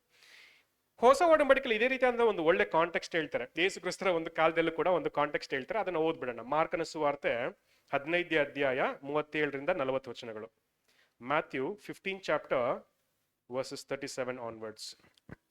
ಮಾರ್ಕ್ 15ನೇ ಅಧ್ಯಾಯ 37ನೇ ವಚನ. ಆದರೆ ಯೇಸು ಮಹಾಧ್ವನಿಯನ್ನು ಗೈದು ಪ್ರಾಣ ಬಿಟ್ಟನು. ಆಗ ದೇವಾಲಯದ ತೆರೆಯು ಮೇಲಿನಿಂದ ಕೆಳಗಿನವರೆಗೆ ಹರಿದು 2 ಭಾಗವಾಯಿತು. ಆತನು ಹೀಗೆ ಪ್ರಾಣ ಬಿಟ್ಟನು. ಆತನ ಹತ್ತಿರ ಎದುರಿಗೆ ನಿಂತಿದ್ದ ಶತಾಧಿಪತಿಯು ನೋಡಿ, ನಿಜವಾಗಿ ಈ ಮನುಷ್ಯನು ದೇವಕುಮಾರನಾಗಿದ್ದನು ಅಂದನು. ಇದಲ್ಲದೆ ಅಲ್ಲಿ ಸ್ತ್ರೀಯರು ಸಹ ದೂರದಿಂದ ನೋಡುತ್ತಿದ್ದರು. ಇವರಲ್ಲಿ ಆತನು ಗಲಿಲಾಯದಲ್ಲಿದ್ದಾಗ ಆತನನ್ನು ಹಿಂಬಾಲಿಸಿ ಸೇವೆ ಮಾಡುತ್ತಿದ್ದವರಾದ ಮಗ್ದಲದ ಮರಿಯ, ಚಿಕ್ಕ ಯಾಕೋಬನ ಮತ್ತು ಯೋಸೆಯ ತಾಯಿಯಾದ ಮರಿಯ, ಸಲೋಮೆ ಎಂಬವರು ಆತನ ಸಂಗಡ ಯೆರೂಸಲೇಮಿಗೆ ಬಂದಿದ್ದ ಇನ್ನೂ ಅನೇಕ ಸ್ತ್ರೀಯರು ಇದ್ದರು. ಹೇಗೆ ನೀವು ನೋಡೋದಾದ್ರೆ ಈ ಸ್ತ್ರೀಯರು ಎಲ್ಲಿದ್ರು ಅಂತ ನೋಡೋದಾದ್ರೆ ಯೇಸು ಕ್ರಿಸ್ತರ ಒಂದು ಆ ಶಿಲ್ಬೆ ಹತ್ರ ಇದ್ರು ಅಂತ ಕೂಡ ಏನ್ ಮಾಡ್ತಾರೆ ಹೇಳ್ತಾರೆ. ಯೇಸು ಕ್ರಿಸ್ತರ ಸಾಯಂತ ಒಂದು ಪರಿಸ್ಥಿತಿಲಿ ಆ ಸ್ತ್ರೀಯರು ಅಲ್ಲೇ ಇದ್ರು ಅನ್ನೋ ಒಂದು ಥಾಟನ್ನು ಕೂಡ ಏನ್ ಮಾಡ್ತಾರೆ ಹೇಳ್ತಾರೆ. ಬೇಸಿಕಲಿ ಅಫ್ಕೋರ್ಸ್ ಅಲ್ವಾ, ಈಗ ರೋಮನ್ ಸೋಲ್ಜರ್ಸ್ ಯೇಸು ಕ್ರಿಸ್ತರನ್ನ ಮರಣಕ್ಕೆ ಒಪ್ಪಿಸುವಂತ ಒಂದು ಸಮಯದಲ್ಲೂ ಕೂಡ ಯಾವುದೇ ಒಂದು ಭಯನ ಇಲ್ದಿರ ಈ ಸ್ತ್ರೀಯರು ಅಲ್ಲಿ ಇದ್ರು ಅನ್ನೋ ಒಂದು ಥಾಟನ್ನು ಕೂಡ ಏನ್ ಮಾಡ್ತಾರೆ ಹೇಳ್ತಾರೆ. ಈಗ ಆಕ್ಚುಲಿ ಸ್ತ್ರೀಯರ ಬಗ್ಗೆ ಮಾತಾಡ್ತಿದೀವಿ, ಇನ್ನೊಂದು ಪಾಯಿಂಟ್ ಕೂಡ ನೆಕ್ಸ್ಟ್ ಬರುತ್ತೆ, ಅದನ್ನು ಕೂಡ ಓದ್ಬಿಡೋಣ ನೆಕ್ಸ್ಟ್. ಬಟ್ ಅದಕ್ಕಿಂತ ಮುಂಚೆ ಎಕ್ಸೋಡಸ್ 2ನೇ ಅಧ್ಯಾಯ 8ನೇ ವಚನದಲ್ಲಿರುವಂತ ಕೆಲವೊಂದು ವಚನಗಳನ್ನ ಓದ್ಬಿಡೋಣ. ಎಕ್ಸೋಡಸ್ 2ನೇ ಅಧ್ಯಾಯ 8, 9, 10. 9, 10. 2ನೇ ಅಧ್ಯಾಯ ವಿಮೋಚನ ಕಾಂಡ 8ನೇ ವಾಕ್ಯ. ಹಾಗೆ ಮಾಡು ಅಂದಳು. ಆ ಹುಡುಗಿ ಹೋಗಿ ಕೂಸಿನ ತಾಯಿಯನ್ನೇ ಕರೆತಂದಳು. ಫರೋಹನ ಕುಮಾರ್ತೆ ಅವಳಿಗೆ, ನೀನು ಈ ಮಗುವನ್ನು ತೆಗೆದುಕೊಂಡು ಹೋಗಿ ನನಗೋಸ್ಕರ ಸಾಕಮ್ಮ, ನಾನೇ ನಿನಗೆ ಸಂಬಳವನ್ನು ಕೊಡುವೆನು ಎಂದು ಹೇಳಲಾಗಿ ಆ ಸ್ತ್ರೀಯು ಕೂಸನ್ನು ತೆಗೆದುಕೊಂಡು ಸಾಕಿದಳು. ಆ ಹುಡುಗನು ಬೆಳೆದಾಗ ಅವನನ್ನು ಫರೋಹನ ಕುಮಾರ್ತೆಯ ಬಳಿಗೆ ತೆಗೆದುಕೊಂಡು ಬಂದಳು. ಅವನು ಆಕೆಗೆ ಮಗನಾಗಿದ್ದನು. ಇವನನ್ನು ನೀರಿನೊಳಗಿಂದ ಎಳೆದಿದ್ದೇನೆಂದು ಹೇಳಿ ಆಕೆ ಅವನಿಗೆ ಮೋಶೆ ಎಂದು ಹೆಸರಿಟ್ಟಳು. ಓಕೆ, ಸರಿ. ಇದಕ್ಕೆ ಸಿಮಿಲರ್ ಆದಂತ ಒಂದು ಕಾಂಟೆಕ್ಸ್ಟ್ ಹೊಸ ಒಡಂಬಡಿಕೆಯಲ್ಲಿ ಲೂಕನ ಸುವಾರ್ತೆ 8ನೇ ಅಧ್ಯಾಯ 3ನೇ ವಚನ. ಈಗ ಪರ್ಟಿಕ್ಯುಲರ್ ಆಗಿ ಆ ಫಾರೋನ ಮಗಳು ಅಲ್ವಾ, ಆ ಮಗುನ ಬೆಳೆಸಿದಂತ ಒಂದು ವಿಚಾರ, ಈಗ ರಾಜನ ದುಡ್ಡನ್ನೇ ಬಳಸ್ಕೊಂಡು ಆ ಮಗುನ ಬೆಳೆಸಿದಂತ ಒಂದು ವಿಚಾರ ಅಲ್ವಾ, ಅದಕ್ಕೆ ಸಂಬಂಧಪಟ್ಟಾಗ ಈ ಒಂದು ವಚನ ಕೂಡ ಏನ್ ಮಾಡ್ತಾರೆ ಹೇಳ್ತಾರೆ. ಲೂಕನ ಸುವಾರ್ತೆ 8:3. ಲೂಕನ ಸುವಾರ್ತೆ 8ನೇ ಅಧ್ಯಾಯ 3ನೇ ವಾಕ್ಯ. ಹೇರೋದನು ಮನೆವಾರ್ತೆಯವನಾದ ಕೂಜನ ಹೆಂಡತಿ ಯೋಹಾನಳು, ಸೂಸನ್ನಳು, ಇನ್ನು ಬೇರೆ ಅನೇಕರು ಇವರು ತಮ್ಮ ಆಸ್ತಿಯಿಂದ ಆತನಿಗೆ ಕೊಟ್ಟು ಉಪಚಾರ ಮಾಡುತ್ತಿದ್ದರು. ಓಕೆ, ಆಕ್ಚುಲಿ ಏನ್ ಹೇಳ್ತಾರೆ ಅಂದ್ರೆ Joanna, the wife of Cuza, Herod's steward, and Susanna and many others which ministered unto him for their substance ಅಂತ ಏನ್ ಮಾಡ್ತಾರೆ ಹೇಳ್ತಾರೆ. ಈಗ ಯೇಸು ಕ್ರಿಸ್ತರಿಗೆ ಅನೇಕ ಸ್ತ್ರೀಯರು ಸಹಾಯ ಮಾಡ್ತಿದ್ರು, ನಮ್ಗೆಲ್ರಿಗೂ ಚೆನ್ನಾಗಿ ಗೊತ್ತಿದೆ. ಅದರಲ್ಲಿ ಈ ಸ್ತ್ರೀಯರು ಕೂಡ ಕೆಲವರು ಯೇಸು ಕ್ರಿಸ್ತರ ಒಂದು ಸೇವೆಗೆ ಸಹಾಯ ಮಾಡ್ತಿದ್ರು ಅನ್ನೋ ಒಂದು ಥಾಟನ್ನು ಕೂಡ ಏನ್ ಮಾಡ್ತಾರೆ ಹೇಳ್ತಾರೆ. ಮುಖ್ಯವಾಗಿ ಯಾವ ಸ್ತ್ರೀ ಬಗ್ಗೆ ಅಲ್ಲಿ ಮಾತಾಡ್ತಾ ಹೋಗ್ತಾರೆ ಅಲ್ವಾ. ಸುಜನ್ನ, ಇಂಗ್ಲಿಷಲ್ಲಿ ಜೋಯಾನ ಅಂತ ಕರೀತಾರೆ ಅಲ್ವಾ, ಕನ್ನಡದಲ್ಲಿ ಸುಜನ್ ಅಂತ ಕರೀತಾರಲ್ವಾ ಅಲ್ವಾ. ಯೋಹಾನಳು ಅಂತ ಏನ್ ಮಾಡ್ಬೋದು ಹೇಳ್ಬೋದು. ಯೋಹಾನಳು ದ ವೈಫ್ ಆಫ್ ಕೂಜಾ, ಹೆರೋಡ್ಸ್ ಸ್ಟೀವರ್ಟ್ ಅಂತ ಏನ್ ಮಾಡ್ತಾರೆ ಹೇಳ್ತಾರೆ ಅಲ್ವಾ. ಹೆರೋಡ್ ಸ್ಟೀವರ್ಡ್ ಆದಂತ ಕೂಜಾ, ಅವನ ಹೆಂಡತಿ ಜೋಯಾನ ಯೇಸು ಕ್ರಿಸ್ತರಿಗೆ ಸಹಾಯ ಮಾಡ್ತಿದ್ರು. ಯಾವ ರೀತಿಯಾಗಿ ಸಹಾಯ ಮಾಡ್ತಿದ್ರು? ಫಿನಾನ್ಷಿಯಲಿ ಸಹಾಯ ಮಾಡ್ತಿದ್ರು. ಯಾರು ಸಹಾಯ ಮಾಡ್ತಿದ್ರು? ಜೋಯಾನ ಅಲ್ವಾ. ಜೋಯಾನ ಯಾರು? ಕೂಜಾ ಹೆಂಡತಿ. ಕೂಜಾ ಯಾರು? ಹೆರೋದನ ಸ್ಟೀವರ್ಡ್, ಮನೆಯ ವಾರ್ತೆವನು ಅಂತ ಏನ್ ಮಾಡ್ತಾರೆ ಹೇಳ್ತಾರೆ. ಇಂಡೈರೆಕ್ಟ್ ಆಗಿ ಈ ಜೋಹನ್ನ ಯಾರ ದುಡ್ಡನ್ನ ತಂದು ಯೇಸು ಕ್ರಿಸ್ತರಿಗೆ ಕೊಡ್ತಾ ಇದ್ರು? ಹೆರೋದ್ ದುಡ್ಡನ್ನ ತಂದು ಯೇಸು ಕ್ರಿಸ್ತರಿಗೆ ಕೊಡ್ತಾ ಇದ್ರು. ಏನ್ ಯಾವ ರೀತಿಯಾಗಿ ಫರೋಹನ ಮಗಳು ಅಲ್ವಾ, ಫರೋಹನ ದುಡ್ಡನ್ನ ತಗೊಂಡು ಆ ಮಗುನ ಬೆಳೆಸೋದಕ್ಕೆ ಕಾರಣ ಆಯ್ತೋ, ಇಲ್ಲಿ ಯೇಸು ಕ್ರಿಸ್ತರ ಒಂದು ಮಿನಿಸ್ಟ್ರಿ ನಡೀತಾ ಇದೆ. ಅದು ಯಾರ ದುಡ್ಡಲ್ಲಿ ಅಂತ ನೋಡೋದಾದ್ರೆ ಹೆರೋದ್ ದುಡ್ಡಲ್ಲಿ ಅಂತಾನು ಕೂಡ ಏನ್ ಮಾಡ್ತಾರೆ ಹೇಳ್ತಾರೆ. ಹೆರೋದ್ ಯಾರು? ಯೇಸು ಕ್ರಿಸ್ತರನ್ನ ಸಾಯಿಸ್ಬೇಕಂತ ಪ್ಲಾನ್ ಮಾಡ್ತಿದ್ದಂತ ಒಬ್ಬ ರಾಜ. ಹೀಗೆ ನೋಡೋದಾದ್ರೆ ಎಷ್ಟು ಅದ್ಭುತವಾಗಿ ದೇವರು ಆ ಕಾರ್ಯಗಳನ್ನ ನಿಭಾಯಿಸ್ತಾರೆ ಅನ್ನೋದೇ ಬಹಳ ಇಂಪಾರ್ಟೆಂಟ್ ಅಲ್ವಾ. ಇಲ್ಲಿ ಆ ವ್ಯಕ್ತಿಗಳು ಏನ್ ಮಾಡಿದ್ರು ಅನ್ನೋದಕ್ಕಿಂತ ದೇವರ ಆ ಪರಿಸ್ಥಿತಿಗಳನ್ನ ಹೇಗೆ ನಿಭಾಯಿಸಿದ್ರು ಅನ್ನೋದು ಬಹಳ ಮುಖ್ಯ. ಹೀಗೆ ಹೆರೋದ್ಗೆ ಗೊತ್ತಿಲ್ದಿರಾ ಅವನೇನ್ ಮಾಡ್ತಿದ್ದಾನೆ, ಯೇಸು ಕ್ರಿಸ್ತರ ಒಂದು ಮಿನಿಸ್ಟ್ರಿಗೆ ಸಹಾಯ ಮಾಡ್ತಿದ್ದಾನೆ ಅನ್ನೋ ಒಂದು ಥಾಟನ್ನು ಕೂಡ ಏನ್ ಮಾಡ್ತಾರೆ ಹೇಳ್ತಾರೆ. ಹಾಗಾಗಿ ಅಗೇನ್ ಎಷ್ಟೋ ಸರಿ ನಮ್ಮ ಕಾನ್ಸಂಟ್ರೇಷನ್ ನ ಗಟ್ಟಿಯಾಗಿ ಹಿಡಿದಿಟ್ಕೊಳ್ಳಿಲ್ಲ ಅಂದ್ರೆ ಯಾವುದೋ ಒಂದು ವಿಚಾರನ ಬಿಡ್ಬೇಕಲ್ಲ ಅಂತ ದುಃಖದಲ್ಲಿ ಅದನ್ನ ಹಿಡಿದಿಟ್ಕೊಂಡಿದ್ರೆ ನಮ್ಮ ಕಾನ್ಸಂಟ್ರೇಷನ್ ಕಂಪ್ಲೀಟ್ ಮಾಡೋದಕ್ಕೆ ಸಾಧ್ಯ ಇಲ್ಲ. ಯಾವಾಗ ಅದನ್ನ ದೇವರಿಗೆ ಸಂಪೂರ್ಣವಾಗಿ ಒಪ್ಪಿಸ್ತಿರೋ ಆಗ ದೇವ್ರೇನ್ ಮಾಡ್ತಾರೆ, ಎಲ್ಲಾ ಕಾರ್ಯಗಳನ್ನ ನಮ್ಗೆ ಅನುಕೂಲ ಆಗಂತ ರೀತಿಯಲ್ಲಿ ಅಲ್ಲಿ ಸಹಾಯ ಮಾಡ್ತಾರೆ ಅನ್ನೋ ಒಂದು ಥಾಟ್. ಸೊ ಹಾಗಾಗಿ ನಮ್ಮ ಕಾನ್ಸಂಟ್ರೇಷನ್ ನ ತಡಿತಿರುವಂತ ಯಾವ್ದಾದ್ರು ವಿಚಾರಗಳಿದ್ರೆ ಬಿಟ್ಬಿಡಿ, ಗಟ್ಟಿಯಾಗಿ ಹಿಡ್ಕೋಬೇಡಿ. ಒಂದು ಎಕ್ಸಾಂಪಲ್ ಕೊಡಕ್ ಸಾಧ್ಯನಾ? ನಮ್ಮ ಕಾನ್ಸಂಟ್ರೇಷನ್ ನ ಕಂಪ್ಲೀಟ್ ಮಾಡ್ದಿರಾ ಹಿಡ್ಕೊಂಡಿರುವಂತದ್ದು ಯಾವುದು? ಹಲವಾರು ಎಕ್ಸಾಂಪಲ್ಸ್ ಇರುತ್ತೆ, ಯಾವ್ದೆಲ್ಲ ಇರ್ಬೋದು. ನಮ್ಮ ಕಾನ್ಸಂಟ್ರೇಷನ್ ನ ಕಂಪ್ಲೀಟ್ ನಾವು ಅನ್ಕೊಂಡಂತ ರೀತಿಯಲ್ಲಿ ಕಂಪ್ಲೀಟ್ ಮಾಡದಿರಾ ಇರೋದಕ್ಕೆ ನಮ್ಮನ್ನ ತಡೆ ಹಿಡಿದಿರುವಂತದ್ದು ಯಾವುದು? ಯಾವ ವಿಷಯಗಳಿರ್ಬೋದು? ಲೋಕದ ಇನ್ಫ್ಲೂಯೆನ್ಸ್, ಅದರಲ್ಲೂ ಕೂಡ ಪರ್ಟಿಕ್ಯುಲರ್ ಆಗಿ ಹಣದ ವಿಚಾರ ಇರುತ್ತಾ? ಏನ್ ಈಗ ನಾನು ಸಂಪಾದನೆ ಮಾಡ್ಲಿಲ್ಲ ಅಂದ್ರೆ ನನ್ನ ಸಂಸಾರ ನಡೆಯಲ್ಲ, ನನ್ನನ್ನೇ ನಂಬ್ಕೊಂಡಿರುವಂತ ಹೆಂಡತಿ ಮಕ್ಳಿದ್ದಾರೆ, ಅವ್ರನ್ನ ಯಾರು ನೋಡ್ಕೊಳ್ಳೋರು ಅಲ್ವಾ? ಅವ್ರಿಗೋಸ್ಕರ ಏನ್ ಮಾಡ್ಬೇಕು, ನಾನು ದುಡಿಬೇಕು ಅಲ್ವಾ? ಇದು ಒಂದು ನಮ್ಮನ್ನ ಕಾನ್ಸಂಟ್ರೇಷನ್ ಕಂಪ್ಲೀಟ್ ಮಾಡ್ದಿರ ಹಿಡ್ಕೊಂಡಿರುವಂತ ಒಂದು ವಿಚಾರ, ಹೌದಾ? ದುಡ್ಡು, ಫಿನಾನ್ಸ್. ಆಕ್ಚುಲಿ ನೋಡೋದಾದ್ರೆ ದೇವ್ರ ಕಾರ್ಯಗಳನ್ನ ನಾವು ಫಸ್ಟ್ ಪ್ರಯಾರಿಟಿ ಆಗಿ ತಗೊಂಡ್ರೆ ದೇವ್ರು ನಮ್ಮನ್ನ ನಡೆಸ್ತಾರೆ. ನಮ್ಗೆ ಏನ್ ಅವಶ್ಯಕತೆ ಇದೆಯೋ ಅದನ್ನ ಕೊಡ್ತಾರೆ. ಎಷ್ಟೋ ಜನ ಹೇಳ್ಬೋದು, ಇಲ್ಲ ದೇವ್ರ ಆತರ ಕೊಡಲ್ಲ ಅಂತ. ದೇವ್ರ ಆತರ ಕೊಡ್ಲಿಲ್ಲ ಅಂದ್ರೆ ಒಂದು ಕಾರಣ ಇದೆ. ಏನಕ್ಕಂದ್ರೆ ಅಕಸ್ಮಾತ್ ಅದಕ್ಕಿಂತ ಹೆಚ್ಚಾಗಿ ಕೊಟ್ರೆ ನಿಮ್ಗೆ ಅದನ್ನ ನಿಭಾಯಿಸೋದಕ್ಕೆ ಬರಲ್ಲ, ಅದಕ್ಕೋಸ್ಕರ ನಿಮ್ಗೆ ಅದನ್ನ ಕೊಟ್ಟಿಲ್ಲ. ಅಕಸ್ಮಾತ್ ಅದನ್ನ ಸರಿಯಾಗಿ ನಿಭಾಯಿಸೋದಕ್ಕೆ ಬಂದ್ರೆ ಡೆಫಿನೆಟ್ಲಿ ಕೊಡ್ತಾರೆ. ಸೊ ಹಾಗಾಗಿ ಆ ಅನುಭವದಲ್ಲಿ ನಾನು ಏನ್ ಕಲಿಬೇಕೋ ಆ ಒಂದು ಪಾಠನ ಕಲ್ತ್ರೆ ದೇವ್ರು ಯಾವುದನ್ನು ಕೂಡ ವಿತ್ ಹೋಲ್ಡ್ ಮಾಡಲ್ಲ. ಆ ಒಂದು ಪಾಯಿಂಟು. ಸೊ ಬೇರೆ ಯಾವ್ದಾದ್ರು ವಿಚಾರಗಳು? ಪ್ರೀತಿ ಅಲ್ವಾ? ನಾವು ನಮ್ಮ ಹೆಂಡತಿ ನಮ್ಮ ಮಕ್ಕಳನ್ನ ತುಂಬಾ ಪ್ರೀತಿ ಮಾಡ್ತೀವಿ ಅಲ್ವಾ? ದೇವ್ರಿಗೆ ಮಾಡಬೇಕಾದಂತ ಕೆಲಸನ ಮಾಡೋದಕ್ಕೆ ಇವರಿಂದ ತಡೆ ಆಗ್ತಾ ಇದೆ. ಏನ್ ಅವ್ರ ಜವಾಬ್ದಾರಿ ಮಾಡಬೇಡಿ ಅಂತ ಯಾರು ಹೇಳಲ್ಲ. ಏನ್ ಬ್ರದರ್ ಅಜಲ್ಲೂ ಕೂಡ ಹೇಳ್ತಾರೆ, ಫಸ್ಟ್ ಪ್ರಯಾರಿಟಿ ದೇವರು, ಸೆಕೆಂಡ್ ಪ್ರಯಾರಿಟಿ ಹೆಂಡತಿ ಮಕ್ಕಳು, ಆಮೇಲೆ ನಮ್ಮ ಬ್ರದರ್ಸ್ ಸಿಸ್ಟರ್ಸ್, ಆಮೇಲೆ ರಿಲೇಟಿವ್ಸ್ ಅಂತಾನು ಕೂಡ ಏನ್ ಮಾಡ್ತಾರೆ ಹೇಳ್ತಾರೆ. ನಮ್ಮ ಜವಾಬ್ದಾರಿಗಳನ್ನ ನಾವು ಮಾಡ್ಲೇಬೇಕು. ಬಟ್ ಪಾಯಿಂಟ್ ಏನಂದ್ರೆ ಅಕಸ್ಮಾತ್ ಅಲ್ವಾ, ನನ್ನ ಪ್ರೀತಿ ನಾನು ಫಸ್ಟ್ ದೇವ್ರು ಕೊಡಕ್ಕಿಂತ ಹೆಚ್ಚಾಗಿ ನಾನು ನನ್ನ ಹೆಂಡತಿ ಮಕ್ಕಳಿಗೆ ನಾನು ಕೊಡ್ತಾ ಇದ್ದೀನಿ ಅಂದ್ರೆ ಕೆಲವೊಂದ್ಸರಿ ಅದೇ ಅಡ್ಡಿ ಆಗ್ಬಿಡತ್ತೆ, ತೊಂದರೆ ಆಗ್ಬಿಡತ್ತೆ. ನನ್ನ ಕಾನ್ಸಂಟ್ರೇಷನ್ ಕಂಪ್ಲೀಟ್ ಮಾಡೋದಕ್ಕೆ ಸಾಧ್ಯ ಇಲ್ಲ. ಹಾಗಾಗಿ ಆ ಒಂದು ಆರ್ಡರ್ನ ನಾನು ತಿಳ್ಕೊಳ್ಳುವಂಥದ್ದು ಬಹಳ ಮುಖ್ಯ. ನನ್ನ ಫಸ್ಟ್ ಲವ್ ಯಾವಾಗಲೂ ದೇವ್ರಿಗೆ, ಆಮೇಲೆ ನನ್ನ ಹೆಂಡತಿಗೆ, ನಮ್ಮ ಪಾರ್ಟ್ನರ್ಗೆ, ಆಮೇಲೆ ಮಕ್ಕಳಿಗೆ, ಆಮೇಲೆ ಇನ್ ಮಿಕ್ಕಿದವ್ರಿಗೆ ಅದನ್ನ ನಾನು ತಿಳ್ಕೊಂಡು ಸರಿಯಾಗಿ ನಿಭಾಯಿಸುವಂಥದ್ದು ಬಹಳ ಮುಖ್ಯ. ಅಗೇನ್ ಕೆಲವೊಂದ್ಸರಿ ರಾಂಗ್ ಪ್ರೀತಿನೂ ಕೂಡ ನಮ್ಮ ಕಾನ್ಸಂಟ್ರೇಷನ್ ಕಂಪ್ಲೀಟ್ ಮಾಡದಿರೋದಕ್ಕೆ ಸಹಾಯ ಮಾಡುತ್ತೆ ಅಲ್ವಾ? ಹಾಗಾಗಿ ಆ ಆರ್ಡರ್ನ, ಆ ಕ್ರಮನ ನಾನು ಸರಿಯಾಗಿ ತಿಳ್ಕೊಂಡು ಮಾಡಿದ್ರೆ ದೇವ್ರು ಡೆಫಿನೆಟ್ಲಿ ನಮ್ಮನ್ನ ಆಶೀರ್ವಾದ ಮಾಡ್ತಾರೆ. ಅದರ ಜೊತೆ ನನ್ನ ಕಾನ್ಸಂಟ್ರೇಷನ್ ಕೂಡ ಕಂಪ್ಲೀಟ್ ಆಗಕ್ಕೆ ಸಹಾಯ ಆಗತ್ತೆ ಅಲ್ವಾ? ನಮ್ಗೆ ಗೊತ್ತಿಲ್ದಿರ ದೇವ್ರು ಈ ಲೋಕನ ಯೂಸ್ ಮಾಡಿಕೊಂಡು ನಮ್ಗೆ ಸಹಾಯ ಮಾಡೋಂಥ ಕಾರ್ಯಗಳು ಕೂಡ ಆಗಬಹುದು. ಹೇಗೆ ಯೂಸ್ ಮಾಡ್ಕೋತಾರೆ? ನಮ್ಗೆ ಗೊತ್ತಿಲ್ದ್ರೆ ಒಂದು ಒಳ್ಳೆ ಕೆಲಸ ಸಿಗ್ಬೋದು, ನಮ್ಗೆ ಗೊತ್ತಿಲ್ದ್ರೆ ಒಳ್ಳೆ ಬಿಸ್ನೆಸ್ ಸಿಗ್ಬೋದು. ಹೀಗೆ ಅದೆಲ್ಲ ಲೋಕದಲ್ಲೇ ಆಗ್ಬೇಕು. ನೋಡೋದಾದ್ರೆ ಯಾವಾಗ ದೇವ್ರಿಗೋಸ್ಕರ ನಾವು ಹೆಜ್ಜೆನ ತಗೋತೀವೋ ಮಿಕ್ಕಿದ್ದೆಲ್ಲ ಕಾರ್ಯಗಳನ್ನ ದೇವರು ಪ್ಲಾನ್ ಮಾಡ್ತಾರೆ, ಅನುವು ಮಾಡ್ಕೊಡ್ತಾರೆ. ಬಟ್ ಓನ್ಲಿ ಪಾಯಿಂಟ್, ಯಾವಾಗ ನಮ್ಗೆ ಅದನ್ನ ಮಾಡ್ಕೊಡಲ್ಲ ಅಂದ್ರೆ, ಅದನ್ನ ಸರಿಯಾಗಿ ನಿಭಾಯಿಸುವಂತ ಒಂದು ಮನಸ್ಥಿತಿ ನಮ್ಮಲ್ಲಿಲ್ಲ ಅಂದ್ರೆ ಅದನ್ನ ಡೆಫಿನೆಟ್ಲಿ ಕೊಡಲ್ಲ.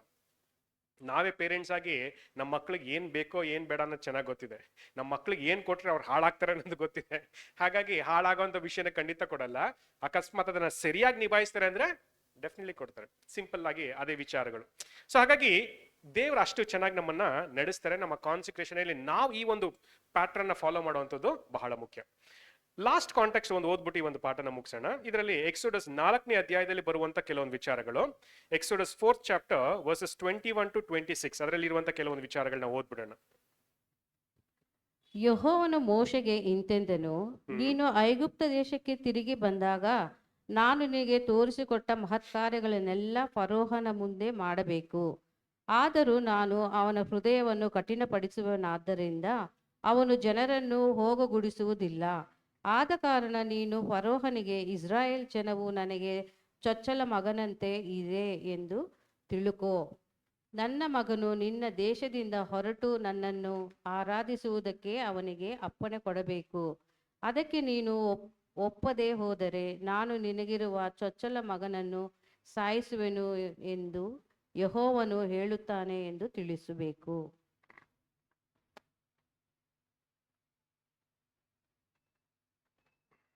26 ವರೆಗೂ ಓದ್ಬಿಡಿ ಸಿಸ್ಟರ್. 24 ವರೆಗೂ ಓದಿದ್ರಲ್ಲ, ಹಾ. 26 ವರೆಗೆ. ಹಾ. ಯೆಹೋವನು ದಾರಿಯಲ್ಲಿ ಮೋಶೆಗೆ ಛತ್ರದಲ್ಲಿದ್ದಾಗ ಯೆಹೋವನು ಅವನೆದುರಿಗೆ ಬಂದು ಅವನ ಪ್ರಾಣವನ್ನು ತೆಗೆಯಬೇಕೆಂದಿದ್ದನು. ಹೀಗಿರುವಾಗ ಚಿಪ್ಪೋರಳು ಕಲ್ಲಿನ ಚೂರಿನಿಂದ ತನ್ನ ಮಗನಿಗೆ ಸುನ್ನತಿ ಮಾಡಿ, ಮೋಶೆಗೆ ನೀನು ನನಗೆ ರಕ್ತಧಾರೆಯಿಂದಾದ ಮದಲಿಂಗನಾದಿ ಎಂದು ಹೇಳಿ ಕತ್ತರಿಸಿದ್ದನ್ನು ಅವನ ಪಾದಗಳಿಗೆ ಮುಟ್ಟಿಸಲು ಯೆಹೋವನು ಅವನನ್ನು ಉಳಿಸಿದನು. ಆಕೆ ಸುನ್ನತಿಯ ನಿಮಿತ್ತವೇ ನೀನು ನನಗೆ ರಕ್ತಧಾರೆಯಾದದರಿಂದ ಮದಲಿಂಗನು ಎಂಬ ಮಾತನ್ನು ಹೇಳಿದಳು. Again, ಒಂದು ಕಾಂಟೆಕ್ಸ್ಟ್ ಜಿಪ್ಪೋರ ಬಗ್ಗೆ ಇಲ್ಲಿ ಮಾತಾಡ್ತಾ ಹೋಗ್ತಾರೆ. ಆಕ್ಚುಲಿ ನೋಡೋದಾದ್ರೆ ದೇವ್ರು ಹೇಳ್ತಾರೆ ಮೋಶೆಗೆ ನೀನೇನ್ ಮಾಡು, ಐಗುಪ್ತಕ್ಕೆ ಹೋಗಿ ಇದನ್ನೆಲ್ಲ ಮಾತಾಡು ಅಂತೇನು ಕೂಡ ಏನ್ ಮಾಡ್ತಾರೆ ಹೇಳ್ತಾರೆ. again ಮೋಶೆನು ಕೂಡ ರೆಡಿಯಾಗಿ ಹೋಗ್ತಾರೆ. ಹೋಗುವಂತ ಸಂದರ್ಭದಲ್ಲಿ ಈ ರೀತಿಯಾದಂತ ಒಂದು ವಿಚಾರ ನಡೆಯುತ್ತೆ. ಏನಾಗುತ್ತೆ ಅಂದ್ರೆ 24ನೇ ವಚನದಲ್ಲಿ, ಹೋಗುವ ದಾರಿಯಲ್ಲಿ ಮೋಶೆ ಛತ್ರದಲ್ಲಿದ್ದಾಗ ಯೆಹೋವನು ಅವನೆದುರಿಗೆ ಬಂದು ಅವನ ಪ್ರಾಣವನ್ನ ತೆಗಿಬೇಕೆಂದಿದ್ರು ಅಂತನೂ ಕೂಡ ಏನ್ ಮಾಡ್ತಾರೆ ಹೇಳ್ತಾರೆ. ಹೀಗೆ ಯಾಕೆ ಪ್ರಾಣನ ತೆಗಿಬೇಕಂತಿದ್ರು, ಆಮೇಲೆ ಏನ್ ಮಾಡಿದ್ರು ಅಲ್ವಾ, ಸುನ್ನತಿ ಮಾಡ್ಕೊಳ್ದಿರಂತ ಒಂದು ಕಾರಣಕ್ಕೋಸ್ಕರ ಆ ಒಂದು ಪ್ರಾಣನ ತೆಗಿಬೇಕಾಗಿದ್ರು ಅಂತಾನು ಕೂಡ ಏನ್ ಮಾಡ್ತಾರೆ ಹೇಳ್ತಾರೆ. ಅಗೇನ್ ಆ ಕಾಂಟೆಕ್ಸ್ಟ್ ಹಂಗಿದೆ. ಅಗೇನ್ ಪರ್ಟಿಕ್ಯುಲರ್ ಆಗಿ ಅಲ್ಲಿ ಸರ್ಕಮ್ಸಿಷನ್ ಬಹಳ ಇಂಪಾರ್ಟೆಂಟ್ ಆಗಿತ್ತು. ದೇವರ ಕೆಲಸಗಳನ್ನ ಮಾಡುವಾಗ ಆ ಸರ್ಕಮ್ಸಿಷನ್ ಅನ್ನೋದು ತುಂಬಾನೇ ಇಂಪಾರ್ಟೆಂಟ್ ವಿಚಾರ. ಯಾರದಕ್ಕೆ ಸಪೋರ್ಟ್ ಮಾಡ್ತಾರೆ, ಸಹಾಯ ಮಾಡ್ತಾರೆ, ವೈಫ್ ಜಿಪ್ಪೋರ ಏನ್ ಮಾಡ್ತಾರೆ, ಸಪೋರ್ಟ್ ಮಾಡ್ತಾರೆ ಅನ್ನೋ ಒಂದು ವಿಚಾರನೂ ಕೂಡ ಏನ್ ಮಾಡ್ತೀವಿ ನಾವು ನೋಡ್ತೀವಿ. ಇದೇ ಕಾಂಟೆಕ್ಸ್ಟ್ ನ ನಮ್ಗೆ ಅಪ್ಲೈ ಮಾಡ್ಕೊಳ್ತಾ ಹೋದ್ರೆ ಏನಾಗುತ್ತೆ ಅಂದ್ರೆ, ಫಸ್ಟ್ ಆಫ್ ಆಲ್ ಈಗ ದೇವರು ನಮ್ಮನ್ನ ಕರೆದು ನಮ್ಗೊಂದು ಅವಕಾಶನ ಮಾಡ್ಕೊಟ್ಟಿದ್ದಾರೆ. ಇಕ್ಕಟ್ಟಾದಂತ ಮಾರ್ಗದಲ್ಲಿ ನಡೀರಿ ಅಂತಾನು ಕೂಡ ಏನ್ ಮಾಡಿದ್ರೆ ಹೇಳಿದ್ದಾರೆ. ಆ ಮಾರ್ಗದಲ್ಲಿ ನಡೆಯುವಾಗ ನಾವು ಫಸ್ಟ್ ಮಾಡ್ಕೋಬೇಕಾದಂತ ಕಾರ್ಯ ಏನಂದ್ರೆ ಕಾನ್ಸಿಕ್ರೇಷನ್ ಅಲ್ವಾ. ಕಾನ್ಸಿಕ್ರೇಷನ್ ಮಾಡ್ಕೊಳ್ಳುವಂಥದ್ದು ಬಹಳ ಮುಖ್ಯ. ಕಾನ್ಸಿಕ್ರೇಷನ್ ಮಾಡ್ಕೊಂಡ್ಮೇಲೆನೆ ಈ ಒಂದು ಮಾರ್ಗದಲ್ಲಿ ಎಂಟ್ರಿ ಆಗಕ್ಕೆ, ಆ ಇಕ್ಕಟ್ಟಾದಂತ ಮಾರ್ಗದಲ್ಲಿ ಎಂಟ್ರಿ ಆಗಕ್ಕೆ ಸಹಾಯ ಆಗತ್ತೆ. ಪ್ರಾಬಬಲಿ ಇಲ್ಲಿ ಮುಖ್ಯವಾಗಿ ನೋಡೋದಾದ್ರೆ ಆ ಕಾನ್ಸಿಕ್ರೇಷನ್ ನ ಕಂಪ್ಲೀಟ್ ಮಾಡೋದಕ್ಕೆ ಸಹಾಯ ಹೇಗೆ ಸಿಗುತ್ತೆ ಅನ್ನೋದು ಕೂಡ ನಾವು ತಿಳ್ಕೊಳ್ಳುವಂಥದ್ದು ಬಹಳ ಮುಖ್ಯ.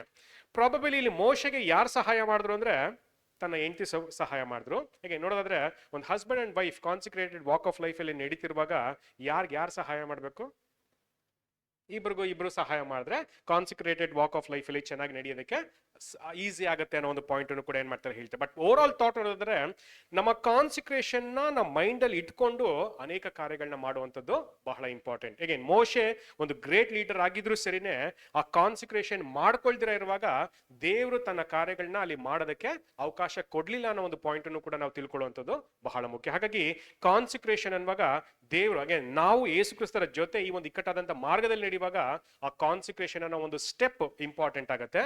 ಆ ಕಾನ್ಸಿಕ್ರೇಷನ್ ಅಲ್ಲಿ ನಾವ್ ಏನೇ ಮಾಡ್ತೀವಿ ಅಂದ್ರೆ, ನನಗಿರುವಂತ ಎಲ್ಲ ವಿಚಾರಗಳನ್ನು ಕೂಡ ನಾನು ದೇವ್ರಿಗೆ ಒಪ್ಪಿಸ್ಕೊಡ್ತೀನಿ. ನನ್ನ ಸಮಯ ಆಗಿರ್ಬೋದು, ನನ್ನ ಟ್ಯಾಲೆಂಟ್ ಆಗಿರ್ಬೋದು, ನನ್ನ ಇನ್ಫ್ಲೂಯೆನ್ಸ್ ಆಗಿರ್ಬೋದು, ನನ್ನ ಹಣ ಆಗಿರ್ಬೋದು, ಎಲ್ಲನೂ ಕೂಡ ನಾನು ದೇವರ ಇನ್ಫ್ಲೂಯೆನ್ಸ್ಗೆ ಬಳಸ್ಕೊಳ್ತೀನಿ ಅನ್ನೋ ಒಂದು ಸ್ಟ್ರಾಂಗ್ ಕನ್ವಿಕ್ಷನ್ ನನಗಿರುವಂಥದ್ದು ಬಹಳ ಮುಖ್ಯ. ಈಗ ಆ ರೀತಿಯಾದಂಥ ಒಂದು ಕನ್ವಿಕ್ಷನ್ ಅಲ್ಲಿ ನನ್ನ ಕಾನ್ಸಿಕ್ರೇಷನ್ ನಾನು ಕಂಪ್ಲೀಟ್ ಮಾಡುವಂಥದ್ದು ಬಹಳ ಇಂಪಾರ್ಟೆಂಟ್ ಆಗುತ್ತೆ. ಹೇಗೆ ನೋಡಿದ್ರೆ ಇದೇ ಒಂದು ಫೋಕಸ್ ಅಲ್ಲಿ ನಾವು ನಡೀದೇ ಆದ್ರೆ ದೇವ್ರು ಏನ್ ಮಾಡ್ತಾರೆ, ನಮ್ಮ ಒಂದು ಕಾನ್ಸಿಕ್ರೇಷನ್ ನ ಕಂಪ್ಲೀಟ್ ಮಾಡೋದಕ್ಕೆ ಸಹಾಯ ಮಾಡ್ತಾರೆ.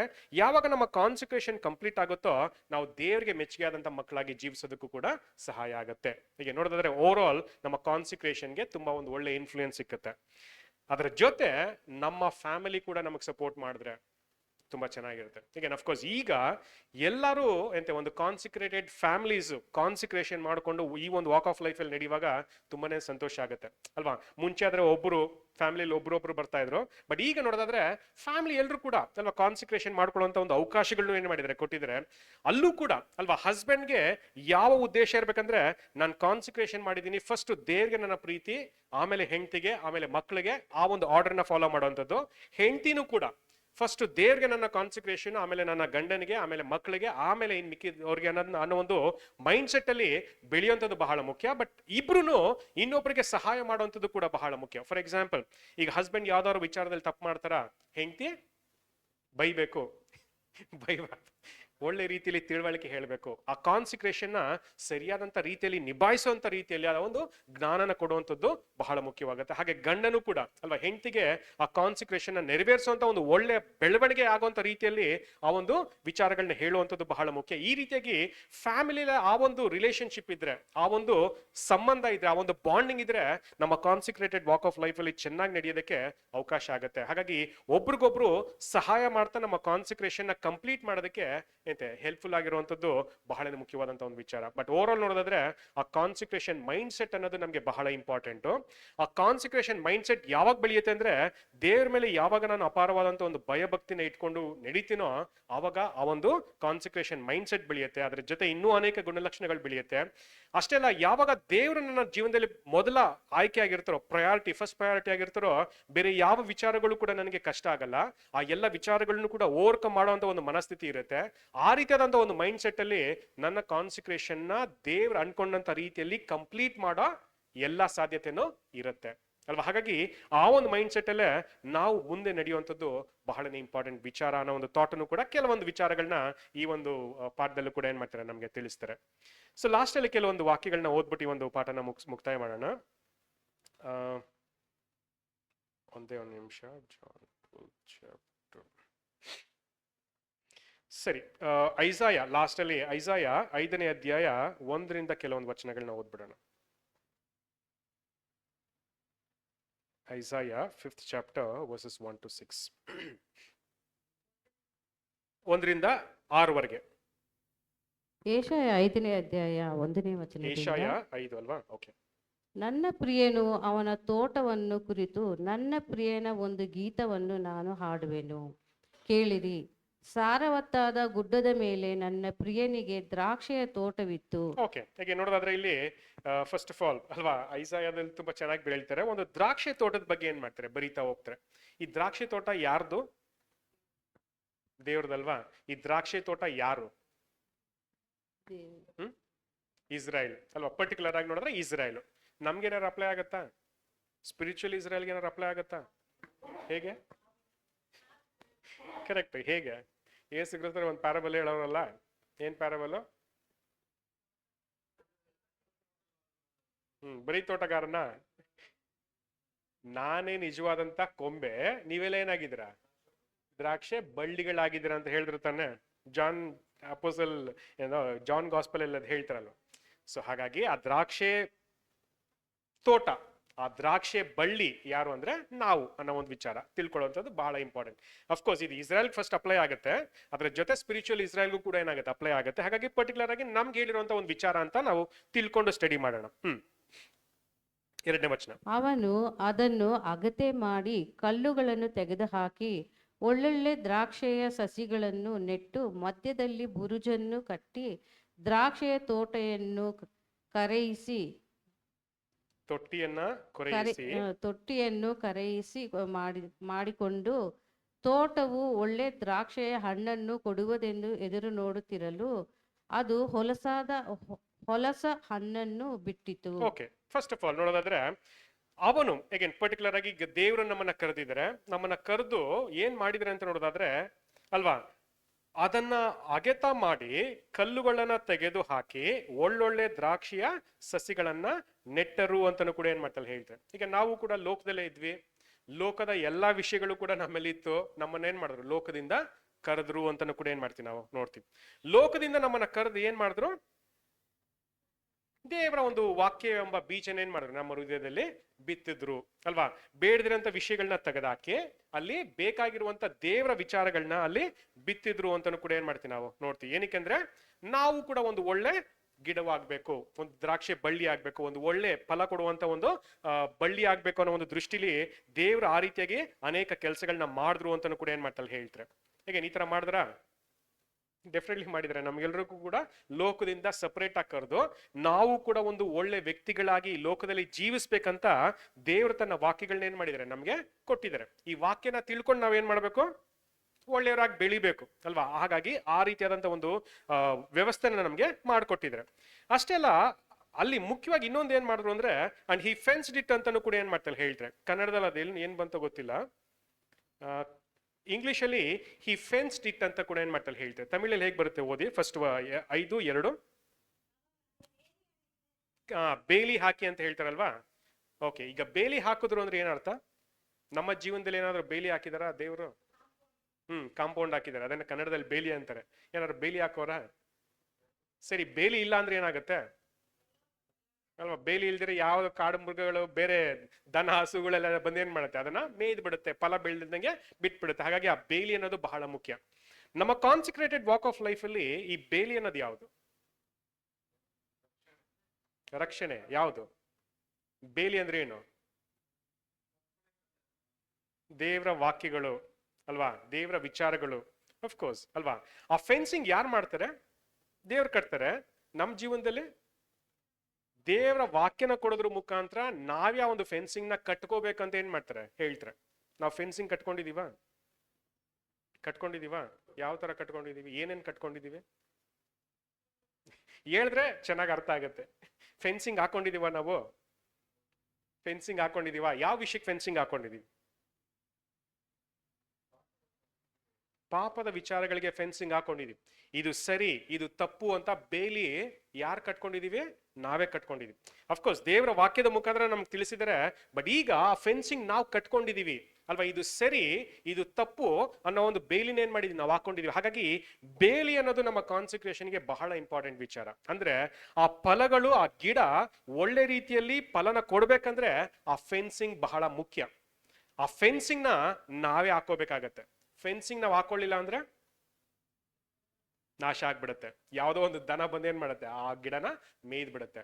ಇಲ್ಲಿ ಪಾಯಿಂಟ್ ಏನಂದ್ರೆ, ಬೇಡದಿರಂತ ಕೆಟ್ಟ ಆಲೋಚನೆಗಳು ಬರ್ದಿರಂತ ರೀತಿಯಲ್ಲಿ ಆ ಬೇಲಿನ ಹಾಕೊಳ್ಳುವಂಥದ್ದು ನಮ್ಮ ಜವಾಬ್ದಾರಿ. ಆ ಬೇಲಿನ ಹಾಕೊಳ್ಳಿಲ್ಲ ಅಂದ್ರೆ ಬೇಡದಿರಂತ ಕೆಟ್ಟ ಆಲೋಚನೆಗಳು ಬಂದು ನಮ್ಮ ಒಳ್ಳೆ ಆಲೋಚನೆಗಳನ್ನ ಹಾಳು ಮಾಡ್ಬಿಡುತ್ತೆ.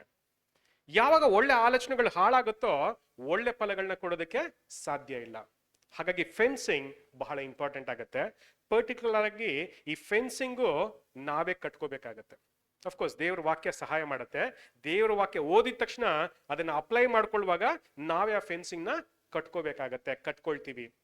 ಬೇಸಿಕಲಿ ಫೆನ್ಸಿಂಗ್ ಏನು ಅಂದ್ರೆ, ಒಳ್ಳೆದನ್ನ ಬೇಡ ಅಂತ ರಿಜೆಕ್ಟ್ ಮಾಡುವಂಥದ್ದು, ಕೆಟ್ಟದನ್ನ ಬೇಡ ಅಂತ ರಿಜೆಕ್ಟ್ ಮಾಡುವಂಥದ್ದು, ಒಳ್ಳೆದನ್ನ ಬೆಳೆಸ್ಕೊಳ್ಳುವಂಥದ್ದು ಅಲ್ವಾ. ಹಾಗಾಗಿ ಯಾವ ತೋಟದಲ್ಲಿ ಈ ಫೆನ್ಸಿಂಗ್ ಸ್ಟ್ರಾಂಗ್ ಆಗಿರುತ್ತೋ ಕಾನ್ಸಂಟ್ರೇಷನ್ ಸ್ಟ್ರಾಂಗ್ ಆಗಿರುತ್ತೆ. ಒಳ್ಳೆ ಫಲಗಳು ಕೊಡೋದಕ್ಕೆ ಎಲ್ಲ ಅವಕಾಶಗಳು ಜಾಸ್ತಿ ಇರುತ್ತೆ. ಹಾಗಾಗಿ ಫೆನ್ಸಿಂಗ್ ಅನ್ನೋದು ಬಹಳ ಮುಖ್ಯ. ಅಫ್ಕೋರ್ಸ್ ದೇವ್ರಿ ಒಂದು ಫೆನ್ಸಿಂಗ್ ನ ನಮ್ಗೆ ಕೊಟ್ಟಿದ್ದಾರೆ, ಅದನ್ನ ನಾವು ಸ್ಟ್ರಾಂಗ್ ಆಗಿ ಬೆಳೆಸುವಂಥದ್ದು ನಮ್ಮ ಕರ್ತವ್ಯ. ನೆಕ್ಸ್ಟ್ ಕಂಟಿನ್ಯೂ ಮಾಡಿ ಸಿಸ್ಟರ್. ಮೂರನೇ ವಾಕ್ಯ, ಅದು ಹೊಲಸು ಹಣ್ಣನ್ನು ಬಿಟ್ಟಿತು ಯೆರೂಸಲೇಮಿನ. ಇದು ಕೂಡ ಚೆನ್ನಾಗಿದೆ. ಅದು ಹೊಲಸು ಹಣ್ಣನ್ನ ಬಿಡ್ತು ಅಂತ ಏನ್ ಮಾಡ್ತಾರೆ ಹೇಳ್ತಾರೆ. ಈಗ ದೇವ್ರು ನಮಗೆ ಎಲ್ಲ ಒಳ್ಳೆ ವಿಚಾರಗಳನ್ನ ತಿಳಿಸಿದ್ದಾರೆ. ಯಾವ ಪರಿಸ್ಥಿತಿಯಲ್ಲಿ ನಾವು ಹೊಲಸಾದಂತ ಹಣ್ಣುಗಳನ್ನ ಬಿಡೋದಕ್ಕೆ ಸಾಧ್ಯ? ಅದಕ್ಕಿಂತ ಮುಂಚೆ ಈ ಹೊಲಸಾದಂತ ಹಣ್ಣುಗಳಂದ್ರೆ ಏನು ಅನ್ನೋದನ್ನ ತಿಳ್ಕೊಳ್ಳೋಣ. ಹೊಲಸಾದಂತ ಹಣ್ಣು ಯಾವುದು ಅಲ್ವಾ? ಹೇಗೆ ಸಿಂಪಲ್ ಆಗಿ ಪವಿತ್ರಾತ್ಮ ಫಲಗಳು ಅಲ್ದಿರಂತ ವಿಚಾರಗಳು ಹೊಲಸಾದಂತ ವಿಚಾರ ಅಲ್ವಾ. ಯಾವಾಗ ಪವಿತ್ರಾತ್ಮ ಫಲಗಳು ನಮ್ಮಲ್ಲಿ ಬೆಳೆಯುತ್ತೋ ಅದಕ್ಕೆ ಬೇಡದಿರಂತ ವಿಚಾರಗಳು ನಮ್ಮಿಂದ ಹೋಗ್ಬಿಡುತ್ತೆ ಅಲ್ವಾ. ಹಾಗಾಗಿ ಬೇಡದಿರಂತ ವಿಷಯಗಳನ್ನ ನಾವು ಬೆಳೆಸ್ಕೊಂಡ್ರೆ ಅದು ಹೊಲಸಾದಂತ ಹಣ್ಣುಗಳು ಅಂತ ಕೂಡ ಏನ್ ಮಾಡ್ತಾರೆ ಹೇಳ್ತಾರೆ. ಅಗೇನ್, ಯಾವುದು ದೇವರ ದೃಷ್ಟಿಲಿ ಯೋಗ್ಯವಾಗಿಲ್ವೋ, ಯಾವುದು ದೇವರ ದೃಷ್ಟಿಯಲ್ಲಿ ಮೆಚ್ಚುಗೆ ಆಗಿಲ್ವೋ ಅಂತ ಎಲ್ಲಾ ಕಾರ್ಯಗಳು ಕೂಡ ಏನಾಗಿದೆ, ಹೊಲಸಾಗಿದೆ. ಈಗ ಸುಮ್ಮನೆ ಎಕ್ಸಾಂಪಲ್ ಹೇಳ್ಬಿಡ್ತೀನಿ. ನಮ್ಮ ಶರೀರ ಭಾವನದ ಅಭಿಲಾಷೆಗಳು ತುಂಬಾ ಹೊಲಸಾದಂತ ವಿಚಾರ, ದೇವ್ರಿಗೂ ಕೂಡ ಇಷ್ಟ ಇಲ್ಲ. ಎಲ್ಲರೂ ಅದನ್ನ ದೂರ ಮಾಡೋದಕ್ಕೆ ಪ್ರಯತ್ನ ಪಡ್ತೀವಿ. ನನ್ನ ಸಹೋದರನ್ ಕಂಡ್ರೆ ನನ್ಗಾಗಲ್ಲ, ಪರ್ಟಿಕ್ಯುಲರ್ ಆಗಿ ಒಬ್ರನ್ ಕಂಡ್ರೆ ನನ್ಗಾಗಲ್ಲ. ಇದು ಹೊಲಸಾದಂತ ವಿಚಾರ ತಾನೆ, ಹೊಲಸಾದಂತ ಹಣ್ಣೆ ತಾನೆ. ಈ ಹೊಲಸಾದಂತ ಹಣ್ಣನ್ನ ಬೆಳೆಯಕ್ ಬಿಟ್ರೆ ಏನಾಗುತ್ತೆ, ಇಡೀ ತೋಟ ಹಾಳಾಗುತ್ತೆ. ಅಗೇನ್ ನೋಡೋದಾದ್ರೆ ಪರ್ಟಿಕ್ಯುಲರ್ ಆಗಿ ನಮ್ಮ ಕಾನ್ಸಂಟ್ರೇಟೆಡ್ ವಾಕ್ ಆಫ್ ಲೈಫ್ ಅಲ್ಲಿ ಚಿಕ್ಕ ಚಿಕ್ಕ ವಿಷಯಗಳನ್ನು ಕೂಡ ನಾವು ಗಮನಿಸುವಂಥದ್ದು ಬಹಳ ಮುಖ್ಯ. ಯಾವುದು ನಮ್ಮ ಕಾನ್ಸಂಟ್ರೇಷನ್ ನ ಹಾಳು ಮಾಡ್ತಿದ್ಯೋ ಅಂತದನ್ನ ಬೆಳೆದಿರ ಇರೋಂಥ ರೀತಿಯಲ್ಲಿ ನಾವು ಮಾಡ್ಕೊಳ್ಳುವಂಥದ್ದು ಬಹಳ ಮುಖ್ಯ. ಅದನ್ನ ತೆಗೆದಾಕುವಂಥದ್ದು ಕೂಡ ಬಹಳ ಮುಖ್ಯ. ಏನಕ್ಕಂದ್ರೆ ದೇವರು ನಮಗೆ ಒಳ್ಳೆ ಉತ್ಕೃಷ್ಟವಾದಂತ ಒಂದು ಫಲಗಳನ್ನ ಕೊಡ್ಲಿ ಅಂತಾನೆ ನಮ್ಮನ್ನ ಕರೆದಿದ್ದಾರೆ. ಆ ತೋಟನ ಅಗ್ದಿದ್ದಾರೆ, ಒಳ್ಳೆ ಬೀಜನ ಬಿತ್ತಿದರೆ ಒಳ್ಳೆ ಫಲನ ಎದುರು ನೋಡ್ತಾ ಇದ್ದಾರೆ. ನ್ಯಾಯವಾಗಿದೆಯಾ? ದೇವರು ಅಷ್ಟೆಲ್ಲ ಒಳ್ಳೆ ಕಾರ್ಯಗಳನ್ನ ಮಾಡಿ ಈಗ ಒಳ್ಳೆ ಫಲಗಳನ್ನ ಎಕ್ಸ್ಪೆಕ್ಟ್ ಮಾಡ್ತಾ ಇದ್ದಾರೆ. ಆ ಒಳ್ಳೆ ಫಲಗಳಿಗೆ ಬದಲಾಗಿ ಹೊಲಸಾದಂತ ಫಲಗಳನ್ನ ನಾವು ಕೊಟ್ರೆ ನಮ್ಗಿಂತ ಮೂಢರು ಅವಿವೇಕಿಗಳು ಇನ್ಯಾರು ಇರಲ್ಲ. ಯಾಕೆಂದ್ರೆ ಎಲ್ಲ ಕಾರ್ಯಗಳನ್ನ ದೇವ್ರು ಮಾಡಿದ್ದಾರೆ. ಹಾಗಾಗಿ ನಮಗೆ ಅಥವಾ ದೇವ್ರಿಗೆ ಸರಿ ಇಲ್ಲ ಅನ್ನೋ ಒಂದು ವಿಚಾರಗಳನ್ನ ನಾವು ಮಾಡ್ದಿರಾ ಒಳ್ಳೆ ಫಲಗಳನ್ನ ಕೊಡುವಂಥದ್ದು ಬಹಳ ಮುಖ್ಯ. 3ನೇ ವಚನ. ಯೆರೂಸಲೇಮಿನ ನಿವಾಸಿಗಳೇ, ಯಹೂದದ ಜನರೇ, ಈಗ ನನಗೂ ನನ್ನ ತೋಟಕ್ಕೂ ನ್ಯಾಯ ತೀರಿಸಿರಿ. ನನ್ನ ತೋಟದಲ್ಲಿ ಹಿಂದೆ ನಾನು ಮಾಡಿದ್ದಕ್ಕಿಂತಲೂ ಇನ್ನೇನು ಮಾಡಬೇಕಾಗಿತ್ತು. ಎಷ್ಟೋ ಸರಿ ದೇವ್ರು ನಮಗೂ ಒಂದು ಪ್ರಶ್ನೆ ಕೇಳ್ತಾರೆ, ನೀವು ಮಾಡ್ಬೇಕಾದದ್ದು ಎಲ್ಲನೂ ಮಾಡಿದ್ದೀನಲ್ಲಪ್ಪ, ಯಾಕೆ ನೀವಿನ್ನು ಕಾನ್ಸಂಟ್ರೇಷನ್ ನಾನು ಅನ್ಕೊಂಡಂತ ರೀತಿಯಲ್ಲಿ ಕಂಪ್ಲೀಟ್ ಮಾಡ್ತಾ ಇಲ್ಲ? ದೇವ್ರಿಗೆ ಅನ್ಸೋದಿರ್ಲಿ, ನಮ್ಗೆ ಅನ್ಸ್ಬಿಡುತ್ತೆ ಅಲ್ವಾ, ಯಾಕೆ ನಾನು ದೇವ್ರು ಅನ್ಕೊಂಡಂತ ರೀತಿಯಲ್ಲಿ ನಮ್ಮ ಕಾನ್ಸಂಟ್ರೇಷನ್ ಮಾಡ್ತಾ ಇಲ್ಲ? ದೇವ್ರು ಏನಾದ್ರು ಕೊರತೆ ಮಾಡಿದಾರಾ? ಏನಾದ್ರು ಕಮ್ಮಿ ಮಾಡಿದಾರಾ ಅನ್ಸುತ್ತೆ ಯಾರಿಗಾದ್ರು? ನಾನು ಕಾನ್ಸಂಟ್ರೇಷನ್ ಕಂಪ್ಲೀಟ್ ಮಾಡೋದಕ್ಕೆ ದೇವ್ರು ಈ ಒಂದು ಕಾರ್ಯನ ಮಾಡಿದ್ರೆ ಚೆನ್ನಾಗಿತ್ತು ಅಂತ ಯಾರಿಗಾರು ಅನ್ಸುತ್ತಾ? ಯೋಚನೆ ಮಾಡಿ, ನಮ್ಮ ಕಾನ್ಸಂಟ್ರೇಷನ್ ಕಂಪ್ಲೀಟ್ ಮಾಡೋದಕ್ಕೆ ಏನ್ ಬೇಕೋ ಎಲ್ಲನೂ ಕೂಡ ಮಾಡಿದ್ದಾರೆ. ಹಾಗೆ ಒಂದು ಪ್ರಶ್ನೆನೂ ಕೇಳ್ತಾ ಇದ್ದಾರೆ, ನಿನಗೆ ಏನ್ ಬೇಕೋ, ನಿನ್ನ ಕಾನ್ಸಂಟ್ರೇಷನ್ ಕಂಪ್ಲೀಟ್ ಮಾಡೋದಕ್ಕೆ ಏನ್ ಬೇಕೋ ಎಲ್ಲನೂ ಕೂಡ ಮಾಡಿದ್ದೀನಿ, ಯಾಕಿನ್ನು ಅದು ನಾನು ಅನ್ಕೊಂಡಂತ ರೀತಿಯಲ್ಲಿ ಬರ್ತಾ ಇಲ್ಲ, ಇನ್ನೇನು ಮಾಡಬೇಕು ಅಂತಾನೂ ಕೂಡ ಕೇಳ್ತಾ ಇದ್ದಾರೆ. ಇನ್ನೇನು ಬಾಕಿ ಇದೆ ಅಂತಲ್ಲ, ಇನ್ನೇನು ಮಾಡಿದ್ರೆ ನೀವು ಚೆನ್ನಾಗಿ ಮಾಡ್ತೀರಾ ಅಂತಾನೂ ಕೂಡ ಏನ್ ಮಾಡ್ತಾರೆ ಪ್ರಶ್ನೆ ಕೇಳ್ತಾ ಇದ್ದಾರೆ. ಆಮೇಲೆ ಅದು ಒಳ್ಳೆ ದ್ರಾಕ್ಷೆ ಕೊಡುವುದೆಂದು ನಾನು ನಿರೀಕ್ಷಿಸುತ್ತಿರಲು ಏಕೆ ಹೊಲಸು ಹಣ್ಣನ್ನು ಬಿಟ್ಟಿತು? ಇದು ತುಂಬಾನೇ ಒಂದು ಡೇಂಜರಸ್ ಪರಿಸ್ಥಿತಿ. ದೇವರು ನಮ್ಮಿಂದ ಒಳ್ಳೆ ಫಲಗಳನ್ನ ಎಕ್ಸ್ಪೆಕ್ಟ್ ಮಾಡ್ತಾರೆ. ಅಕಸ್ಮಾತ್ ಒಳ್ಳೆ ಫಲಗಳನ್ನ ಕೊಡದಿರ ಕೆಟ್ಟ ಫಲಗಳನ್ನ ಕೊಟ್ರೆ ಒಂದು ಪ್ರಶ್ನೆ, ಏನಾಯ್ತು? ಯಾಕೆ ಕೆಟ್ಟ ಫಲ ಕೊಡೋದಕ್ಕೆ ಅಲ್ಲಿ ಅವಕಾಶ ಆಯ್ತು? ಯಾಕೆ ಕೆಟ್ಟ ಫಲ ಕೊಡ್ಬೋದು? ಒಂದು ಗಿಡ ಮಾಡೋ ಎಲ್ಲ ಕೆಲಸನೂ ಮಾಡಿದರೆ, ದೇವ್ರ ಆ ಕೆಲಸಗಳನ್ನ ಮಾಡಿದರೆ, ಯಾಕೆ ಅದು ಕೆಟ್ಟ ಫಲ ಕೊಡ್ತು? ಯಾಕೆ ಕೆಟ್ಟ ಫಲ ಕೊಡ್ತು? ದೇವ್ರ ಕಾರಣ ಏನಂದ್ರೆ, ದೇವ್ರ ಅಂದ್ರೆ ಯಾರ ಕಾರಣ ಅದಕ್ಕೆ? ನಾವೇ ಕಾರಣ ಅಲ್ವಾ? ದೇವ್ರು ಮಾಡ್ಬೇಕಾಗಿರೋ ಎಲ್ಲದನ್ನು ಕೂಡ ಮಾಡಿದರೆ, ನಮಗೆ ಸರಿಯಾದಂತ ವಿಚಾರದ ತಿಳುವಳಿಕೆ ಇಲ್ದಿರ, ಒಳ್ಳೇದೇನು ಅನ್ನೋ ಒಂದು ತಿಳುವಳಿಕೆ ಇಲ್ದಿರ, ಅಥವಾ ಒಳ್ಳೇದು ಬೇಡ ಅನ್ನೋ ಒಂದು ಮನಸ್ಥಿತಿಯಿಂದ ಕೆಟ್ಟ ವಿಚಾರಗಳನ್ನ ಬೆಳೆಸ್ಕೊಂಡಿದೀವಿ. ಹಾಗಾಗಿ ಕೆಟ್ಟ ಫಲಗಳನ್ನ ಕೊಡ್ತಾ ಇದೀವಿ. ನಮ್ಮ ದೃಷ್ಟಿಲಿ ಒಳ್ಳೇದಕ್ಕಿಂತ ಹೆಚ್ಚಾಗಿ ಕೆಟ್ಟದೇ ನ್ಯಾಯವಾಗಿ ಕಾಣ್ತಾ ಇದೆ. ಹಾಗಾಗಿ ಕೆಟ್ಟದನ್ನೇ ಮಾಡ್ತಾ ಇದೀವಿ, ಕೆಟ್ಟ ಫಲಗಳನ್ನ ಕೊಡ್ತಾ ಇದೀವಿ. ಸರಿ ಇದೆಯಾ? ಸಿಂಪಲ್ ಆಗಿ ಹೇಳ್ಬೇಕಂದ್ರೆ, ಯಾಕೆ ನಾನು ಕೆಟ್ಟ ಫಲ ಕೊಡ್ತಿದ್ದೀನಿ ಅಂದ್ರೆ, ಕೆಟ್ಟ ಫಲ ನನ್ನ ದೃಷ್ಟಿಲಿ ಚೆನ್ನಾಗಿ ಕಾಣ್ತಾ ಇದೆ, ಅದಕ್ಕೆ ನನಗೆ ಇಷ್ಟ ಆಗಿದೆ, ಅದಕ್ಕೆ ನಾನು ಅದನ್ನ ಕೊಡ್ತಾ ಇದ್ದೀನಿ. ದೇವ್ರು ಒಳ್ಳೇದ ಮಾಡಿದೆ. ಸೊ ಪಾಯಿಂಟ್ ಏನಂದ್ರೆ, ಯಾವ್ದು ಒಳ್ಳೇದು ಯಾವ್ದು ಕೆಟ್ಟದು ಅನ್ನೋ ಒಂದು ಮನಸ್ಥಿತಿನ ನಾನ್ ಸರಿಯಾಗಿ ಬೆಳೆಸ್ಕೊಳ್ಳುವಂಥದ್ದು ಬಹಳ ಮುಖ್ಯ. ಅದಕ್ಕೆ ಇರೋಂಥ ಒಂದೇ ಮಾರ್ಗ ದೇವ್ರ ವಾಕ್ಯಗಳು ಅಲ್ವಾ? ದೇವರ ಒಂದು ವಿಷಯಗಳನ್ನ, ದೇವರ ಸ್ಟ್ಯಾಂಡರ್ಡ್ನ ನಾನು ಚೆನ್ನಾಗಿ ಅರ್ಥ ಮಾಡ್ಕೊಂಡ್ರೆ ಡೆಫಿನೆಟ್ಲಿ ನಾನು ದೇವ್ರಿಗೆ ಒಳ್ಳೆ ಫಲಗಳನ್ನೇ ಕೊಡ್ತೀನಿ. ಆಮೇಲೆ ಏಕೆ ಹೊಲಸು ಹಣ್ಣನ್ನು ಬಿಟ್ಟಿತು? ನನ್ನ ತೋಟವನ್ನು ಏನು ಮಾಡುವೆನೋ ಈಗ ನಿಮಗೆ ತಿಳಿಸುವೆನು, ಕೇಳಿರಿ. ಅದರ ಬೆಳೆಯನ್ನು ಕಿತ್ತುವೆನು, ಬೇಲಿಯನ್ನ ಕೀಳುವೆನು. ಅದರ ಬೇಲಿಯನ್ನು ಕೀಳುವೆನು, ದನವು ಅದನ್ನು ಮೇಯ್ದು ಬಿಡುವುದು. ಅದರ ಗೋಡೆಯನ್ನು ಕೆಡವಿ ಹಾಕುವೆನು, ಅದು ತುಳಿದಾಟಕ್ಕೆ ಈಡಾಗುವುದು. ಆಕ್ಚುಲಿ ತುಂಬಾ ಚೆನ್ನಾಗಿದೆ ಇದು ಒಂದು ಕಾಂಟೆಕ್ಸ್ಟ್ ಕೂಡ. ಸರಿ, ನಾನು ಎಷ್ಟೇ ಪ್ರಯಾಸ ಪಟ್ರು ಅಂದ್ರೆ, ನಾನು ಮಾಡಬೇಕಾದಂತ ಎಲ್ಲಾ ಕೆಲಸಗಳನ್ನು ಕೂಡ ಮಾಡಿದೀನಿ, ಆದ್ರೂ ಕೂಡ ಈ ಗಿಡ ಏನ್ ಮಾಡ್ತಾ ಇಲ್ಲ, ಒಳ್ಳೆ ಫಲಗಳನ್ನ ಕೊಡ್ತಾ ಇಲ್ಲ. ಈಗ ಏನ್ ಮಾಡ್ಬೇಕು ಅಲ್ವಾ? ಕಟ್ ಮಾಡ್ಬೇಕು. ಯಾಕೆ? ಈ ಗಿಡದಿಂದ ಏನು ಪ್ರಯೋಜನ ಇಲ್ಲ ಅಲ್ವಾ? ಸೊ ಹಾಗಾಗಿ ಏನು ಪ್ರಯೋಜನ ಇಲ್ಲ ಅನ್ನುವಾಗ ಏನಾಗುತ್ತೆ, ತೆಗೆದಾಕ್ಬಿಡ್ತಾರೆ. ಈಗ ಇನ್ನೊಂದು ಪಾಯಿಂಟ್ ಫಸ್ಟ್ ಏನ್ ಹೇಳ್ಬಿಡ್ತೀನಿ, ಈ ವಿಚಾರನ ಎಕ್ಸ್ಪ್ಲೇನ್ ಮಾಡೋಕ್ಕಿಂತ ಫಸ್ಟ್ ಹೇಳ್ಬಿಡ್ತೀನಿ. ಈಗ ದೇವ್ರಿಗೆ ನಮ್ಮ ಮೇಲೆ ಏನಾದ್ರು ದ್ವೇಷ ಇದೆಯಾ? ಇಲ್ಲ ತಾನೆ? ಸರಿ. ಸೊ ಹಾಗಾಗಿ ದೇವ್ರು ನಮ್ಗೆ ಏನಾದ್ರೂ ಕಷ್ಟ ಕೊಟ್ರು ಅಂದ್ರೆ ಏನು ಕೊಡ್ತಾರ? ಸರಿಯಾಗೋಕ್ಕೋಸ್ಕರನೇ ಕಷ್ಟ ಕೊಡ್ತಾರೆ. ಆ ಪಾಯಿಂಟ್ ಇಟ್ಕೊಂಡು ಈ ಒಂದು ವಿಚಾರನ ನಾವು ಯೋಚನೆ ಮಾಡೋಣ. ಏಕೆಂದ್ರೆ ಅದು ಥಾಟ್ ರಾಂಗ್ ಆಗ್ಬಿಟ್ರೆ ನಾವು ದೇವ್ರ ಮೇಲೆ ಕೆಟ್ಟ ಭಾವನೆನ ಬೆಳೆಸ್ಕೊಳ್ಳೋದಕ್ಕೆ ಅವಕಾಶ ಆಗ್ಬಿಡುತ್ತೆ. ಫಾರ್ ಎಕ್ಸಾಂಪಲ್, ಈಗ ದೇವ್ರು ಹೇಳಿದಂತ ರೀತಿಲಿ ನಾನು ನಡಿಲಿಲ್ಲ ಅಂದ್ರೆ ಬೇಲಿ ತೆಗೆದಾಕ್ಬಿಡ್ತೀನಿ, ದನ ಮೇಯುತ್ತೆ, ಗೋಡೆ ಕೆಡವಾಕ್ಬಿಡ್ತೀನಿ ಅಂದ್ರೆ ದೇವ್ರ ಮೇಲೆ ಕೋಪ ಬರುತ್ತೆ. ಹೇಗೇನು? ಆ ಥರ ಅಲ್ಲ.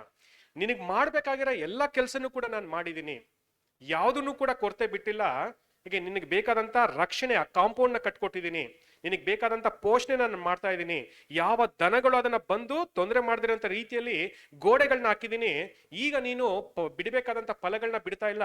ಹಾಗಾಗಿ ಈ ಗಿಡದಿಂದ ಯಾವುದೇ ಪ್ರಯೋಜನ ಇಲ್ಲ. ಅದ್ ಏನ್ ಮಾಡ್ಬೋದು? ಅದನ್ನ ನಾಶ ಮಾಡೋದೇ ಯೋಗ್ಯ ಅನ್ನೋ ತರ ಏನಾಗತ್ತೆ ಅನ್ಸುತ್ತೆ. ಹಾಗಾಗಿ ನಮ್ಮ ಜೀವನದಲ್ಲೂ ಕೂಡ ಏನ್ ಮಾಡ್ತಾರೆ ಅಂದ್ರೆ, ಸುಮ್ಮನೆ ಫಾರ್ ಎಕ್ಸಾಂಪಲ್ ನಮ್ಮ ಕಾನ್ಸಂಟ್ರೇಷನ್ ನಾವು ತುಂಬಾ ಸೀರಿಯಸ್ ಆಗಿ ಪರಿಗಣಿಸ್ದಿರಾ ನಾವು ಮತ್ತೆ ಲೋಕದ ಮಾರ್ಗನೇ ಅಗೇನ್ ಅರ್ಥ ಮಾಡ್ಕೊಳ್ಳಿ, ನಾವು ಕಾನ್ಸಿಕ್ರೇಷನ್ ಬಿಟ್ಟು ಮತ್ತೆ ಲೋಕನ ಮಾರ್ಗನೇ ಅನುಸರಣೆ ಮಾಡೋವಂಥ ಪರಿಸ್ಥಿತಿಲಿ ಮಾತ್ರ ಏನ್ ಮಾಡ್ಬೋದು, ದೇವರ ಬೇಲಿಗಳನ್ನ ತೆಗೆದಾಕ್ತಾರೆ. ಅಂದ್ರೆ ಫಸ್ಟ್ ಆಫ್ ಆಲ್ ಒಳ್ಳೇದು ಕೆಟ್ಟದರ ತಿಳುವಳಿಕೆನ ನಮ್ಮಿಂದ ತೆಗೆದಾಕ್ಬಿಡ್ತಾರೆ. ಅಂಡರ್ಸ್ಟ್ಯಾಂಡಿಂಗ್ ಆಫ್ ದ ಟ್ರೂತ್ ಅದನ್ನ ನಮ್ಮಿಂದ ತೆಗೆದಾಕ್ಬಿಡ್ತಾರೆ. ಹೀಗೆ ನಮ್ಗೇನೋ ಅನ್ಯಾಯ ಮಾಡ್ತಾರೆ, ಕೆಟ್ಟದ್ ಮಾಡ್ತಾರೆ ಅಂತಲ್ಲ, ಒಳ್ಳೇದರ ಕೆಟ್ಟದರ ಡಿಫ್ರೆನ್ಸ್ ನಮ್ಮಿಂದ ತೆಗೆದಾಕ್ಬಿಡ್ತಾರೆ. ಹೀಗೆ ಈ ಡಿಫ್ರೆನ್ಸ್ ತೆಗೆದಾಕ್ರೆ ಏನಾಗುತ್ತೆ, ನಮ್ಮ ಕಾನ್ಸಂಟ್ರೇಷನ್ ಅರ್ಧ ಹಾಳಾಗ್ಬಿಡುತ್ತೆ. ಈಗ ನಾವು ಸರಿಯಾಗಿ ನಡೆಯೋದಕ್ಕೆ ಸಾಧ್ಯ ಆಗಲ್ಲ. ಏನಕ್ಕೆಂದ್ರೆ ನೀವು ಅದಕ್ಕೆ ಯೋಗ್ಯರಲ್ಲ ಅನ್ನೋ ಒಂದು ಪಾಯಿಂಟ್ ಅಲ್ಲಿ ಮಾತ್ರ ನೀವು ಒಂದು ಕೆಲಸನ ಮಾಡ್ತಾರೆ. ಯಾಕೆಂದ್ರೆ ಇನ್ನೊಬ್ರಿಗೆ ಒಂದು ಅವಕಾಶ ಮಾಡಿಕೊಟ್ರೆ ಅವ್ರು ಚೆನ್ನಾಗಿ ಮಾಡ್ತಾರೆ, ಒಳ್ಳೆ ಫಲಗಳನ್ನ ಕೊಡ್ತಾರೆ. ನಾನೇ ಒಂದು ಒಳ್ಳೆ ತೋಟಗಾರ ಆಗಿದ್ರೆ ಏನ್ ಮಾಡ್ತೀನಿ, ನೀವೇ ಒಂದು ಒಳ್ಳೆ ತೋಟಗಾರ ಆಗಿದ್ರೆ ಏನ್ ಮಾಡ್ತೀರಾ, ಒಳ್ಳೆ ಫಲ ಕೊಡಂತ ಗಿಡನ ಉಳಿಸ್ಕೊಳ್ತೀರಾ, ಏನು ಫಲ ಕೊಡದಿರಂತ ಗಿಡನ ನಾಶ ಮಾಡ್ತೀವಿ. ಮನುಷ್ಯರಾಗೆ ನಾವು ಮಾಡುವಾಗ ದೇವ್ರ ಅದನ್ನ ಮಾಡಿದ್ರೆ ತಪ್ಪಾಗತ್ತಾ? ಖಂಡಿತ ಇಲ್ಲ. ಹಾಗಾಗಿ ಅಕಸ್ಮಾತ್ ದೇವ್ರು ಈ ತರ ಮಾಡ್ತಿದ್ದಾರೆ ಅಂದ್ರೆ ನಾವು ಎಚ್ಚೆತ್ಕೊಳ್ಳುವಂಥದ್ದು ಬಹಳ ಮುಖ್ಯ. ಯಾಕಂದ್ರೆ ನಾವು ಅಲ್ಲಿ ಒಳ್ಳೆ ಫಲಗಳನ್ನ ಕೊಡ್ತಾ ಇಲ್ಲ, ಹಾಗಾಗಿ ದೇವ್ರ ಈ ರೀತಿಯಾದಂತ ಒಂದು ಕೆಲಸನ ಮಾಡ್ತಾ ಇದಾರೆ ಅನ್ನೋದು ಮುಖ್ಯ. ಫಸ್ಟ್ ಬೇಲಿನ ತೆಗೆದಾಕ್ಬಿಡ್ತಾರೆ, ಆಮೇಲೆ ದನದನ ಮೇಯುತ್ತೆ, ಆ ಗೋಡೆನ ಕೆಡವಾಕ್ಬಿಡ್ತಾರೆ, ಆ ತೋಟ ಸಂಪೂರ್ಣವಾಗಿ ಹಾಳಾಗ್ಬಿಡುತ್ತೆ. ಅಂದ್ರೆ ದೇವ್ರು ನಮ್ಗೊಂದು ಅವಕಾಶ ಮಾಡಿಕೊಟ್ಟಿದ್ರು. ಅಂದ್ರೆ ಇಡೀ ಲೋಕದಲ್ಲಿ ನಮ್ಮನ್ನ ಆಯ್ಕೆ ಮಾಡಿ ಈ ಸತ್ಯನ ನಮಗೆ ತಿಳಿಸೋದ ಮುಖಾಂತರ ನಾವು ಕೂಡ ಕ್ರಿಸ್ತನ ಜೊತೆ 1,44,000 ಆಗುವಂತ ಒಂದು ಅವಕಾಶನ ನಮ್ಗೆ ಮಾಡಿಕೊಟ್ಟಿದ್ರು.